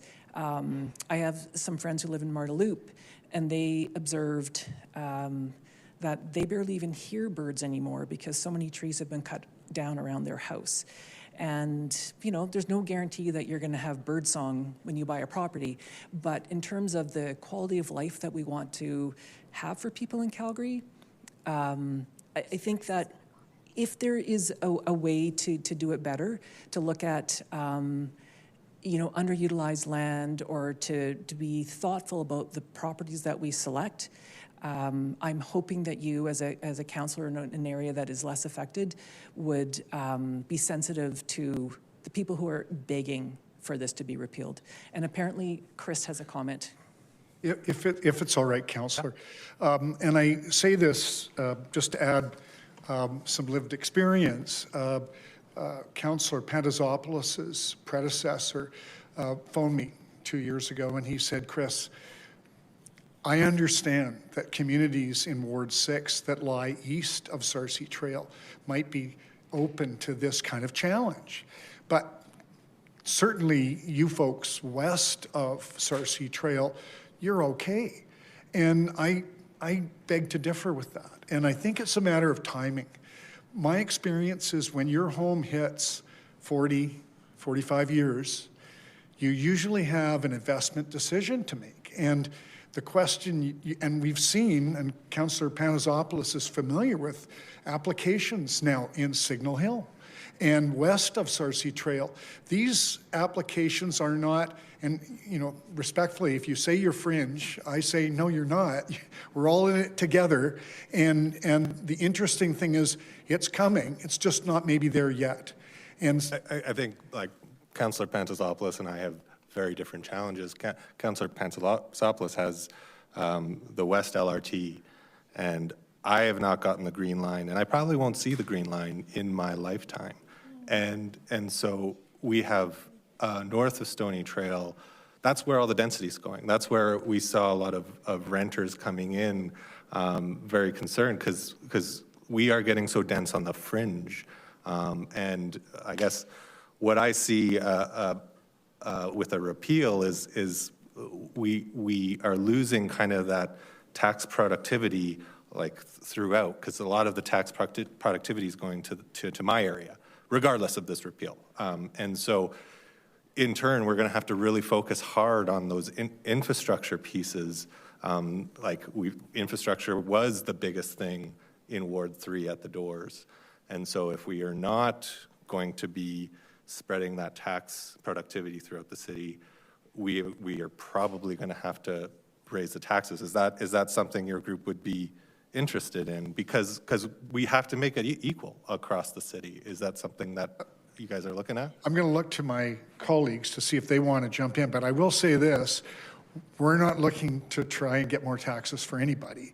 We recognize that we want to do things better. We want to make sure that you as a council have all the right tools to be efficient and productive in the use of resources in our tax dollar.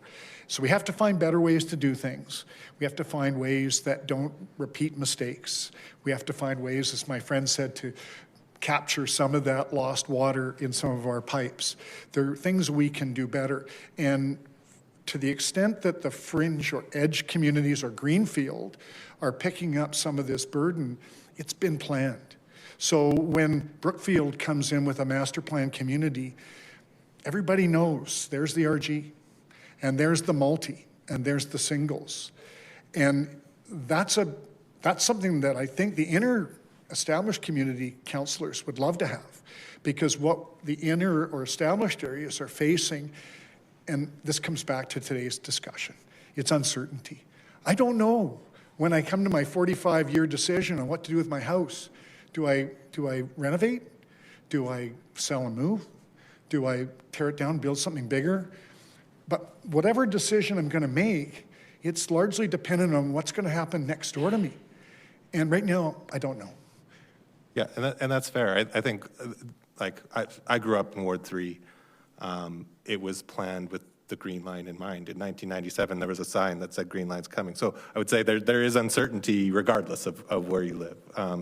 The Livingston, Carrington area, they said that they were going to, like, they're 8 years old now, and developers said that Green Line was coming. So all I would say is I hope to see you at future discussions for the infrastructure pieces that we are needing in the north to support a decision to repeal like this. Thank you for that invitation, and Lisa is the right person to respond. Yes.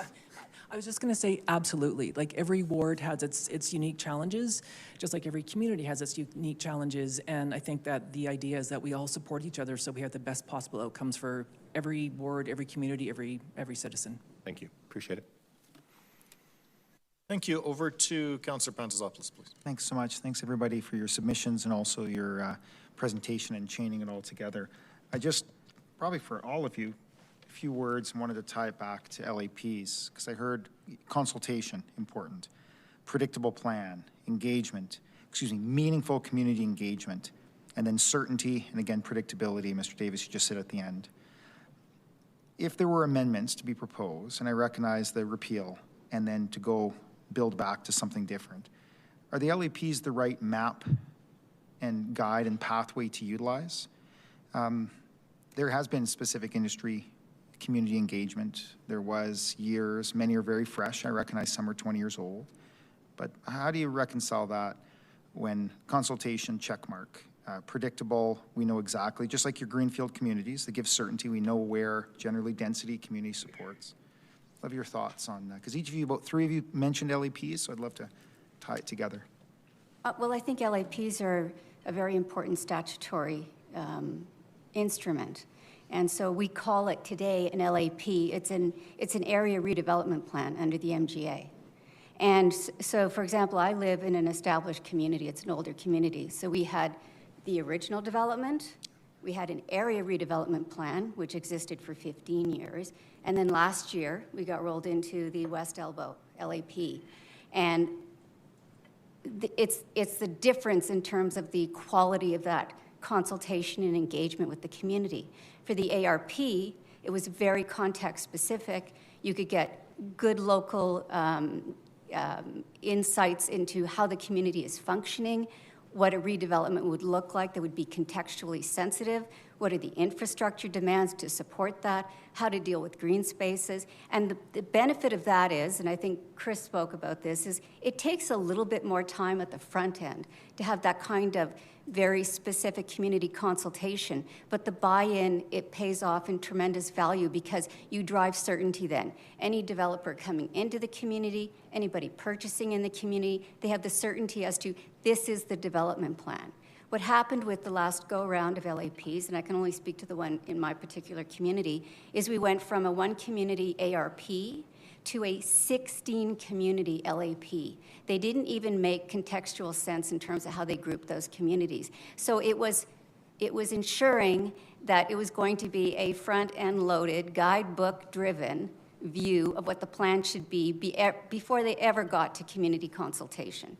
So from my perspective, my lived experience with the LAP is that we went through an engagement type process that did not truly engage the community. It wasn't looking to collaborate with the community. It was basically seeking a very short period of comment on something that had already been predetermined. That is not setting up LAPs for success. I think if we can recast LAPs, you could get a lot of community buy-in on increasing densification, situating affordable housing, getting the right infrastructure in place, to Councillor Yule's point, but it's not going to happen under the current process. And that's why we're advocating, don't just keep going with the LAPs. You need to hit pause. You need to recast them into smaller groups that actually make contextual sense. I know, for example, Inglewood and Ramsey are in a 2-community LAP. That makes sense because of their historic background. So we need more of that kind of community involvement. So I think LAPs, Councillor Pantzopoulos, are critical because I think that's probably the most direct community engagement you're going to get in what planning and development and zoning is going to look like. And I think it will make your job in terms of the future zoning bylaw and the future Calgary plan. You'll have far more buy-in and clarity from the citizenry if they've had a really good LAP process. So I know you want to talk about LAP. I just want to add a couple of things. Thank you. So I was involved in the Heritage LAP original process as well as the amendment process. That wasn't that long ago. Sorry, way too fast. But so during that Heritage LAP amendment process, we were explicitly told not to discuss zoning, only community improvements. But the problem was they were trying to change zoning wording in our amendment. So there's a major issue right now with transparency in the LAPs, right? So that's why people aren't buying into them right now, is because we're not seeing a reflection of what the majority of the community is looking for. So I think there's a couple of other reasons too why they should be revised, and I'll maybe get into that after. But one of the things that I think could happen, because I've been thinking about this, I don't want us to come back, if we redo the LAP process and then we have to come back and say, please vote no to this, right? Like that's wasting everyone's time. I don't want us to have to keep going over and over and over in these same processes, but we need transparency from administration to reflect actually the community's wishes, right? That's not what's happening. So one of the things I was trying to think of how can we help with that is I think that administration should provide transcripts from community engagement. Because I think that there are people in the offices who will review those transcripts and review the What We Heard report and see if they line up or not, right? Because what we're seeing right now in the What We Heard reports are not reflective of the majority of what residents want. And the other thing I just want to say too, I mean, some of the policy wording in the LAPs should, I think, also be redone. It's not just where zoning is going. Like in our Heritage LAP, we had to study it pretty well. Like I said, I'm from Haysboro. We had 6 large-scale multi-unit projects coming in around our Heritage train station. We said, yes, we want this. This is where we wanted density. That's where it says, let's put it in our LAP. But the problem is, in the policy framework, it says, when you have a lot of development coming in around the train station, it should trigger a train station area plan. But it says should. So what happened? Nothing, because it says should. The policy's too weak. So the LAPs have to bring them back, and you've got to go over it with the communities, because there's a lot of issues with them. Okay, thanks. I just want to make a comment about the LAP. I was in the working group for the West Elbow Local Area Plan, and to be really blunt, it was a complete farce. It was infuriating. At the end of the engagement, kind of what Jennifer alluded to, I think 10 communities, I will send this to you, signed a joint letter with a long list of concerns about the LAP. Any other working group I've ever been on in any capacity, you have a conversation, they provide you a document, everyone provides feedback and comments. That was never the case. You show up, they say, what do you like about your community? Oh, everyone likes the trees and the river pathways. Great, that means you guys want 6-story buildings on this street. And it's like, wait a second, that isn't what we said, but there was no real opportunity to provide feedback. And so there needs to be more of a back and forth. And so you get everybody on the same page. I mean, I think the goal should be for any LAPs going forward, and I think the old ones all need to be revisited, is that you get 0 people showing up who were actively involved in the working group protesting the final result. I just want to quickly add too, if you make them smaller, they should go by quicker. Thank you. Go ahead, Chris. Councillor Panasopoulos, and this is actually for Councillor Clark as well. We said something, I think, when we met, and it really resonated, and I really, really think it has to be done. We can't have silos on these engagements. Can't meet with the developers, and then meet with the community association, and then meet with the residents, and because we're not hearing each other's challenges. And when I hear, I was part of UDI and Build Calgary. I have some understanding of the Greenfield challenges. I haven't been part of the inner city builders, but I think we understand their challenges to some degree, but not all. So the more that we work collaboratively and have these sessions where we can hear each other's frustrations and good ideas, I think we can come back with a better process. And I know, Councillor Panasopoulos, you talk about build back better. It's alliterative, but it has a meaning. Maybe that came from somebody else. I'm sorry, I'll give credit where it's due. But the point is, we do need to do a better job going forward. So thank you. I get teased because that came from President Biden, so whenever I say it. So, maybe just to close. Sorry, just a point of procedure before the next question arises. Just out of fairness to other speakers today, I'm wondering if we can just perhaps direct the questions to one of the speakers, just because everybody's taking a round of questions. Yeah, just on the point of order, I'm actually going to rule contrary on that. The reason being is established precedent. If there's a panel of an organization, the Calgary Inner City Builders as an example, we kind of allowed the rotation through. If it's the will of council for organizations to not allow questions to the entire group to be fielded, I'm happy to go in that direction, but I've allowed it in this case in that all the representatives here are part of one organization. And I only raised that today just because we've asked so many people to come to try to get them in today. So, I mean, I'm happy to go either way, but just as we experienced with Mr. Borg-Crystal the other day, that sometimes it can go for an hour and a half and then some people are left. So it wasn't a reflection on this group in particular, but just was looking at the time and we're almost at our afternoon break. Yeah, in this case, just to explain for the members of the public, I've allowed this. Usually it's not, we don't usually allow this level of interplay, but the precedent in the past has been when we do have one singular panel where every single member of the, and again, it's with the consent of the councillor too. If the councillor wants a specific question from a specific person they want to insist, I'm going to lean on that as well. But I think your time management nudge is duly noted, Deputy. Back to Councillor Panasopoulos. Perfect. I'll just wrap up. Thank you very much, everybody, and I'll see my time. Thank you. Okay, over to Councillor Kelly, please. Thank you, Your Worship. Mr. Davis, just wanted to ask you, in your presentation, you talked a little bit about discretion and trying, which I really appreciate, right? That idea of like trying to make sure that when we're looking at a development permit, that it's like contextual and makes sense within there. But then in your answer to, I think, Councillor Ewell, perhaps, you're talking a little bit about predictability and certainty in terms of the process. I generally have kind of like not been a huge fan of having too much discretion and trying to codify things more in order to be able to provide a little bit more predictability. I'm wondering if you can maybe just sort of like square that circle a little bit for me around when you say discretion, what you're sort of referring to. If you're asking for more discretion, are you not concerned about what happens when the decision doesn't go in the way that you think it might, and you have very little to fall back on in that situation? Through the chair to Councillor Kelly, it's a great question, and it's probably one of the great challenges in planning law, is how much do you want to bake in the predictability, and how much do you want to leave open for nuance?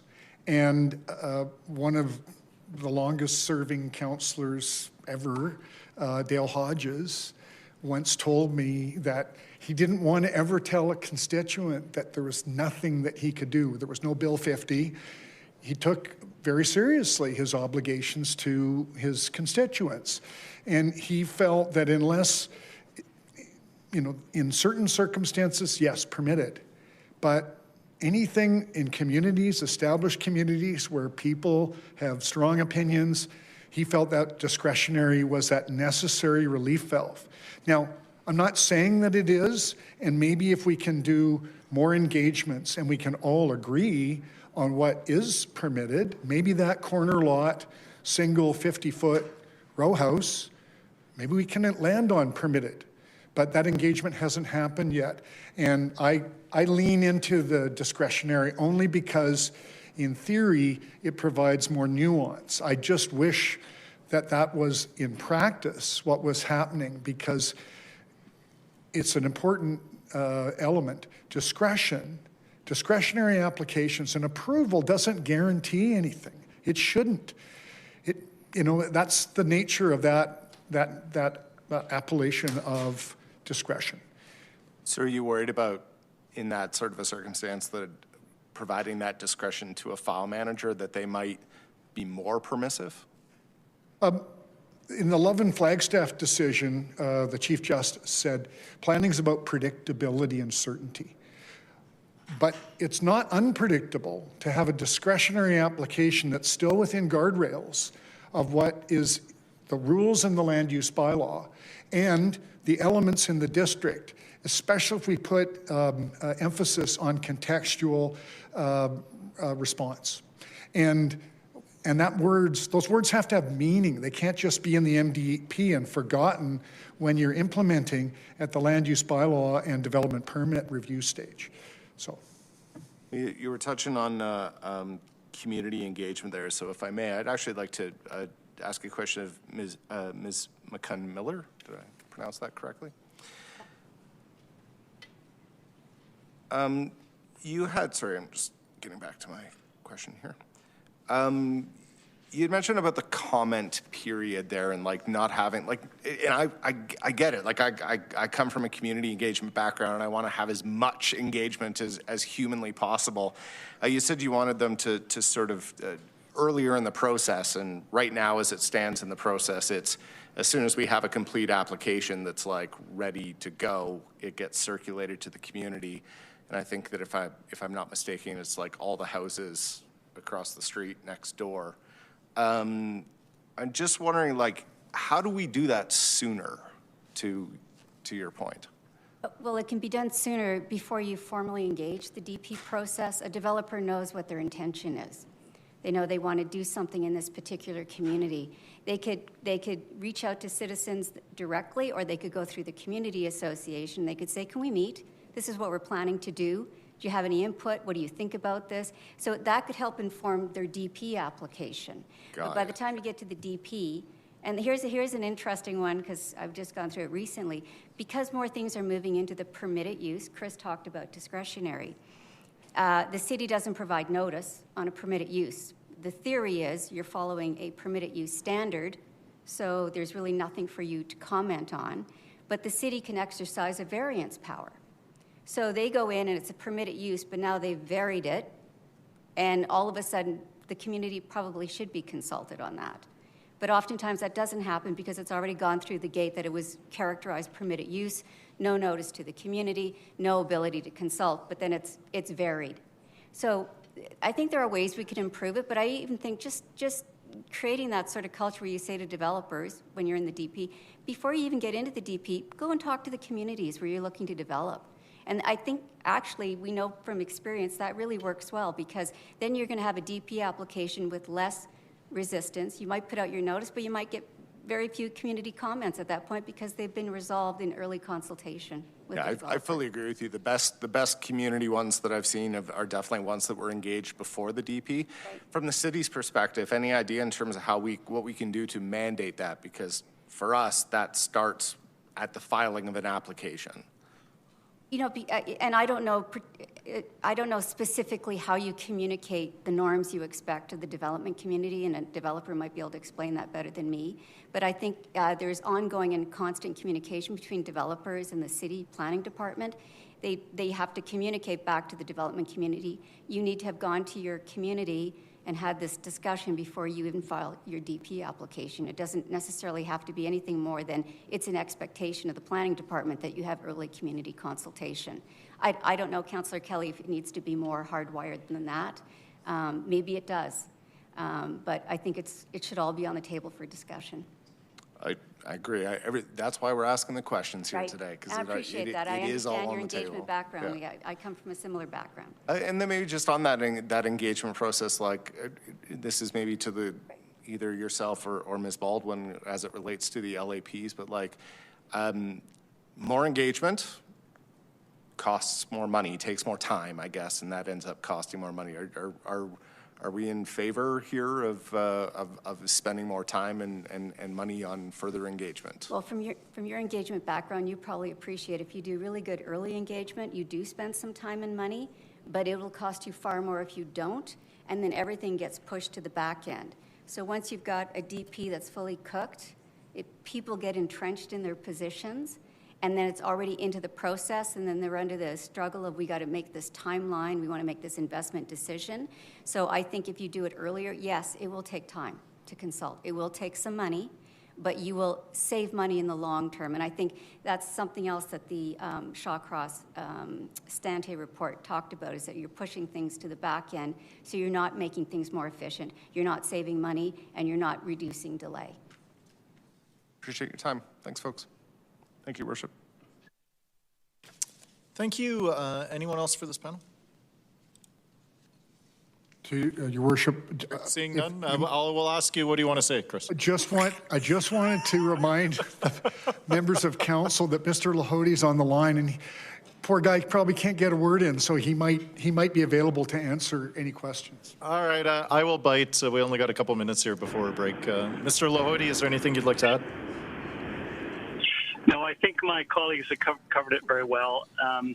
One of the things that I feel is often lost in these processes is that there is, as Patty has pointed out, a lack of front-end consultation. So I'll just leave it at that.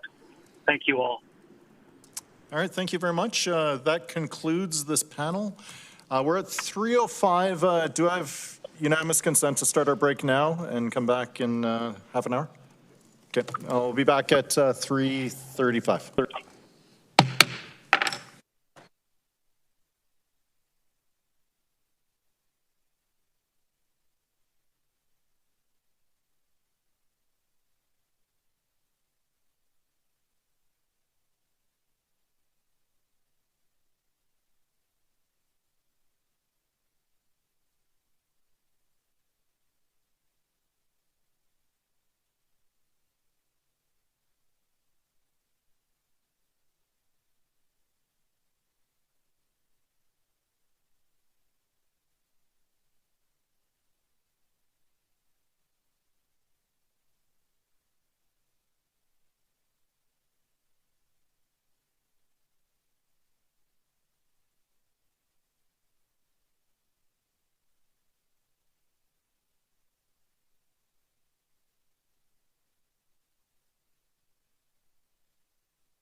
Good evening and welcome back to Calgary City Council. Madam Clerk, please call the roll. Thank you, Mayor. On the roll, Councillor Chabot. Councillor Clark. Present. Councillor Dhaliwal. Councillor Dhaliwal, are you online? Councillor Jameson. Present. Councillor Johnston. Councillor Kelly. Present. Councillor McLean. Here. Councillor Pantazopoulos. Councillor Schmidt. Councillor Tyers. Councillor Ward. Councillor Wyness. Councillor Ewell. Here. Councillor Atkinson. And Mayor Farkas. I'm here. Thank you, Mayor. Welcome up. Actually, Madam Clerk, I forgot to grab the list before I started the meeting. Rookie mistake. I swear I've been around long enough. Thank you very much. All right, so just in terms of the practice, what we're seeing right now is a very large attrition rate. So many names that we're calling, probably 2/3 or 3/4 or more, have not actually been on the phone or present with us. That means that we've had many panels called without the people here, and we've often gone back to call for names that weren't present on the line or were in person with us. The last 2 panels that we did were those catch-up panels, calling people that hadn't been here before. So just as a courtesy, what we're going to do is we're going to start to do probably 2 or 3 panels from 76 onwards. So we're going to try to fill some panels from 76 onward, and then later on in the evening, we'll have the opportunity to call for folks that whose names we had already called at least a couple times. So with that, we're going to build our first panel of 5.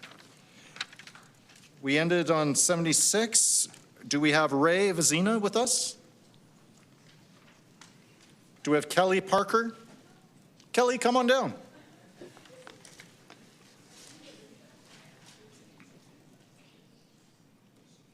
On 76, Les Burton. I'm here online. Thank you, Les. Please stand by. 77, Mary Manilato. Vic Clark. Come on down, Vic. Karen Lorto. Kelly Zarnke. On 78. Was an event last week where a tree limb was felled on my neighbor's roof from a tree removal process, from a demolition of a house 2 doors down. And I thought, Jesus, I need to come and speak to you. I'm worried that the blanket repeal of RCG is a distraction from what is clearly a complex issue where there are a lot of pieces that aren't working together properly. So I'm in support of this first round of amendments, but also a commitment to subsequent rounds of amendments to the bylaw. The first one of which is a requirement for any development, whether it be RC2 or RCG, to have a construction management plan made public and communicated to the neighbors of the proposed site. This plan would include a survey of pre-demolition conditions for adjacent properties. It would include things like timing for framing weeks, which, you know, in the summer days, maybe you wouldn't plan a barbecue outside during that time frame. It would include planning for tree removal, that it be done by certified arborists, that appropriate mitigation measures are being put in place to protect private property and health and safety of the people living around the yard. So in Tuxedo Park, I've longtime resident, lived there for over 8 years now, and I've had at least 8 demolition and rebuilds on our block every summer for the last 8 years. And every time that I see the fences come up, I know that we're going to be in for some exciting times over the summer. I personally, when the fences went up next door, I knew that I needed to protect my property, and so I paid out of pocket for an arborist to do a pre-construction assessment and a post-construction assessment of my tree value, which was kind of easy for them on one of them because one of the trees was removed. I've phoned the city to try and log complaints against failure of developers to honor basic duty of care. And the response was, well, it's a neighbor-to-neighbor issue. Okay, so I phoned a few lawyers to get their assessment on what the opportunities or options were available. And they said, going after developers is not going to result in any sort of success for you, and it's going to be a lot of headache. So my second amendment that I would like to see proposed to the bylaw, and maybe is a little bit more complex, but is some sort of tracking mechanism for developers where you can log complaints, infractions to bylaw, damages to personal property that have run up for thousands of dollars for some of my neighbors and myself. Thank you. Thank you so much for being here with us. We'll go to Les next, please. And then Vic after that. Thanks for having me on the 23rd. So maybe that's why there's an issue with people not showing up. Yeah, but regardless. I'll very quickly just respond to that. Our meeting started on the 23rd, but we had about 400 individuals who were signed up, so we've been kind of working sequentially through that. I know it's not the greatest system, but it's... In the past, and lots going on Albert Park. On Monday, we had a new build go up in smoke, and it's sad, and this is why I'm against the blanket rezoning, because we've got neighbors on each side of this house fire that wasn't completed. Listening to all the people talking, a bunch of residents have that they've put attainable homes is building currently. You know, how many units? 340 units plus basement. Where does the parking go? Where do the kids play? Furthermore, where do the kids go to school? Neighbor is that?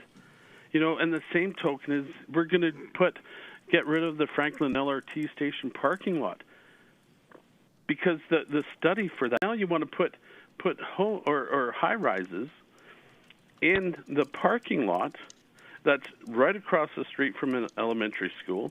On 28th Street, there is 3 schools. Where's this traffic going to go? We've even got a bike lane on 28th Street. I'm just scratching my head because we're not planning properly. You know, new neighborhoods like Belvedere, where you see the multiplex homes and the multiplex structures. You've got the land there. You've got it developed there. You've got the infrastructure there. Why are you coming into the neighborhoods and putting up these monstrosities? Don't get me wrong. I have a 50 by 120 foot lot. My idea when I bought here was to knock my house down because it was built in 1934. It's got a dirt basement, and I could put a side-by-side or build one nice family home. Back in the 40s, when my grandparents moved to Albert Park, they lived on 9th Avenue. My grandfather farmed where the old Corral Ford Drive-In was. So there's a lot of history because people moved here because they wanted to have backyards. They wanted to have gardens. They wanted to have, you know, raise food. When I was a kid, we'd raid people's gardens. You put a house, you take a lot of a 5120 lot and put, you know, a 4 by 4 up, 4 down, 6, 8, whatever the amount is. There's no more green space. When the DP came across the desk when I was the president of Albert Park of 2556 9th Avenue, it struck home because that was Nana's house. Nana's house that raised 10 kids. Nana's house that we would go there in the you know, to visit Nana. Thank you, Les. Unfortunately, you're just at time. But please stay on the line in case there may be follow-up. Sure. We'll go to Vic on 77 now, please. Hi, guys. I'm here today because I don't like this blanket rezoning thing. And number one, I just purchased a house. I just purchased a house recently. And some of the areas I would have bought in has just deteriorated me from just seeing that. I bought a house in my area for the simple reason I got that nice green space. You got the nice, peaceful, peaceful kids running around and all that. And they don't have that in my area yet, that development. But when I go to certain areas and I just see that, it just seems to be a spoil in the area. It's like you guys just wrecked the area by just doing that. And I just feel that you guys need to, like, if you take a house out of that lot, I think the rule should be you put a house back there, not to go fill it up with a bunch of complexes. And another thing is, I got no problem with the high rises and that, but they should be in a certain area, not in between all the local housing, right? And another thing you guys should be doing is thinking about building affordable housing for people. Even nice starter homes would be good, right? For the average person, like, to buy. And that's just my opinion right now, and that's just how I feel about it. I think you guys aren't really planning certain things properly when you guys do that. And I don't like the idea that you're squishing everybody in a neighborhood. Like, putting all these developments there is just squeezing, compacting people in a neighborhood, where I feel we should have a little bit of room and open space so we can enjoy all that stuff. And I like the... As discussed, this is the biggest investment in most people's lives. I would like to leave that decision to the expertise of council. But I do fully believe that affordable housing must be created. I would like to first have you all envision this. It is early in the morning. You're sleeping soundly, quietly, peacefully. Suddenly you hear a sharp, shrill, ear-piercing sound echoing through your eardrums. It's getting louder, much louder. It is the sound of a siren.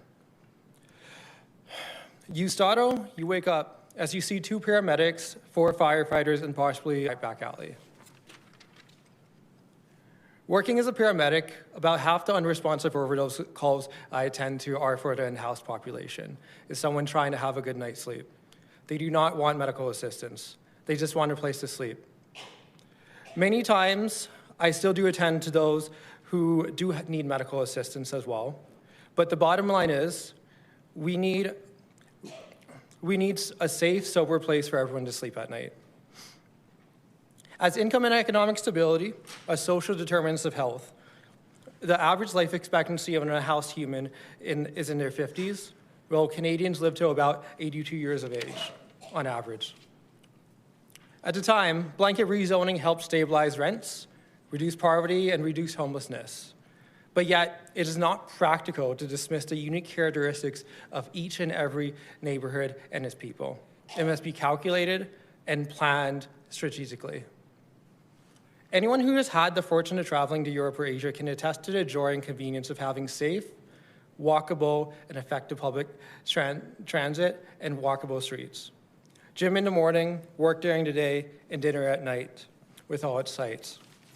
All without having to get into your car, employment, hospitals, universities, shopping and entertainment districts, and especially, as talked about before, public transit hubs must have the option for medium to high density housing, while ensuring utilities meet the demands of occupants.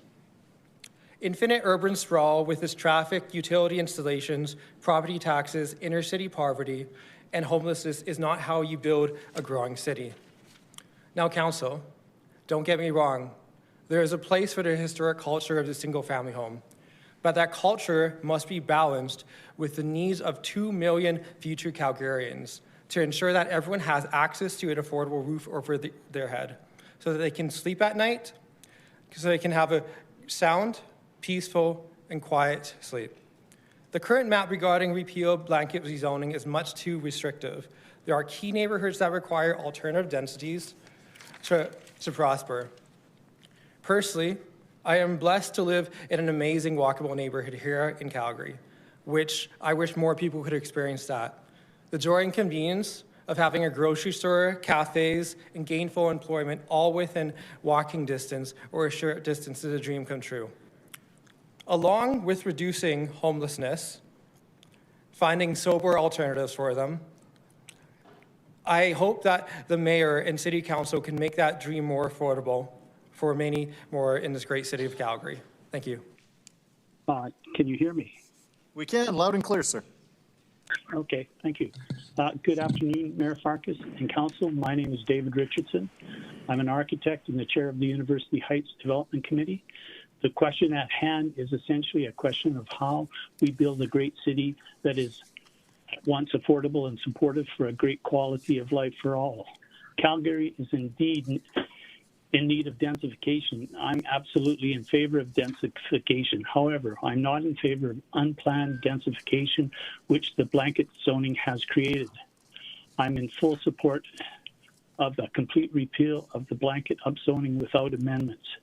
I would suggest that this be followed by a visioning session, such as those convened during Imagine Calgary, to create a forward vision for Calgary and explore pathways to achieving this, which could be part of the renewal of the municipal development plan.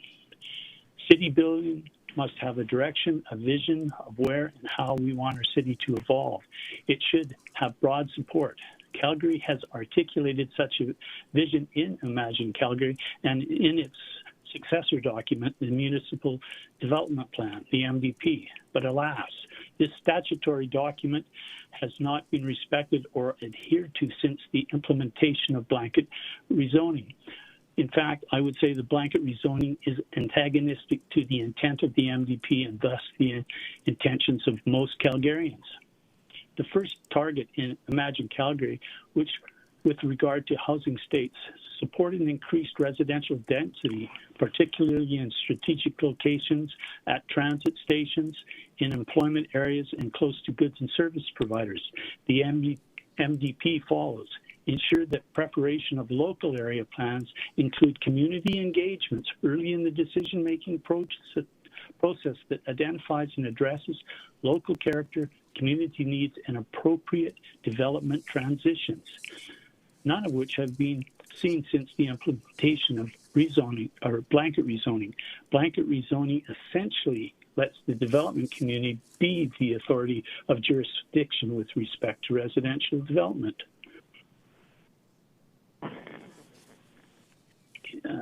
Thank you so much. Sorry, continue.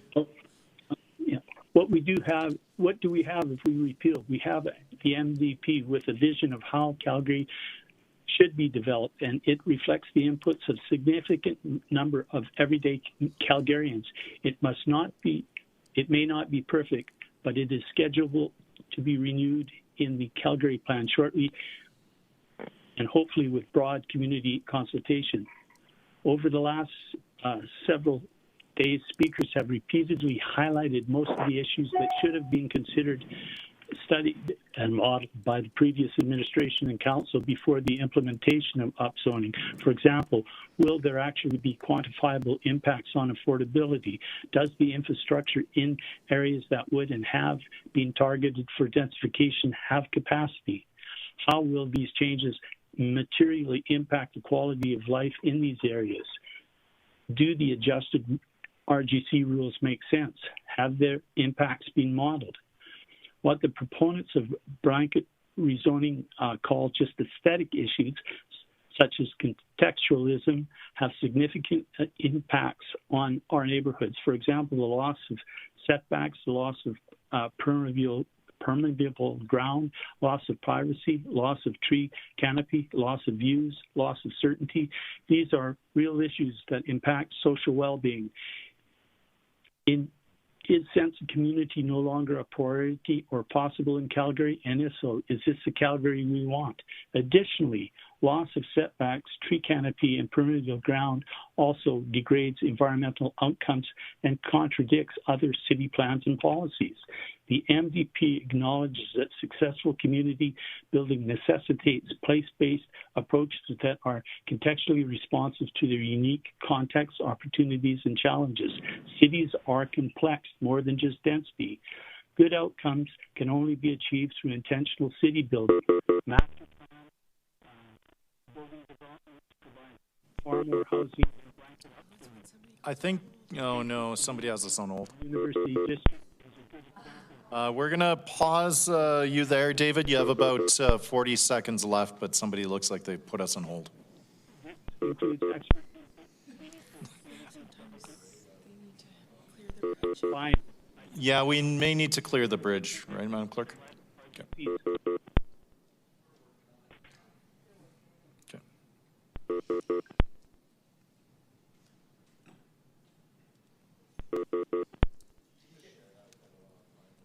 Yep.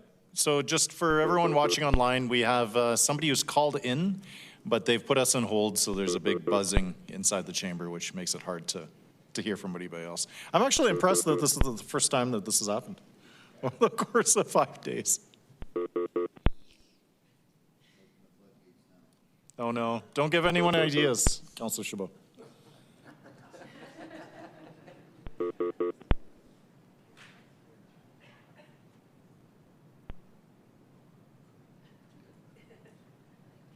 David, are you still with us?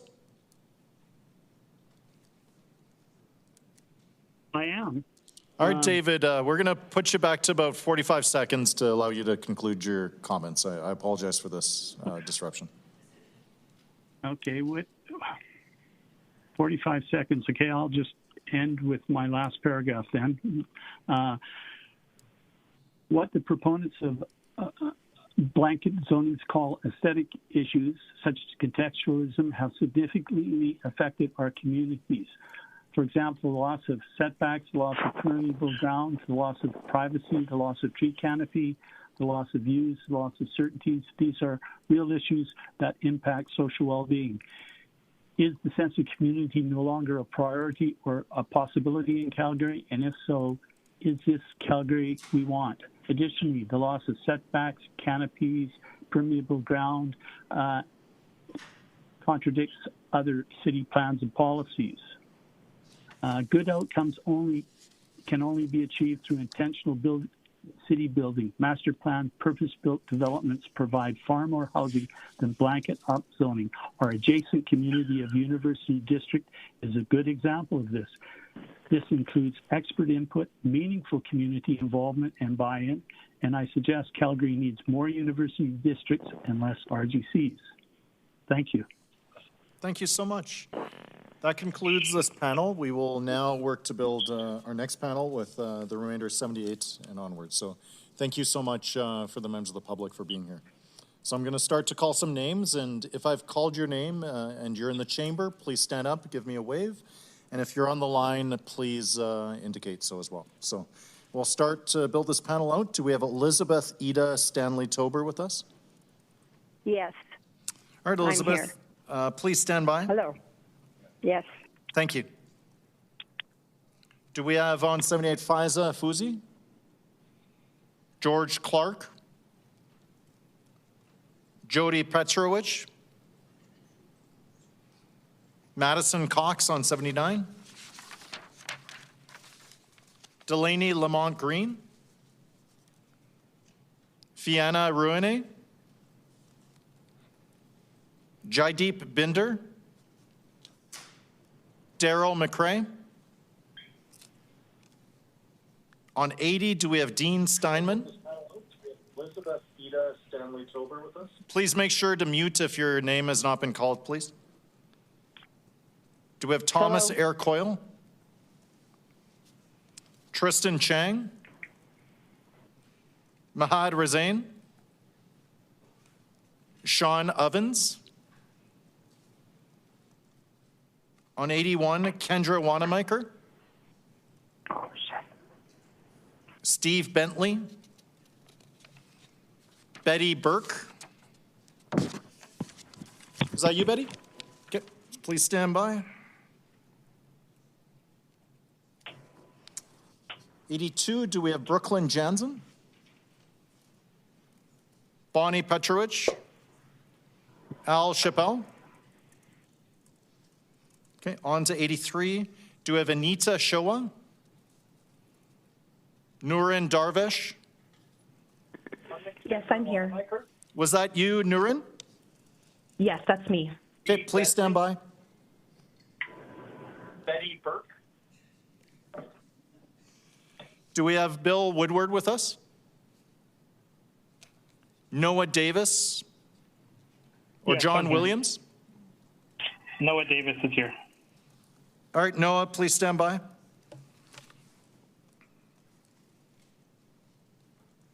On 84, do we have David Cumming? Clint Sugar?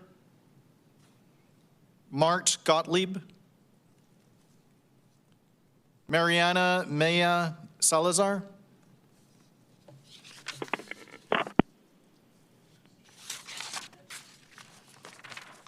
On 84, still Cornelia Wiebe? 85, Darren Polanski? Justin Similuk? Dylan Proctor? Karen Arndt? All right, Karen. Sorry, Justin's here too. I was on mute. All right, Justin, we'll squeeze you in. Fiona Rowan, panel 79. Fiona, we will probably have to come back to you. We've assembled this panel. So for the previous panel, the folks who have just spoken, there's no need to stay here. We're going to ask the folks who we've called to please approach.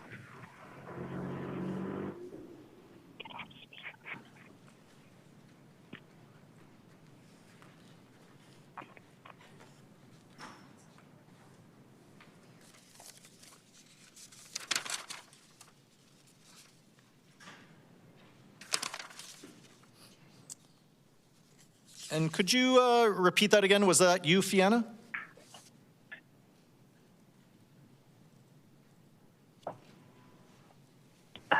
Hello, is my microphone not muting? I apologize. We can hear you now. Who is speaking? This is Fiona, but I have you on mute, and for some reason it's still picking me up. We can hear you in the chamber. So please stand by. It's good. Just out of fairness, I will accept the folks who did respond to the calls. So our panel is going to be a little bit bigger this time. It's going to be Elizabeth, Betty, Nurin, Justin, Karen, Fiona, and Noah. So Elizabeth on 78, why don't you start us off? Hi, my name's Elizabeth Ida Stanley. I'm on panel 78. I am urging repeal of the blanket rezoning bylaw. I'm a member of the Albert Park Radisson Heights community. I have been a member since 1990.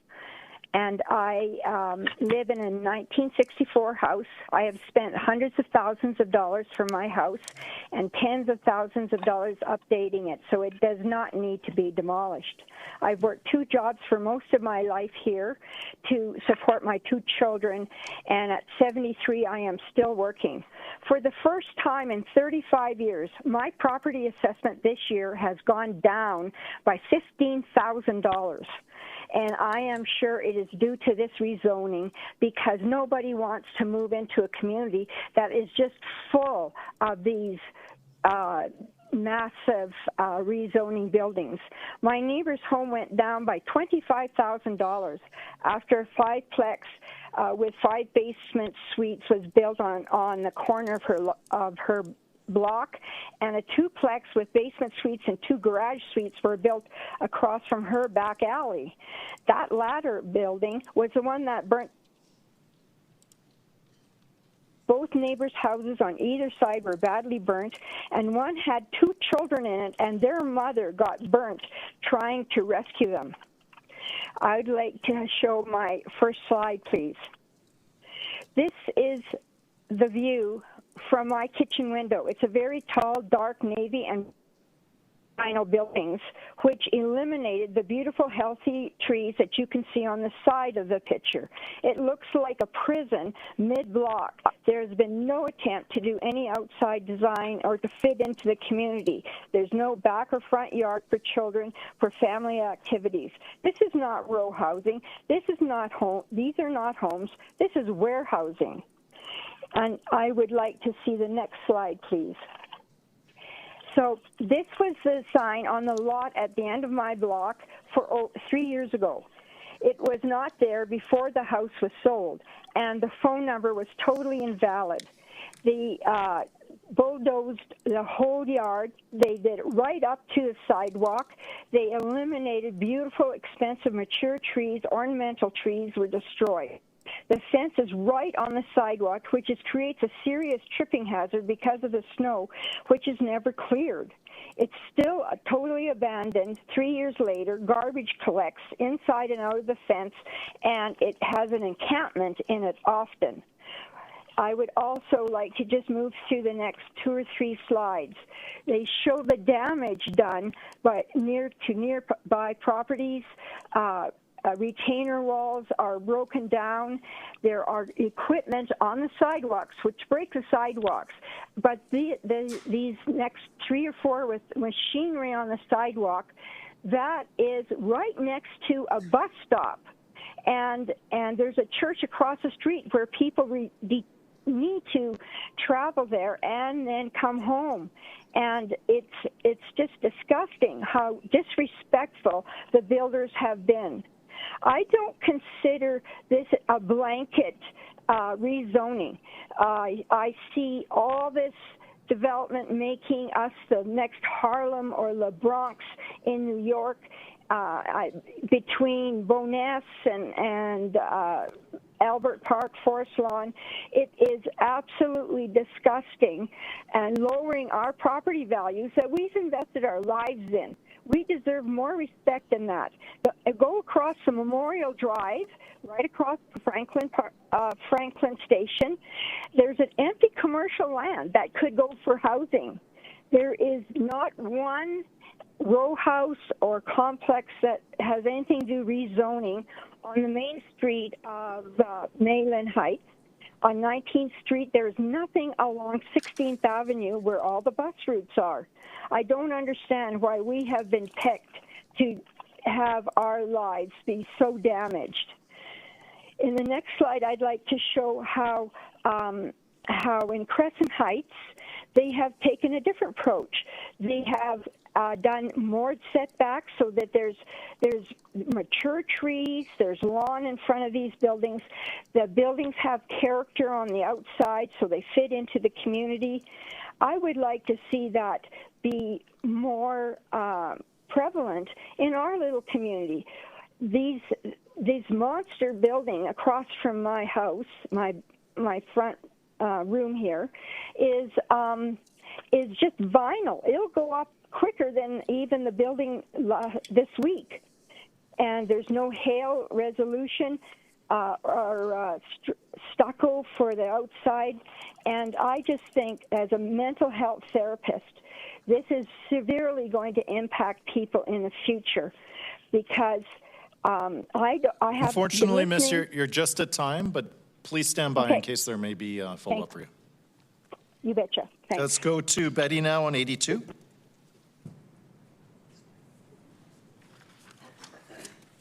Good afternoon. Thank you for letting me come and speak again on this issue.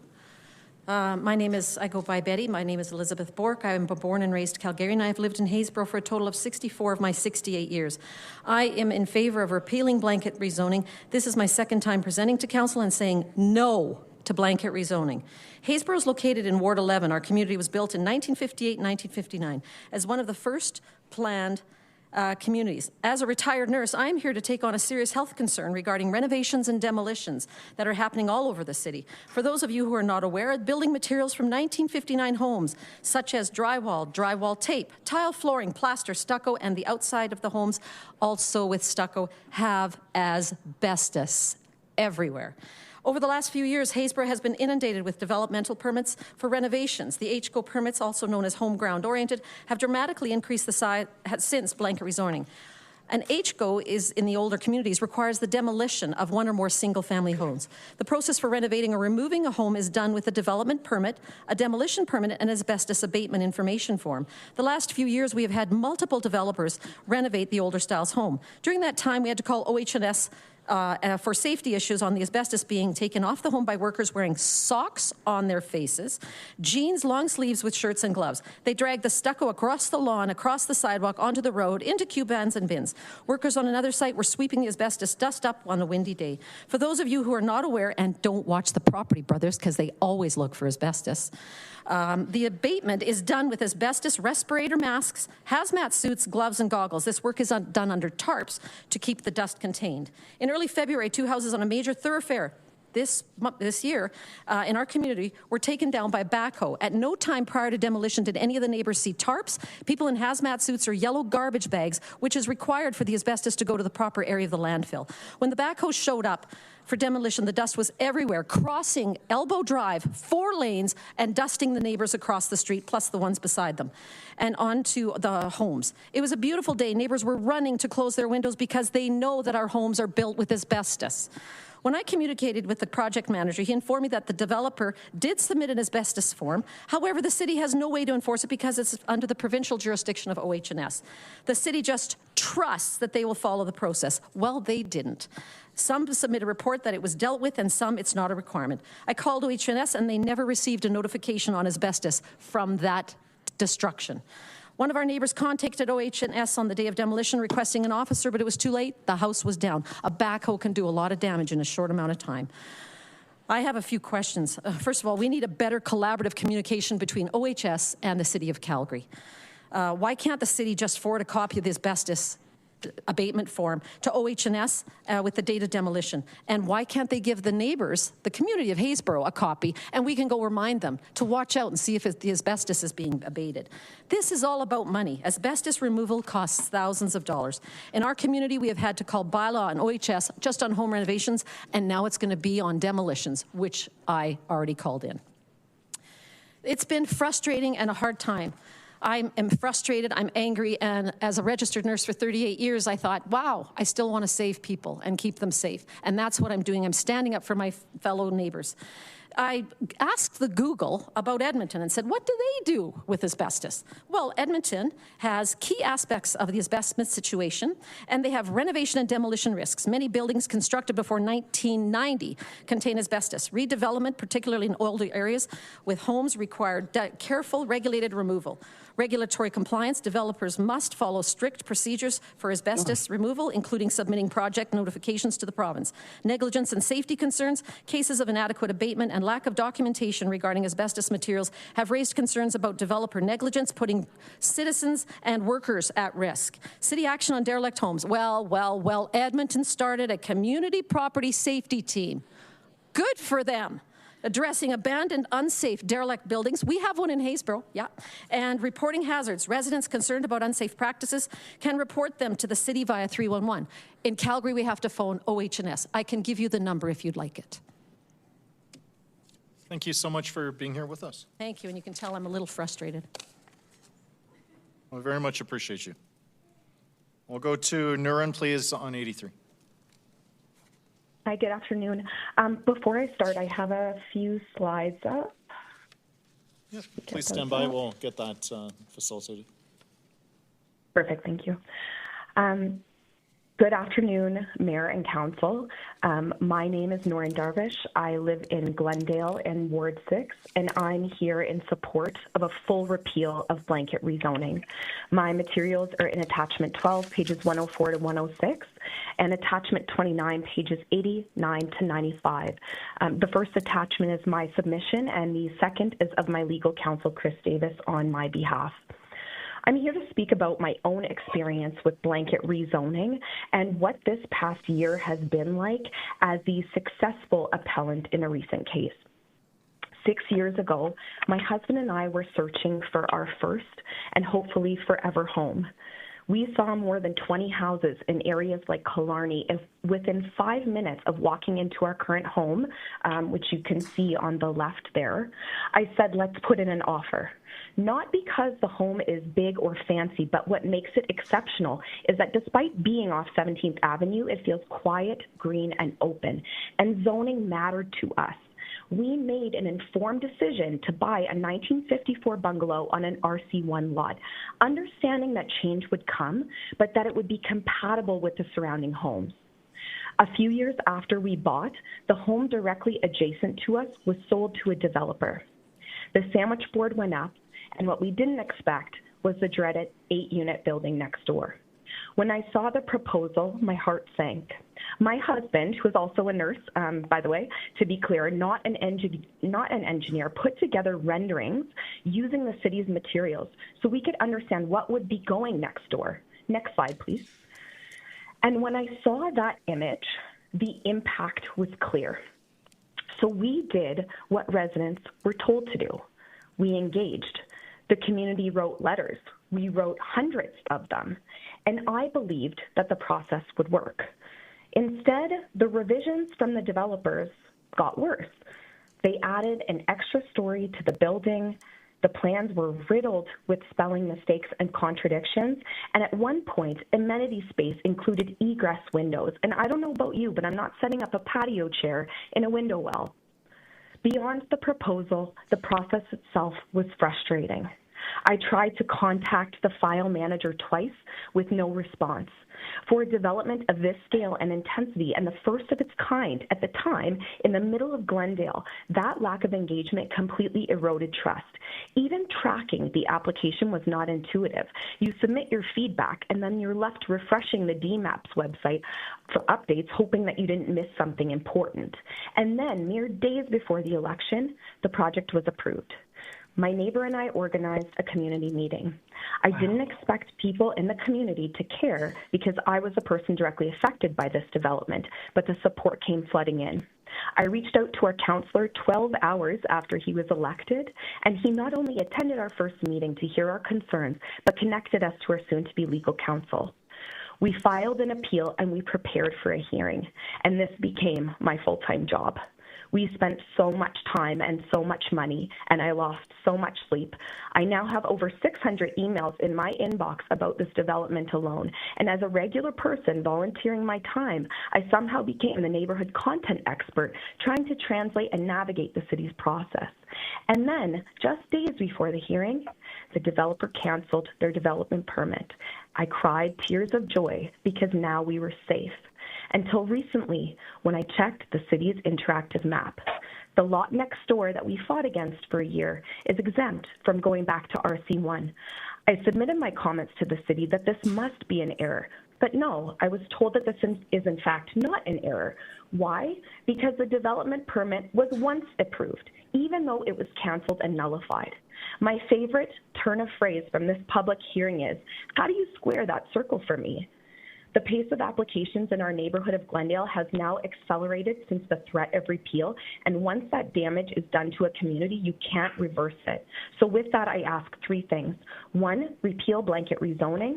2, reset to the previous zoning bylaw with no amendments. And 3, make sure to correct my exception and any other similar cases as part of the July 21st. Turn it on speaker, then the whole Thank you for your time.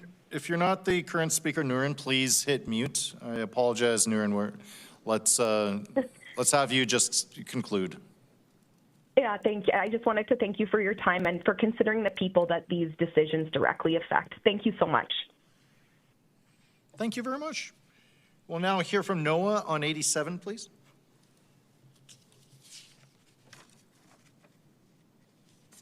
I'm on 83, but whatever, it's fine. Oh, whoops, sorry. My mistake. Go ahead. That's fine. Okay, my name is Noah. I'm just here virtually to add my voice to the chorus of young people who hope to remain in a Calgary that is affordable, sustainable, and diverse. Rezoning for housing is an inseparable and vital component of that condition, and I cannot begin to express my frustration and disappointment that this council is considering throwing it away. It's unfortunate that this tired old debate has been opened yet again before anyone, especially those who campaigned on repeal and replace, have offered a viable replacement. In my mind, this is the most alarming part of this whole saga. Now, I'm not going to bother debating the merits of the current zoning strategy. There's been so much noise about it that it honestly feels pointless to discuss it when I think it's fair to say that most council members have already made up their mind. Most people, including yourselves, don't even seem to really fully understand what the nefarious blanket rezoning is or is not responsible for. So what I think we can all agree on, however, is that the zoning bylaw has some flaws. Changing it or even removing it entirely probably won't be the end of the world. However, if you do not swiftly replace it with a strategy that is more effective, that will be a disaster, and you will seriously damage the long-term well-being of this city. What we all seem to forget is that rezoning for housing and the townhomes that come with it is not about making developers rich or generating these abstract units of geometry that do nothing but block sunlight.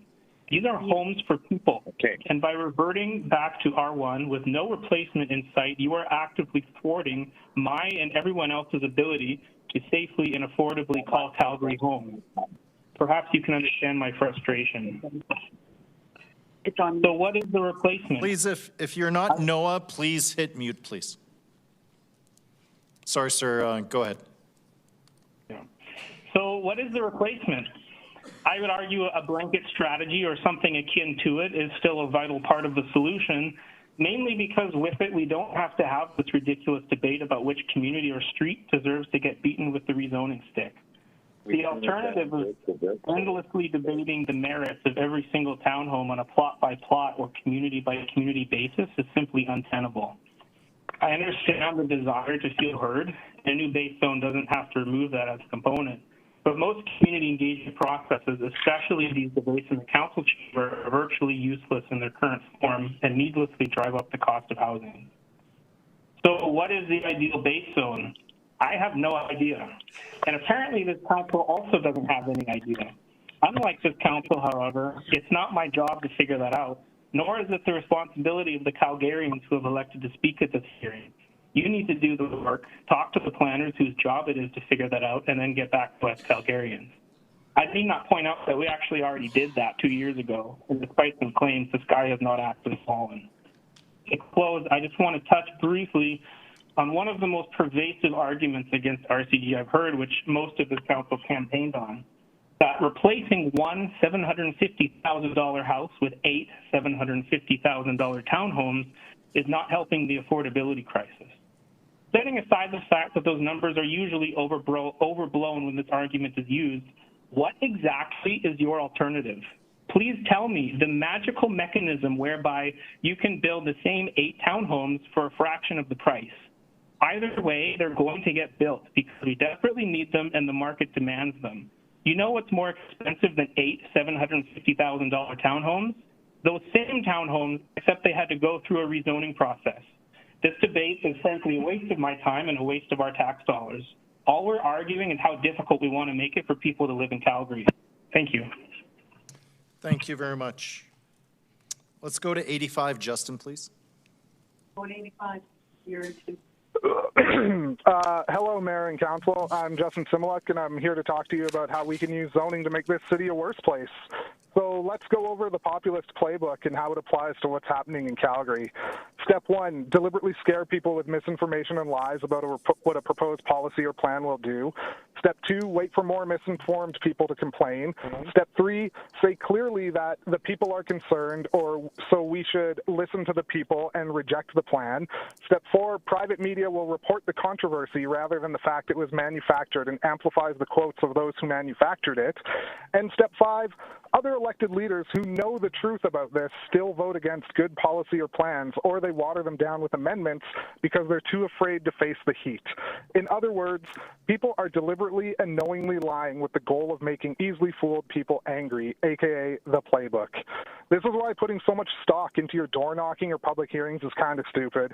It's the same people showing up. It's the same people in opposition. It's the same people in support. You might not be tired of hearing from me now, but I assure you that you will be in 3 more years. Are you seriously going to try and argue that your decision is informed because some biddy is upset she mistakenly believes she can't have a garden, or because some guy doesn't understand how 0.5 parking stalls can can work. I've lived here for 30 years, so I'm an expert. 99% of the doors I knocked on say blanket zoning is an issue. Scary. Or what about how Lakeview is the community experiencing the massive impacts of rezoning? Like, really, Lakeview, like, get real. I could go door knocking and get 100% support for rezoning. I'd say, who wants to shrink the role of government, reduce wasteful spending, fix roads, keep schools open, have homes for families, be good for business, improve infrastructure in a sustainable way for our communities that's affordable? Boom, 100% agreement. These door knocking campaign anecdotes are useless. So there's people who call themselves data junkies or that they care about information to make correct decisions, yet they have no problem rejecting data so they can selectively push through an emotions-based conclusion. We have councillors who call themselves fiscal conservatives, yet they want to continue a growth system that's the most fiscally unsustainable in the history of humanity. Then there are others who believe that we need to rein in admin, but they want more government involvement over people's homes and planning decisions. And let's not even start with how every single one of you thinks you're good for business when right now you're creating a lot of uncertainty in an entire industry. That is incredibly bad for business. People are claiming RCG is unaffordable or how it does nothing because there aren't enough units or that it doesn't lower property prices or rents. But I also hear that it's destroying communities because it's somehow on every block. It's lowering property values. It's causing havoc on city infrastructure. It's slums. Talk about Schrodinger's housing paradox. You saw very clearly from that guy, William Humpentauer, that your false belief in nodes and I'm going to corridors just jump is a in failed and say, proposition. please, there's not a need to attack any individual people here, cast aspersions, or otherwise describe people as idiots or uninformed. And I'm going to have to stop you there for naming a specific individual, sir. If you can just please recenter on the topic at hand. Oh, sorry. I was just trying to quote what he was talking about. Please just stay focused on the policy in front of us. There's not a need to denigrate individual groups or individuals here. Oh, sure. Sorry, my bad. This false belief in nodes and corridors is a failed proposition. You're never going to approve enough targeted developments on a scale to meet our demands. There's people out there thinking RCG or suites belong near train stations or TOD corridors. It's misrepresented as high density. RCG is low density. No matter how many people make up their own bad math about parking populations or car ownership, it is low density, period. It doesn't belong near train stations or TOD corridors. Now we have these brilliant minds that are proposing master planning under-zoned transit areas. So congratulations. This is backing ourselves into this campaign corner, and we now know who the easily fooled people from the playbook are. None of these people on council are serious about growth, fiscal policy, or where our 2 million residents are going to live. Instead, everybody seems to be very focused on hurting our construction industry, removing housing opportunities for our youth, and pretending like we can stay stuck in some 1980s Calgary while the rest of the world does laps past us.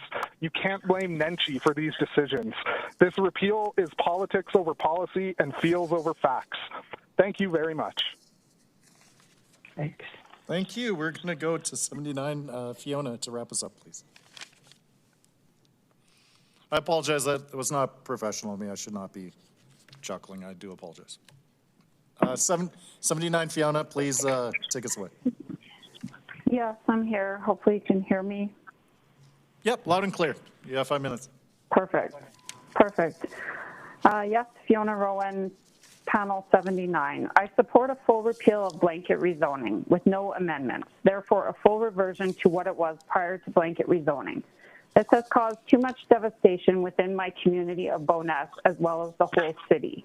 Destroying the character of communities, Bowness is a historical community and as stated in our ARP 2.2 vision statement, to ensure all existing and new development contributes to the enhancement of Bowness as a unique community with its own small town history and spirit. The extensive removal of mature trees. Within a 2-block radius of my home, 100 mature trees have been removed. Calgary does not have a policy regarding private trees.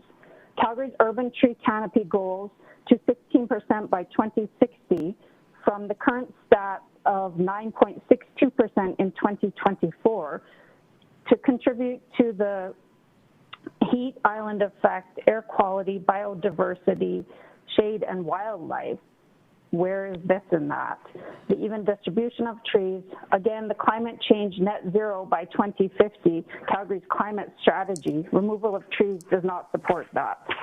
Undue stress on infrastructure. This is a proven in Bowness and Montgomery. Additional water main breaks occurred in addition to the main one, in spring last year on Main Street, as well as a couple months ago near the high school, and another on Main Street recently.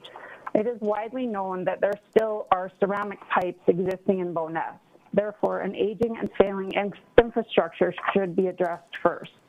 Displacement of seniors residents, low-income residents due to development.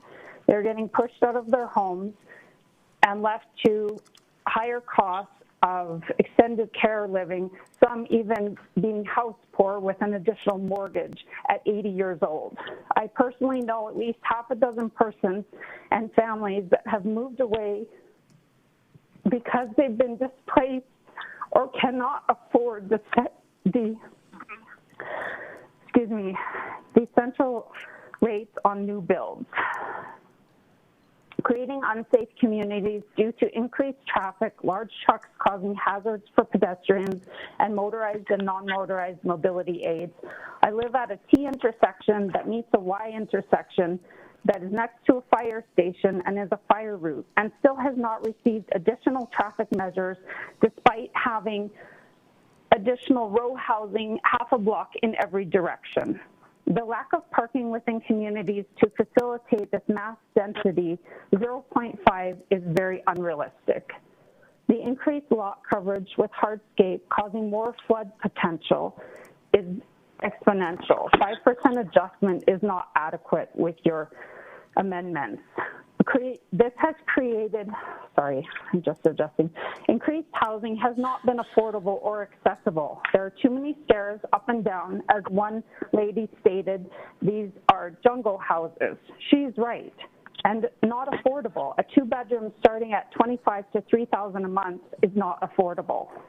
This has created animosity, complacency towards City Hall and development. This has pitted residents against City Hall and developers as against each other. I am not a NIMBY, a racist, an anti-LGBTQ, or anything else. I am a citizen, and we are citizens, residents, who care about one another, our community, and the future. This whole process is taking away citizens' ability and rights to be involved in the development process and growth in their community. It favors developers, often approving relaxations or amendments constantly. Even when appealed and won by SCAB, council has approved a second time, maybe more. This insults the legal democratic process. We live in a democracy, and everyone that is in this city and in this country should have the ability to have a say in what we want and what we need. And you as council were all voted in, some on the merits of repealing the blanket rezoning, and other just on the merit of listening to your citizens, listening to your residents, listening to your constituents. So I implore you to completely repeal blanket rezoning. I didn't support it before, and I don't support it now, and start taking a step back and listening to the community members, and looking at what they really need and want to keep Calgary. Thank you so much. You're just at time, but we appreciate you being with us. We're going to go now to Karen on 85 to wrap up this panel. Before I start, I'll just apologize. I hope I don't lose my voice. Mayor Farkas and Council, my name is Karen Arndt, and I am 100% in favor of repealing blanket rezoning. I'm here today to share my experience as the planning director for the Haysboro Community Association located in Ward 11. While the policy was intended to address housing shortages and improve affordability, it has instead introduced significant disruption and concern within our community. It has created pressures that threaten to undermine neighborhood character, livability, and sustainability, with limited evidence to suggest that affordability has actually improved. Since the initial week following the introduction of blanket rezoning, our community has experienced a significant surge in development applications. In 2023, prior to blanket rezoning, our community received 3 applications. Blanket rezoning was approved in 2024, and our community received 60 applications.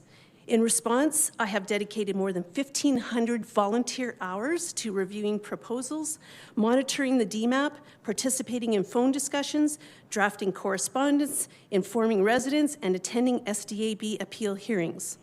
While this work is undertaken on a voluntary basis, the scope of and intensity of these efforts have required a level of engagement similar to a full-time planning role, as I support residents in understanding and responding to the rapid neighborhood change.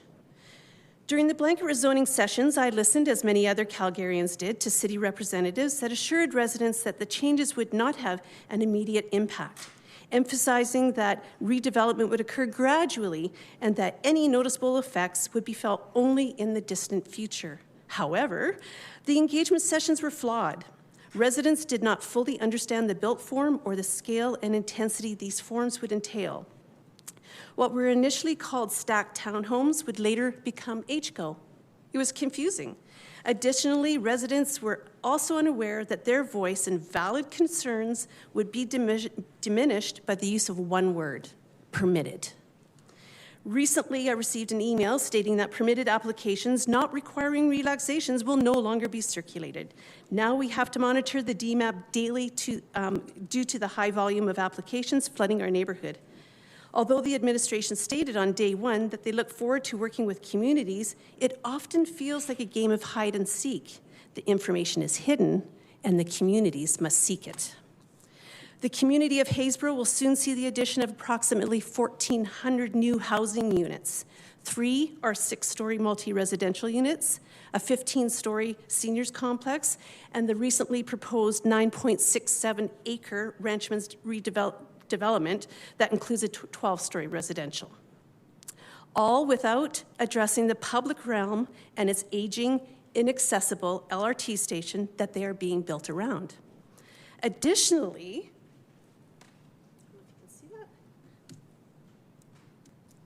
is it not working?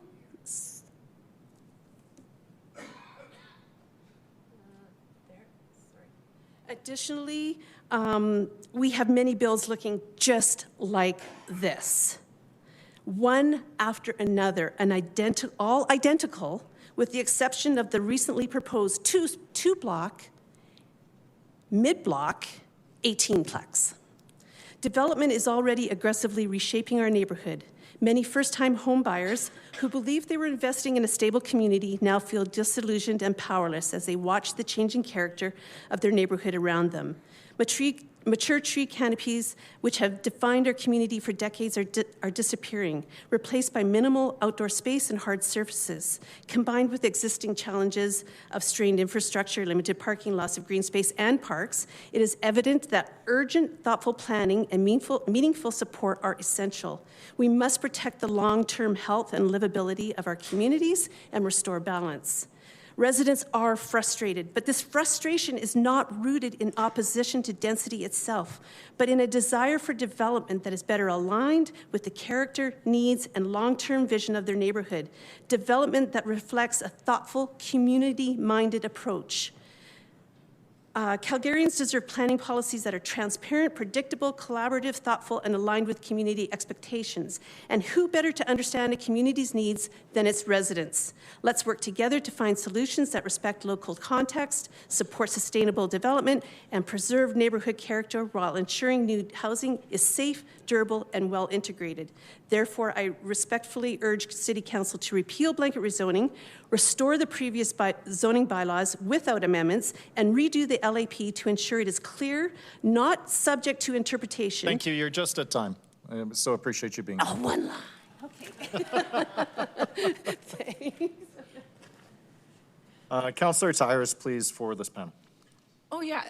Just if Fiona's on the line still, I just wanted to give her the opportunity to complete her presentation if she had anything else to add.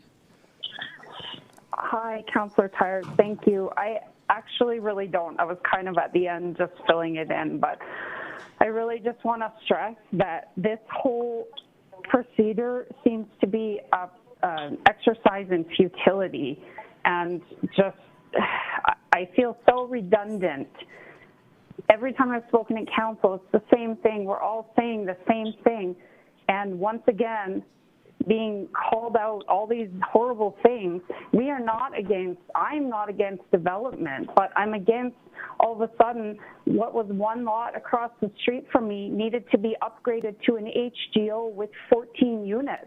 Again, right at the intersection where the T and the Y connect, and you guys are still not doing anything about the traffic safety. And it's like all these issues have already been an issue prior, and now you're adding additional stress on the infrastructure, the safety, the et cetera. Again, it's redundant. But let's focus on those things and get those things fixed first. Like now we're in a state where Bowness has to deal with mass construction, Bowness and Montgomery, for the next year, maybe even longer, just to deal with a major water infrastructure issue. And this is not including what's happening within the community itself. So take a pause, look at where you can do things responsibly, respectfully, and strategically, and where maybe you need to hold off for now. Yeah, I hear you loud and clear, Fiona, and just like, I don't think that this exercise is futile. I really respect the fact that you've called in and are providing your feedback to me. And thank you additionally to the work that you've done with the Bowness Community Association Development and Planning organization as well. Thank you. I was just going to add that for some context for everyone. I do belong to the Bowness Community Association, both on the board as well as the planning committee and a couple other subcommittees. So I've definitely been involved in this process for the last few years, and I only got involved because it was happening right around me. And like I said, it's affected me personally. So yeah, we appreciate your voice, Fiona. Thank you so much. Thank you, Kim. Thank you, and thanks for chiming in, Councillor Kelly. Go ahead. Ms. Arndt, you had one line left. Can we have that? Can we have the one line? If you didn't do it, I was going to do it. Okay, my last line here. Backtrack a little bit here. I just said that I wanted zoning bylaws without amendments and redo the LAP to ensure it is clear and not subject to interpretation, and developed through a process where residents are properly informed and their feedback is meaningfully considered. Thank you. Thanks for asking. And then just a follow-up question, the image that you showed, is it your understanding that that development is a result of blanket rezoning or RCG or wouldn't be allowed in the LAP? We would never, ever have seen anything like that before. And it was overwhelming for our residents. They were like, what is going on? Because they didn't know. We took it on as a community association. We get the development permit. We go and hand it out to the affected neighbors ourselves. We engage with the neighbors, and they're going, what's going on? To this day, I was talking to people, and they still don't know what an HGO is. Well, you want to see an HGO? Just drive down Elbow Drive. Yeah. Thank you. I appreciate that. And just for your information, that's only a couple blocks. That particular image you showed is only a couple blocks away from my house. It's an MCG, not an RCG. I'm sorry, I understand that. And it was zoned as that prior to the blanket rezoning. Yeah, I understand that. I just wanted the visual because people, I've heard a lot over the last few days, I hear a lot about duplexes, infills. We're getting the HGO. And it's not just that one building in the front. We've got another building in the back. In fact, we had an application where they wanted one in the front, one in the middle, a garage, and a backyard suite. It's like, can we maximize our lots any further? No, there's no green space. It's atrocious. So it was for a visual so that people can understand what I was talking about, an HGO, a building in a building. Yeah, I appreciate it. It's not an HGO. Yeah, it's just for a building in a building. Well, I just wanted to see your... if your understanding was that, I just wanted to be clear that that will not be impacted no matter what decision we make. Yeah. So, okay, thank you. Well, I'm really working on HGO. Appreciate it. Thank you, Your Worship. Okay.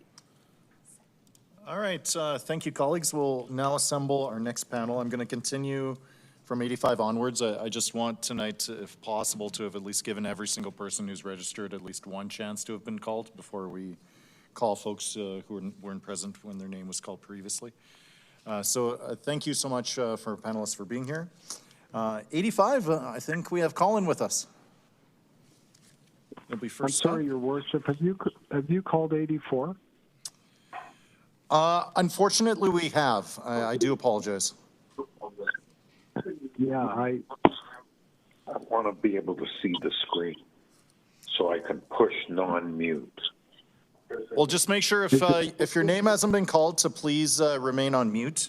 We're going to be calling panels from 85 onwards here. I just want to push, because we have upwards of 50, 60 people here with us at City Hall. I want to ensure that at least everybody has had their name, their name to have been called at least once through this public hearing.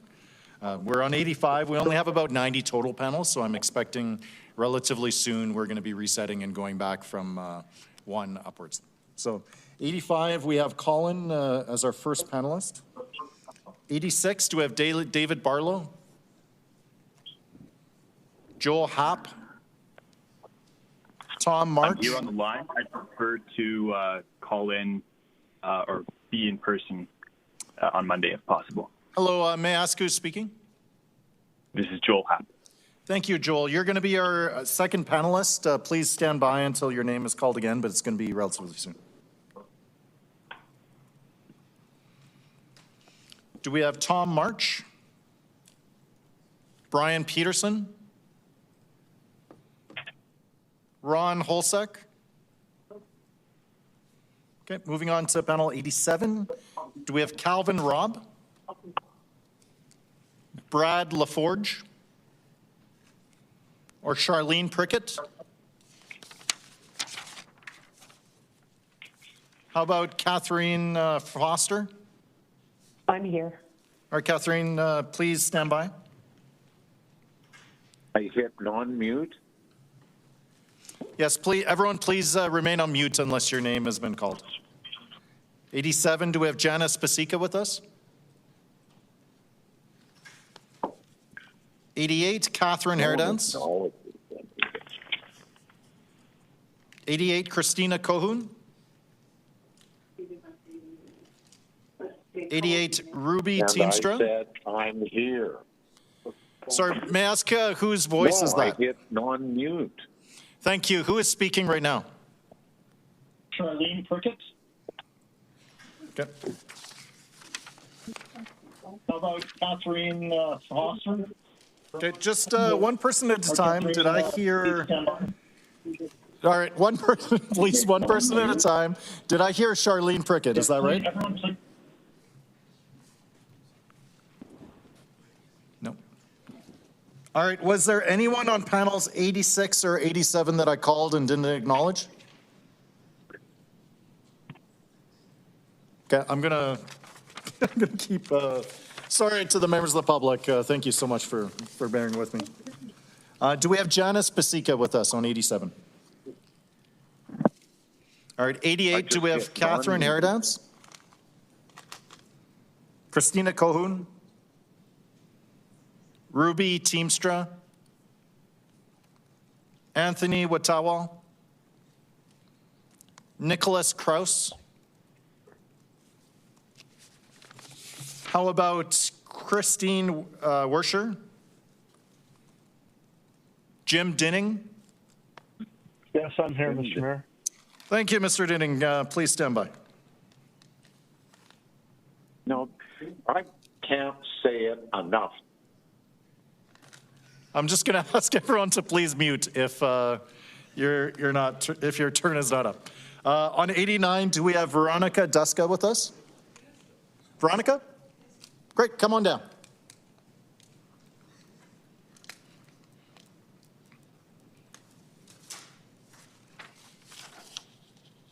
Great, so our next panel of 5 will be Colin, then Joel, then Catherine, then Jim, then Veronica. So Colin, why don't you start us off? You have 5 minutes.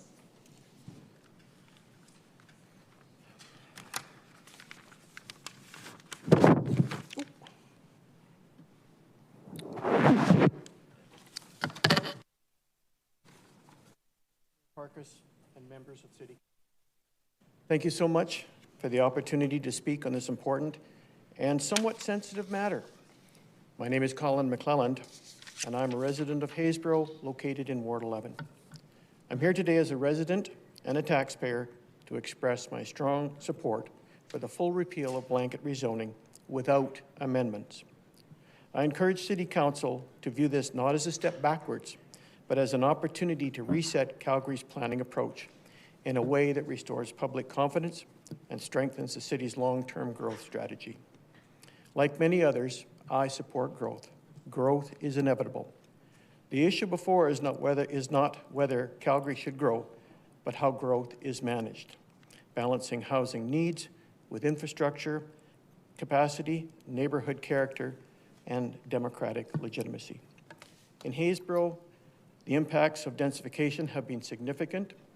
Residents have seen the loss of mature tree canopy, the demolition of older homes, sometimes without adequate mitigation of hazardous materials, and the erosion of naturally occurring affordable housing. These changes are occurring rapidly, often without planning that reflects local context. As a result, many residents feel uncertainty and the growing loss of trust in the planning process. The recent municipal election demonstrated that concerns about blanket rezoning remain significant for many Calgarians. Regardless of the viewpoint, it is a clear signal that civic trust must be strengthened through the more transparent and responsible decision-making. I respectfully urge Council to vote for a full repeal of the blanket rezoning bylaw. I also ask Council to refrain from introducing last-minute amendments that may not have been meaningfully shared with or reviewed by the public. Instead, Council should consider restoring the previous zoning framework, including RC1 and RC2 districts, along with key provisions such as contextual front setbacks and 45% lot coverage. These measures provide clarity, predictability, and stability for residents and communities across Calgary. Too often, public engagement feels procedural rather than meaningful. Residents are invited to comment on development permits, yet these comments appear to carry little influence if an application meets the technical requirements of the bylaw. I have an example with me here if you would like to hear it. This highlights a fundamental issue. When technical compliance becomes the primary determinant, community input, no matter how consistent, has limited impact on outcomes. Repealing this law provides an opportunity to rebuild trust and move forward with a more balanced and collaborative approach, one grounded in authentic engagement, transparent decision-making, and genuine partnership with Calgarians. Calgarians deserve planning policies that respect existing communities, align with infrastructure capacity, and build confidence through meaningful participation. Thank you. Thank you so much for being here with us. We'll go to Joel on 86, then Catherine on 87 after that. Mayor Farkas, just before we go on, sorry to interject. I was registered on panel 54. Unfortunately, I've been down with flu and various home renovation projects in our house. Could I jump in to register to speak at the tail end of this? Unfortunately, no. We're going through to ensure that at least everyone has an opportunity to be called once before we go back to call people multiple times. We have about 40, 50 people with us here in the council chamber, and just out of respect, want to make sure everyone gets at least one chance before we give two. Absolutely perfect. Thank you very much. Sorry for interrupting. Thank you so much. We'll go to Joel now, then Catherine after that. Hey, Council. Just let me know when my slides are up. I sent some slides for this presentation. Thanks. They're up on the screen for us. Perfect. All right. Hi, Council. My name is Joel Happ, and I'm here to make the case against repealing blanket zoning, or to be more precise, I'm making the case against imposing blanket red tape, which is what this policy would really do. Next slide, please. Upzoning has already delivered some extremely promising results. And over the past few days, you've heard from many people, but I'm worried we are focusing too much on subjective opinions and not enough on the facts. So I'm here to debunk some common myths and show you the hard facts and figures which should paint a clear picture about what the right path forward is. Next slide, please. You've heard many people claim without evidence that RCD builds aren't affordable. I compiled this graph, which shows that's just plainly not true. They're often 2 times more affordable than single-family homes in the same neighborhoods. Next slide, please. Actually, we'll skip the next one and go to the effective new market rate housing. When you create more market rate housing, it creates a chain reaction effect. People can move up the chain to housing that better fits their needs. And studies from cities like Helsinki show every 100 units of newly built market rate housing creates 60 units of vacancies in bottom half income percentages. So anyone who tells you this is not about affordability is lying. New housing creates affordability for everybody. Next slide, please.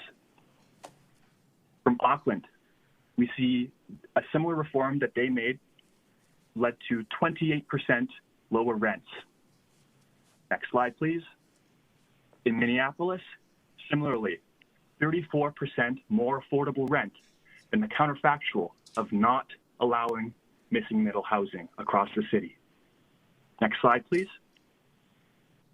Some have also said that we can't deal with the problem of parking or car ownership.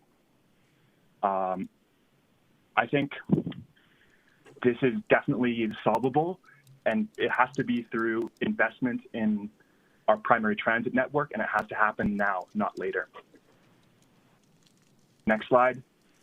We've also heard many claims that it's going to destroy livability. I've lived in neighborhoods like Fairview in Vancouver or Sunnyside in Calgary. I can tell you that's just wrong. Next slide, please. Another tool that is chronically under-discussed when it comes to parking is car share. Car share has saved me over $20,000, and it fills gaps that biking or transit couldn't. Our car share zone is tiny compared to Vancouver. Next slide. But if we allowed more growth, it could grow and enable it as an option for people to save tens of thousands of dollars per year by owning one less car than they might otherwise. Next slide, please. Many have also argued that we should only upzone very targeted areas instead of cutting red tape everywhere. Studies have shown this is a bad idea. It's like covering a boiling pot of water with a lid 90% of the way. You're going to create pressure on that 10% or that smaller area that's going to drive up land prices. That land price will be absorbed by the developer, and the end housing will be less affordable. Instead, it's just going to create windfalls for those select landowners. Instead, if we reduce red tape broadly, everybody shares in the benefit through more affordable housing everywhere. Next slide, please. There's a lot at stake with repeal. Next slide. There are definitely some reasonable compromises that can be made, even if we repeal, but I urge you that the right path forward is to keep as little red tape as possible. Next slide. I really can't emphasize how bad this is. Look at this graph of housing prices versus salaries. And remember, as you chart your path forward, legalizing missing middle housing has been proven to improve affordability by 30%. Thank you so much, Joel. You're just at time. Okay. Awesome. Thanks for the opportunity to speak. Thanks. We're going to go to Catherine on 87, then Jim on 89 after that. Please go ahead, Catherine. Thank you for this opportunity to express my concerns regarding the current upzoning and why I support a total repealing of it. My name is Catherine Foster, and I am a resident of Ward 8. I don't have expertise on planning, but I can speak to the personal effect of the current upzoning. And at this point, let me be clear, my concerns have nothing to do with the term NIMBY or not in my own backyard. I have been actively involved with community associations in Elbow Park and Mount Royal. I've observed volunteers spend countless hours developing plans that will allow growth in a respectful manner and represent their community expectations and hope. With the implementation of upzoning in 2024, many of these expectations were disregarded. People were no longer being heard, community opposition increased, and public trust eroded. Calgary became a divisive city. Post-approval of the upzoning change, it quickly became apparent that Marda Loop was going to be one of the first communities affected. Residents and businesses all suffered. Affordable housing did not get built. Bungalows were demolished and replaced with duplexes valued at $1 million plus, or 8plexes with secondary suites that blocked sunlight, reduced privacy for adjacent neighbors, and did not offer any parking. Concerns on infrastructure became heightened. Existing corridors were not built to accommodate the increase in traffic from higher density, accelerating road wear and congestion. Older pipes cannot handle increased demand. We have experienced this with current water restrictions. Stormwater systems could become overloaded, ending in a high water risk. Electrical grids will struggle with higher loads, which could result in power outages. In 2024, Mayor Gondak and the elected council endorsed upzoning. This decision came despite clear public opposition. Residents felt unheard and disrespected. 2025 gave everyone a chance to express their opinions again, albeit under the constant threat of losing federal funding if the repeal was successful. The pro-repeal position is not necessarily anti-density. It is about slowing down, refining the approach, and ensuring growth aligns with infrastructure, affordability goals, and community input. Community input being really important. Calgary can meet its housing needs without sacrificing democratic legitimacy, neighborhood context, or existing affordability. Thank you for this opportunity to express my concerns and support for fully repealing blanket rezoning. Thank you so much. We're going to go now to Jim on 89, then Veronica on 89. Good afternoon, Mr. Mayor and members of council. My name is Jim Dinning. I'm a resident of Ward 8, and I speak in full support of the repeal of blanket rezoning without amendments. First of all, let me say thank you for initiating this motion to repeal, something that many of you promised to do during the election last fall. That initiative alone begins to rebuild trust and confidence following the 2024 process that badly damaged that trust and confidence.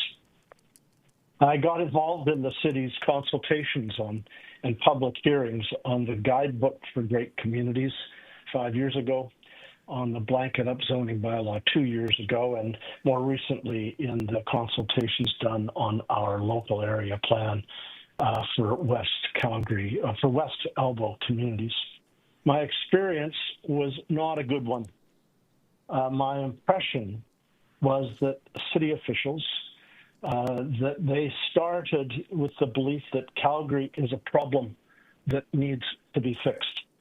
And to the point of this public hearing, the view that I was left with was that blanket upzoning would fix the problems of Calgary. Too many times in those consultations I must admit, I heard patronizing condescension, and I heard serious mansplaining to educate those of us who just don't understand.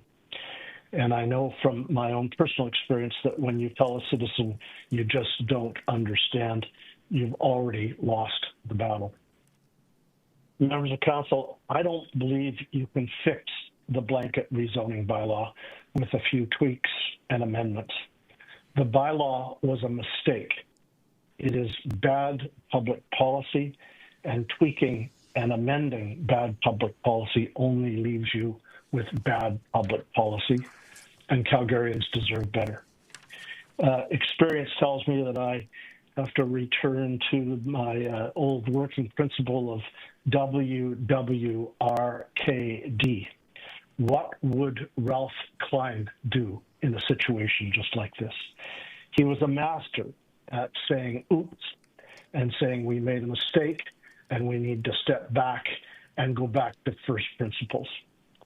A full repeal is required, just as you heard from a number of people in these last 5 days, and just as many of you promised 5, 6, 7 months ago. You've heard really many, many good ideas from Calgarians these last 5 days. This is important, so I encourage you to take the time to rinse and soak in those good ideas. Come back in time with a full repeal and a game plan for next steps. And as you start again, please start with the right tone at the top and with genuine consultation and outreach that is not about fixing the problem that is Calgary. Instead, it should be biased towards making a great city even better. Thank you very much. Thank you, sir. We'll go now to Veronica on 89 to wrap up this panel.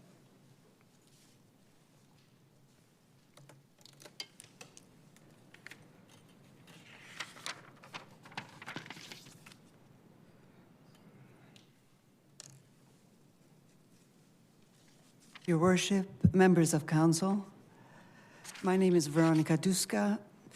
For the past 36 years, I have been a resident of Glendale and a member of the Community Association in several roles. Our community is affected and is more vulnerable than others because of its small size, old age, and lack of protective laws existing in outlying communities. There was long-term mistrust and agonizing, finally resulting in an LAP, which was more recent and already planned a very technically detailed and forward-looking support of increased density. This increased density was planned and rezoned along 17th Avenue and 37th Street, and along main corridors, local main corridors, while protecting the inner community. Therefore, the blanket rezoning 2 years ago was a shocking blow. Despite the relevant, bitter, and recorded consequences, and despite hearing incredible professional alternative solutions that would work better, but putting the abject disillusion aside. Please, if you're on the phone, please be sure to mute so that we can have our undivided attention to our presenter in the chamber here. Okay. Thank you. So putting aside the abject disillusionment after that 2 years ago, here we are again before you. We could also never get any goal number of the envisioned density or how it would be spread in the city of Calgary. We were concerned about infrastructure. The crumbling infrastructure here in the inner city was evident well before the flurry of recent buildings. In my block, for instance, for example, water pressure was changing some years ago already. No fancy oscillating water or super watering hose could cover the same watering surface as before. So it was palpable a problem, not one that the city would acknowledge. I would like to say, you have my sympathy. The decision is challenging. As so many of you are new to your roles here, I'm encouraged, however, by the questioning that you are doing and the thoughtful, informative presentations. Please do not be burdened by the complexities and the time loads that have to be considered. I ask only that your vote on the question before you will be rational. Not immediately, but in 30 to 60 years, the current decided version will just lead as night follows day to a city like Toronto. Will money considerations win? Will some idealism win although it is never right because does not consider the reality on the ground. Will affordable housing ever be a reality here? We were assured again and again that blanket rezoning was going to provide it. Clearly, no. Finally, I hope that you hear and recognize that this city's needs for density should be addressed in a more specified manner, not a blanket stroke. Thank you. Thank you so much for being here with us. I believe that concludes our, Councillor Atkinson, please, for the panel. Just a quick question for Mr. Happ, if you're still on the line. I am, yes. Great. You had a map here where you show like a theoretical increased range of the home zone of the car sharing option. I think it's like slide 6 or so on your presentation. Is that, I mean, the map is drawn, it's expanded out. Is that based on something? I just was digging into your presentation just after you ended there, the 5-minute mark. I think it's like a couple of slides later.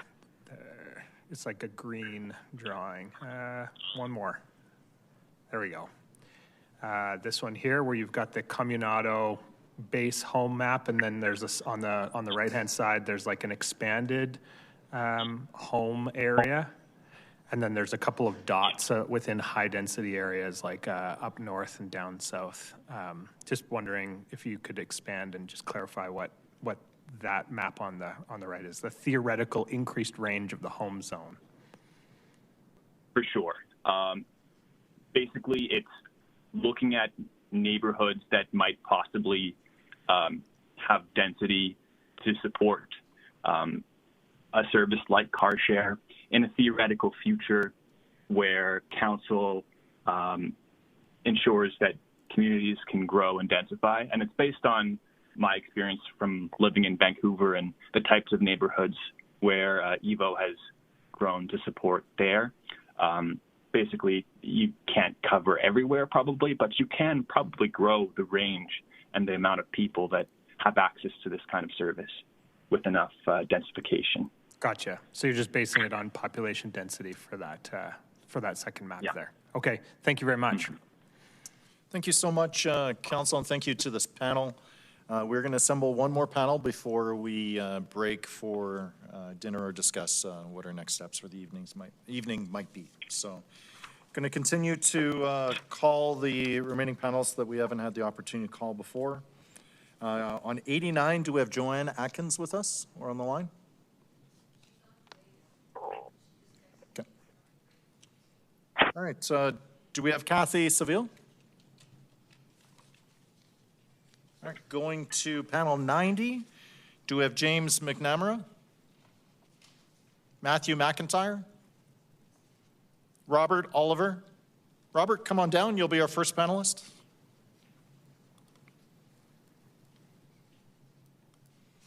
Do we have Albert Lung? Ross Finley? Yes, Ross Finley's here. Thank you, Ross. Please stand by. Do we have Adam Zinatelli, 91? Corey Ma? Hazen Elwood? Hazen? Yep.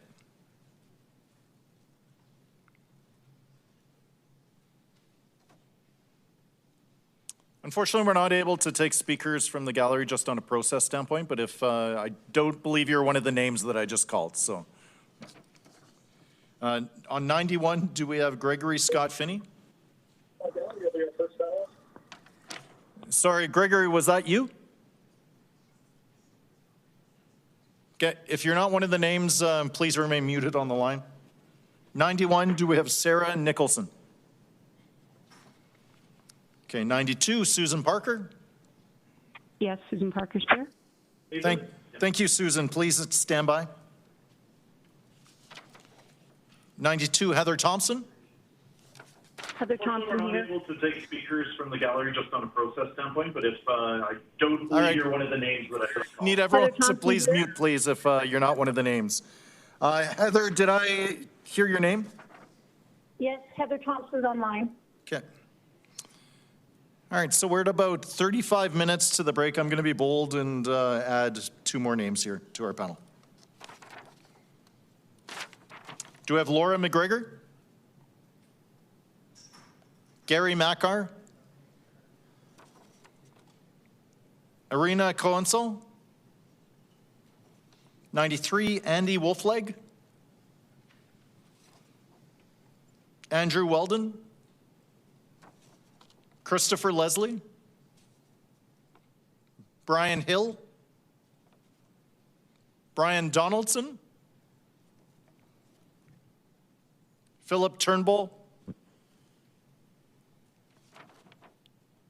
Aka Kaplan? Dennis Robinson? Steve Shannon? Marty McNaughton? All right, we have exhausted everyone who is pre-registered, so everyone who is registered has had their name called at least once. We're going to start from the very beginning. So is there, we'll accommodate one more person here. Yes, please. Mayor Farkas, I am listed as panel 97, Michelle Williams. I'm 96. Oh, okay. Whoops. I'm I actually 95. don't have the updated list. So we're going to keep things straightforward and we'll just go with the 5 that we have here. What I will say is that this is likely going to go to 6 o'clock. And after 6 o'clock, we'll be returning and going through the remainder. So to repeat, we have Robert, Ross, Hazen, Susan, then Heather. This will be our panel of 5, and this will run us to 6 o'clock. So Robert, why don't you start us off? Greetings, councillors and mayor. My name is Bill Oliver. It's actually Robert, but I go by Bill. I'm a resident of Ward 8, and I strongly support repealing the blanket rezoning. There's 2 reasons. First, from our personal experience and observations, blanket rezoning has not provided for affordable housing. Young families are no longer to be able to afford to buy the older single-family homes in the inner city. This has taken away the opportunity that we were given many years ago. Let me tell you our story. After 5 years working in the energy industry, I saved just enough money to put a down payment on a house built in 1912 on Memorial Drive. I had to stretch to do so, and I think our mortgages were like 13%. Every day after work and every weekend, my fiance and I went and worked on that house. We took it right down to the studs. It took us 2 years to finish that house. Sorry to interrupt. We're just very close to bare quorum. We don't have a majority of council here in the chamber, but there are some dialed in. But the bums and seats right now in the chamber, you guys need to stay so that we can maintain. Just had some members of public ask the question how we can continue the proceedings despite a majority of council and quorum not being here. We do have quorum. They are dialed in remotely, but we're running it a little bit close. So I apologize for interrupting you. I just wanted to make sure that we didn't cause a governance challenge. Please proceed, sir. Keep going? Okay, good. So we sold that house and moved into a larger house, one that was built in 1929. It really stretched ourselves this time, took on a second mortgage at 18%. Those were the days. We paid off both mortgages in 6 years, did an expansion, sold that house, bought a lot up the street, and we built the home we now live in. This took a lot of sweat equity and financial discipline. No vacations, no restaurants, and a really tight budget. I believe if this type of opportunity was available to the young people, couples and families today, they would make those same sacrifices we made to be able to move into single-family homes in the inner city. Unfortunately, these opportunities are no longer available, as these lots with these older homes are now valued by developers as income-generating assets. With the developers' much lower cost of capital and future income streams, the individual buyer cannot compete. For example, a 50-foot lot in Altador now sells for around $900,000. So what do these young families do? Those people want a yard and a basement for the kids to play in.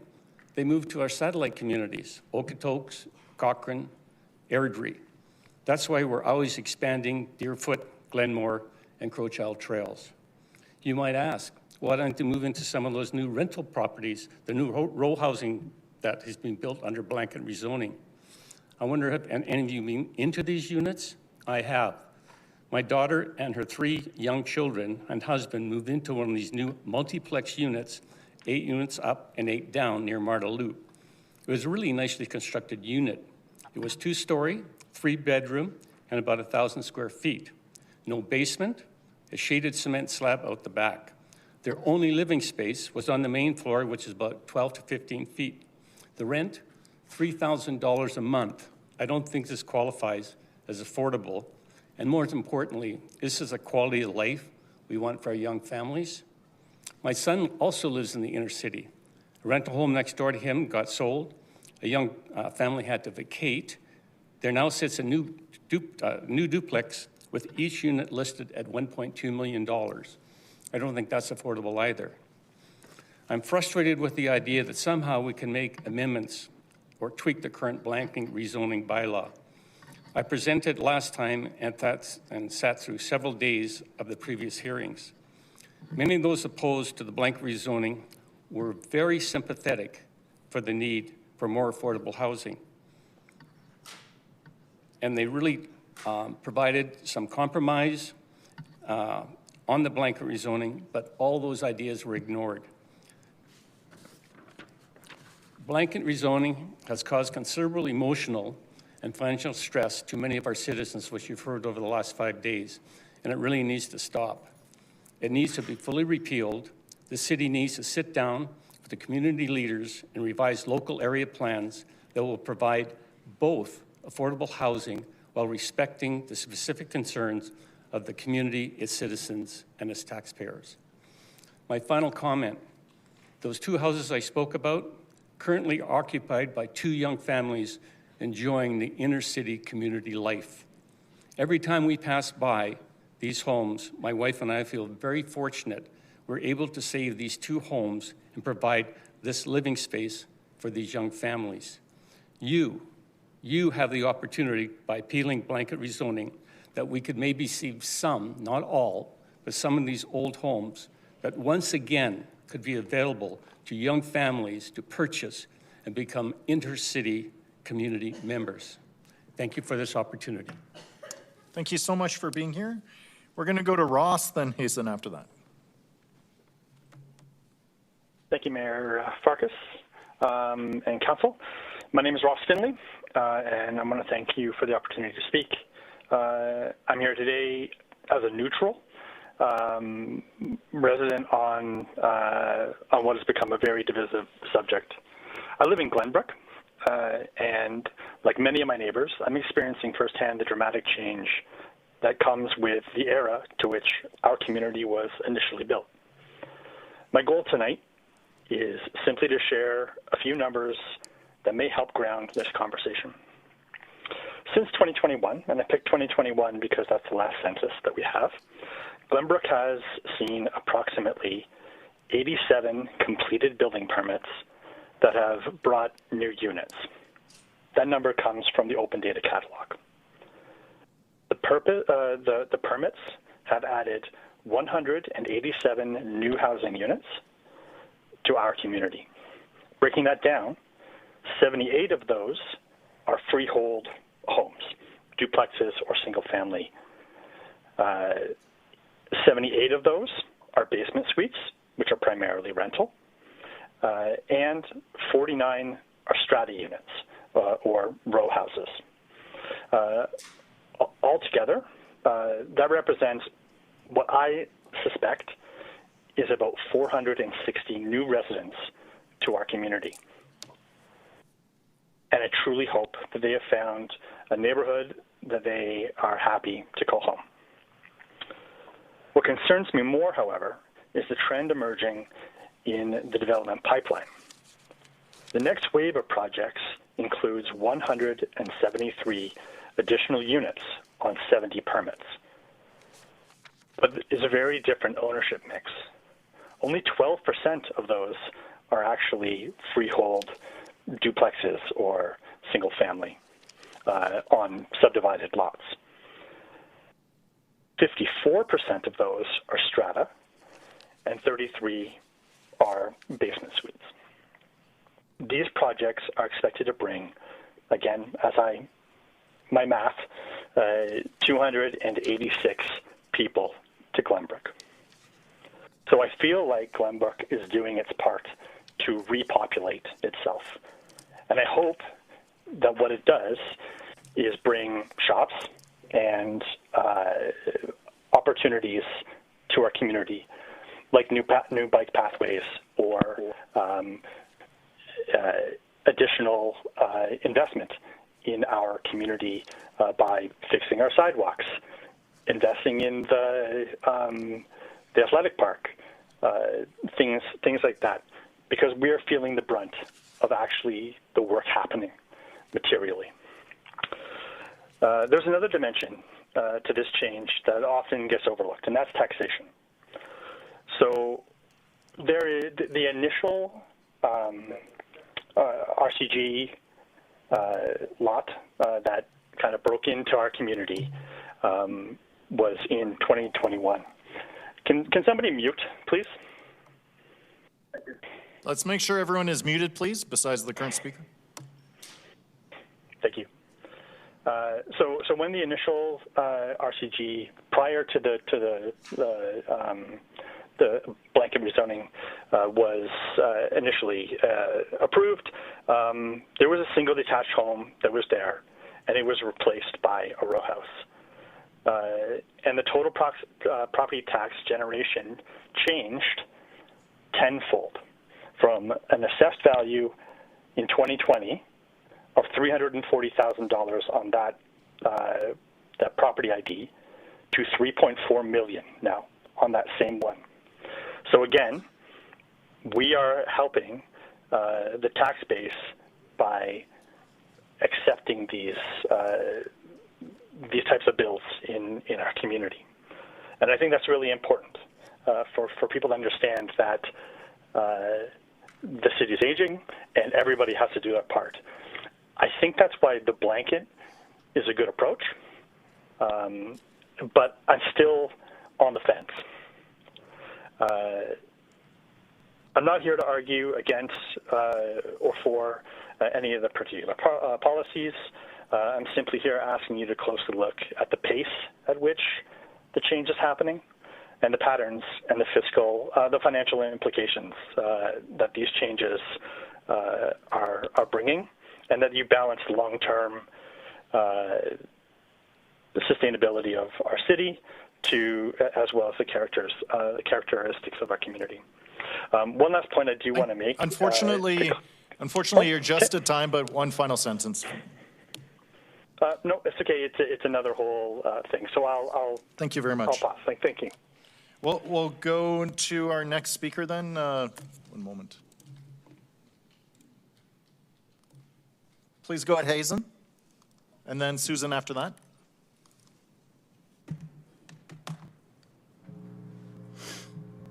Is this one on? Okay, sweet. Hey, Council. My name is Hazen, or Biz. I'm 23. I've been at this for 3 years, and I still cannot live in the $700,000 townhomes that citywide rezoning helped build from $700,000 bungalows. But I recognize that more people can, and that the alternative, requiring more $1.7 million McMansion monstrosities, is unreasonable. If we rezoned 2 decades ago, we might not be complaining about affordability at all. We'd have an abundance of $400,000 townhomes, and with them a more vibrant economy, more reliable transit and infrastructure across the city. Surely, if you detest one-size-fits-all zoning, you could not support locking the vast majority of Calgary's land into one size, period. Yet this is precisely what citywide rezoning repeal, blanket downzoning, if you will, entails.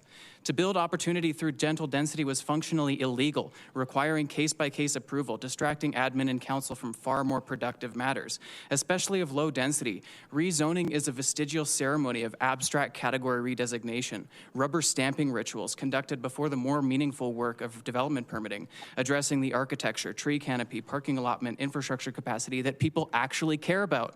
You can see this in the frustrations that folks are bringing to the conversation, blaming citywide rezoning for all kinds of large redevelopment and those approved long before 2024. This debate is not about the merits of zoning reform, obviously. It's about asserting a set of cultural values. It's a battleground over what kind of city Calgary is becoming.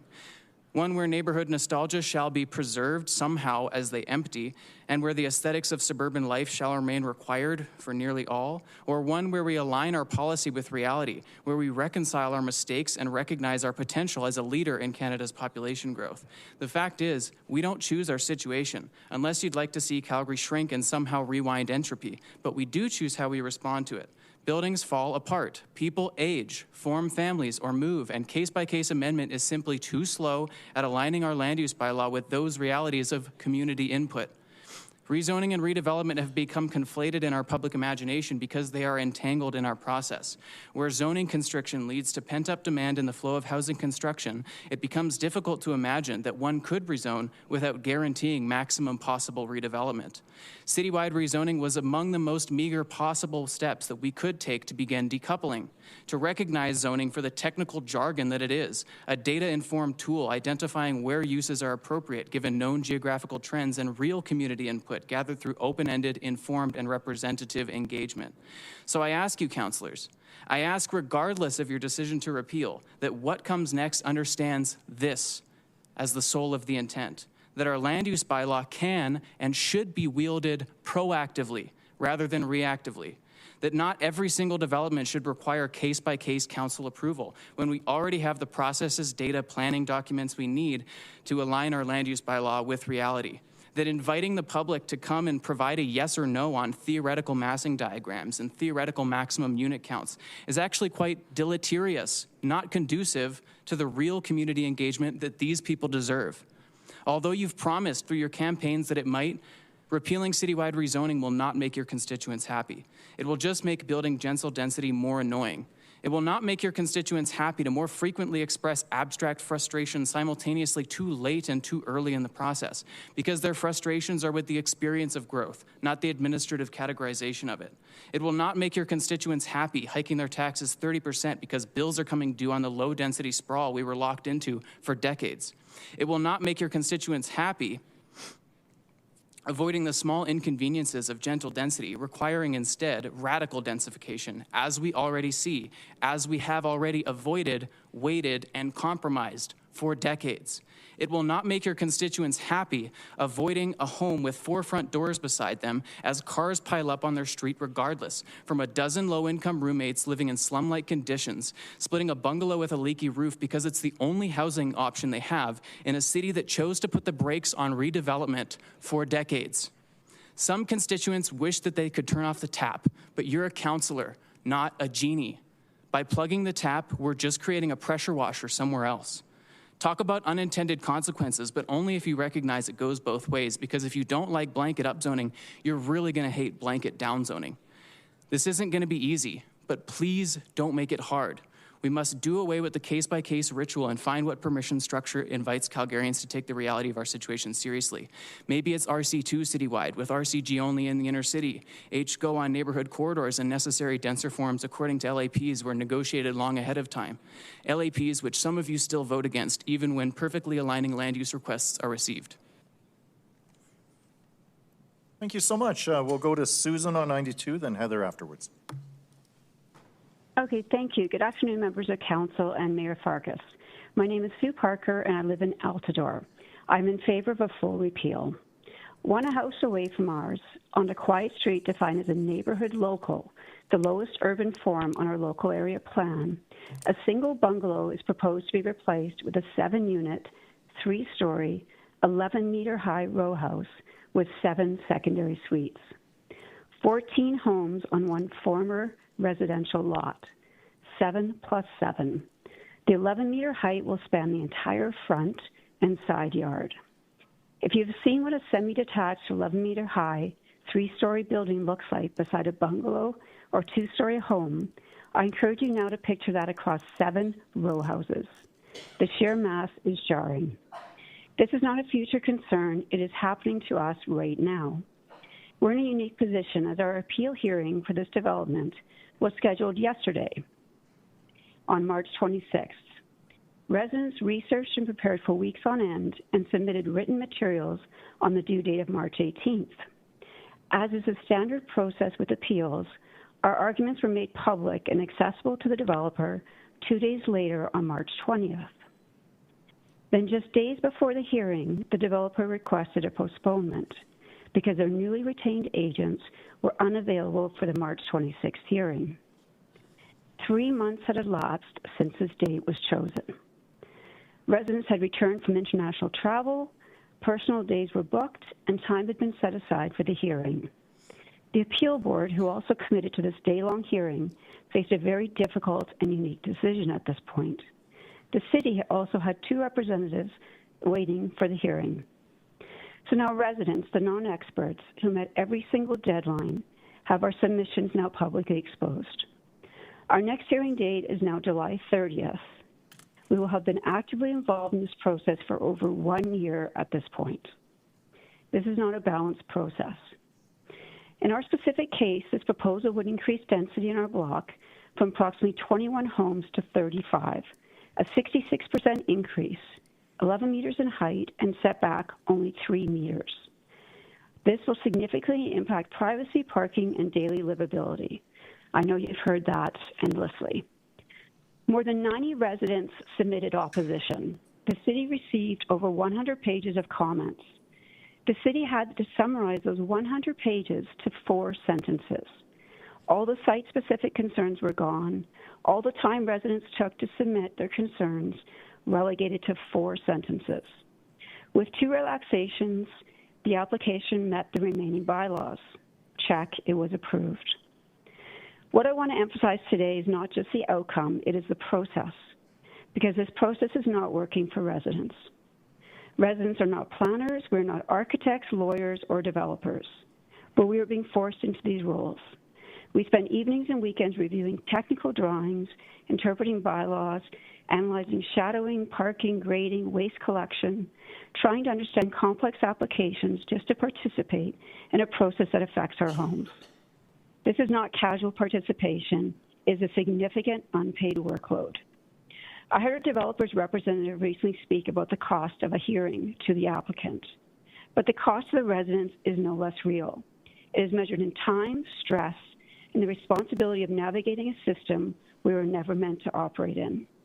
We are neighbors, we are not doing this for a living. This is where blanket rezoning makes the problem worse, because when zoning is broadly pre-approved, those conversations don't happen early, where they should. They happen late at the development permit stage, or in our case, at the appeal. At that point, the burden shifts almost entirely onto residents to react, respond, and escalate. This is not efficient use of anyone's time. Instead of proactive planning, we are left with reactive conflict. Council must now consider what happens next. If the bylaw is repealed, but existing applications are allowed to proceed and simply be reapplied in the same framework, then residents like us will continue to experience the full impact of a policy that Council has decided should not stand. Janet Noble spoke earlier this afternoon of an example in Altadore where the applicant is reapplying for the 3rd time using the RCG framework. That is not a meaningful repeal if this is allowed. If repeal is a decision, it must apply to all applications that are not fully approved. None should be grandfathered. When we bought our home, RCG did not exist. When the developer bought the lot, it did. We are both impacted by change. Who decides who is impacted the most? Should it be the resident or the developer? Thank you, Susan. Unfortunately, you're just at time. Okay. I had one more sentence. But if you want to finish that sentence, please do. Oh, I just said without a full repeal, including existing applications, the neighborhoods already under the greatest pressure, like Altadore, will continue to carry that burden. Thank you very much. Thank you so much. We'll now go to Heather to complete this panel. Good afternoon, Mayor Farkas and members of council. I'm a resident of Ward 10, and I'm in support of a repeal of the rezoning. I know we've been through the stats and everything else for the last 5 days, so I appreciate you guys all still sitting there and listening to all angles. So I'm going to kind of peel back. Instead of going through my full speech, I'm just going to share with you my personal experience. When I sent my submission in yesterday. I was just solely representing myself. We're on a cul-de-sac in Whitehorn. I now have 5 other families that would like me to speak on their behalf, and I can share those names if you like. The Public Service Commission there had actually, I've got some photos to share with you. I don't know if we can put them up on the screen or if you can see them in front of you. Yeah, we're all set. Okay, so the first one you can see is a bungalow. We're in Whitehorn. It was an RC1 zone. We have 30% of the community, which is already rental. Now, our first concern in image 3495, you'll see a back alley, you'll see a tarped garage, and you'll see the upper level. This is a backyard suite. Now, I thoroughly agree with the gentleman that was on the last panel last evening as far as council having to look at the setbacks, view from back alleys, and the height restrictions, because as you can see here, the properties on the left of that photo, there's a 4-foot cement retaining wall plus their fencing. Now, this new construction back suite, which I have to add, was built without the development approval. It's still with the city, and this developer went ahead and had the construction done. So those windows, there's a balcony as well, and the privacy in the home, the lady has been in this home down the street here for over 40 years. She's currently dealing with a husband that has some physical disabilities, and herself, this build has caused mental stresses for her. So we're here to speak of how is this being allowed, how was we all reached out, wrote letters, emails, phone calls to city development. My understanding is currently on hold, yet the developer went forward with whatever it was and had this built. So one, what are the consequences that this developer construction, we personally feel that rather than saying if the permit was already submitted, has not been approved, what are the consequences? This unit should be torn down, one. Next photo we have a new permit that's going in. Let's just see, we have image 3495. 3495. Oh no, so 3496. Sorry, I have to go through my own images here too. So here's another close-up of what this backyard / carriage house is looking like. And as we can see, it already encroaches the property line, and the height, which is now 12 meters higher than what it had been, really does encroach. And on the back side, where we feel if they were going to allow this, the windows in that patio should be facing inwards in the primary residence and not in the backyard of adjoining residence. And then what do we have? After that, 3482. 3482. So this image here is a backyard suite that's on the south side of 32nd Avenue, and the same design that is proposed in the next home across the back alley from us. As you can see, another view looking into the back alley, the height near the power line, and encroaching on the neighbor's privacy. So the next one, what we want, and we can go through all these photos, but I think everybody understands and gets the gist of this, that I've been supportive of change management. I believe in change, I believe in development, but it has to come with integrity. Thank you. And you're just at time. But okay, sorry. We have your photo on the screen. I appreciate your submission. Okay, That concludes this panel. I'm going to go to Councillor Panizopoulos, please. Thanks so much. Mr. Findlay, are you still on the phone? Yes, I am. Great. You mentioned you had a sentence or two to finish. Do you mind finishing for us? Yeah, my comment was really around the LAP and what neighborhood local low actually is, and it is RCG in the sense that it says in the LAP that neighborhood local low is suitable for single-family duplex or row housing, and that 11 meters is, or pardon me, or maybe it's 10.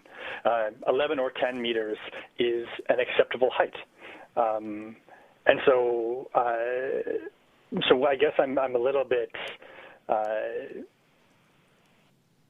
confused when council is asking questions of individuals about the LAP, and going back to it, the plan is already made, right? So this is the plan, and we're living it right now. We just happen to be living at the most extreme version of the plan. Thanks for that. If you were to have that density on busier streets, closer to transit, what are your thoughts? Do you think the community could accept that, or is it already gone sort of too far within the Glens? Well, I mean, from my point of view, the die is cast, and there's precedence now throughout the community that these row housing developments that take up 60 or so % of the entire lot are that's where the pro forma is for the developers, right? It's not going to be something that where they're going to be coming and actually doing the building if it has to be 3 units. I think that the inner city folks, builder folks, said that in one of the earlier panels. It's like it's not there for them to do, and so if we want to, this is the catch-22, right? Is that we want to be able to build the houses and absorb the population that's coming here, but also preserving the character, whatever that means, of the community, right? Thank you so much. Thank you, Mr. Chair. Thank you. Councillor Atkinson, please. Yeah, Mr. Findlay, I really appreciate your presentation, because it, I think, speaks to this friction that we're having within communities that are, I think, feeling the change, and you brought some great numbers to sort of illustrate that in your community.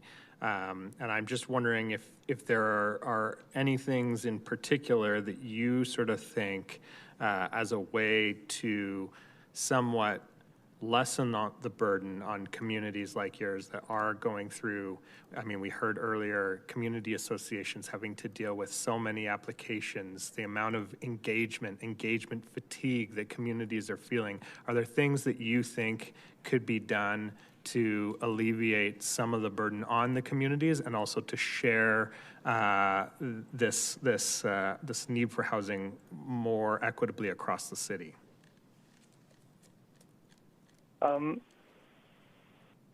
I think that we're in Glenbrook, we're just in the inception of the start of the change, right?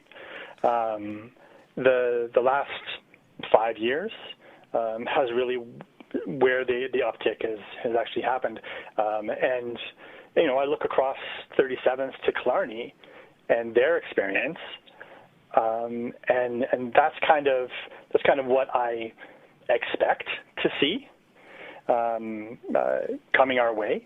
It's just a wave of development. They've exhausted the space in Killarney, and now they're coming across the street. I think that our community association just needs to prepare itself a little bit better for the influx. Maybe see if you can get more people involved in the community association to help with the workload.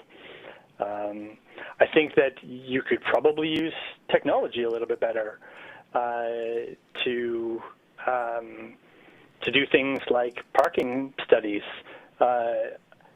I think you do parking studies with two guys in the car, and you drive Councillor the same road. Chabot has a point of order. Yeah, I'm sorry, Mayor, but I did see. I heard you call Joanne Atkins, and I've also seen her in the chambers, but she never presented. I was just wondering what we expect as far as when she will be given the opportunity to present. Can I have general consent to conclude this panel prior to starting our dinner break? Okay, first. Councillor Chabot, I had called Ms. Atkins earlier, but she wasn't present in the chamber.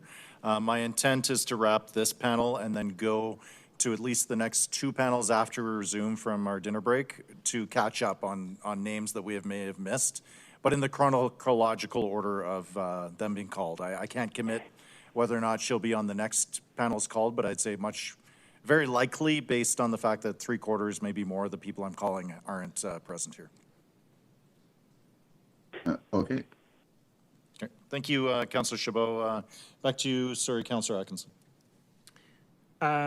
Yeah, Ross, just you were speaking there, and I guess, great thoughts around sort of the changes you're experiencing there. Any thoughts towards having this shared across, various communities across the city more equitably?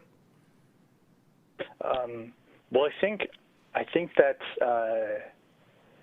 that's a challenging question to ask, in that my community is ready, in the sense that the proximity to downtown is there. We have LRT that's not far on 45th. We have a main street, and we're kind of ready for this in terms of the order to which developers seem to be wanting to come.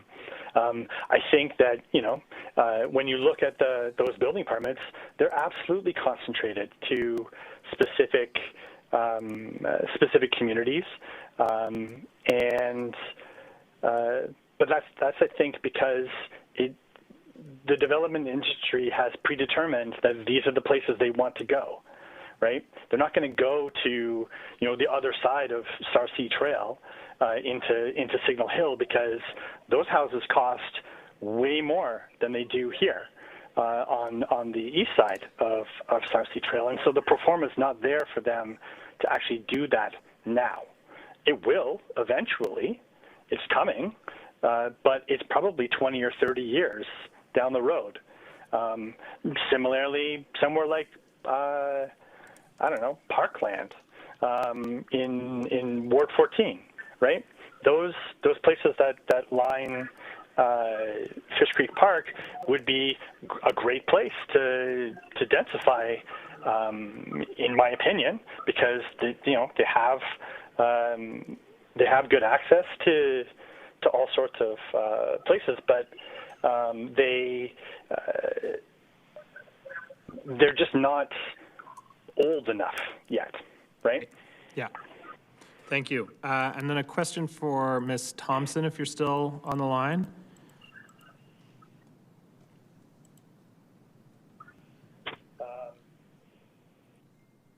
Might have lost you. Ms. Thompson, are you there? Yeah, no, I'm here. Sorry. No, that's okay. I know. Unmuting and all of that. That's all good. There's just been some conversation.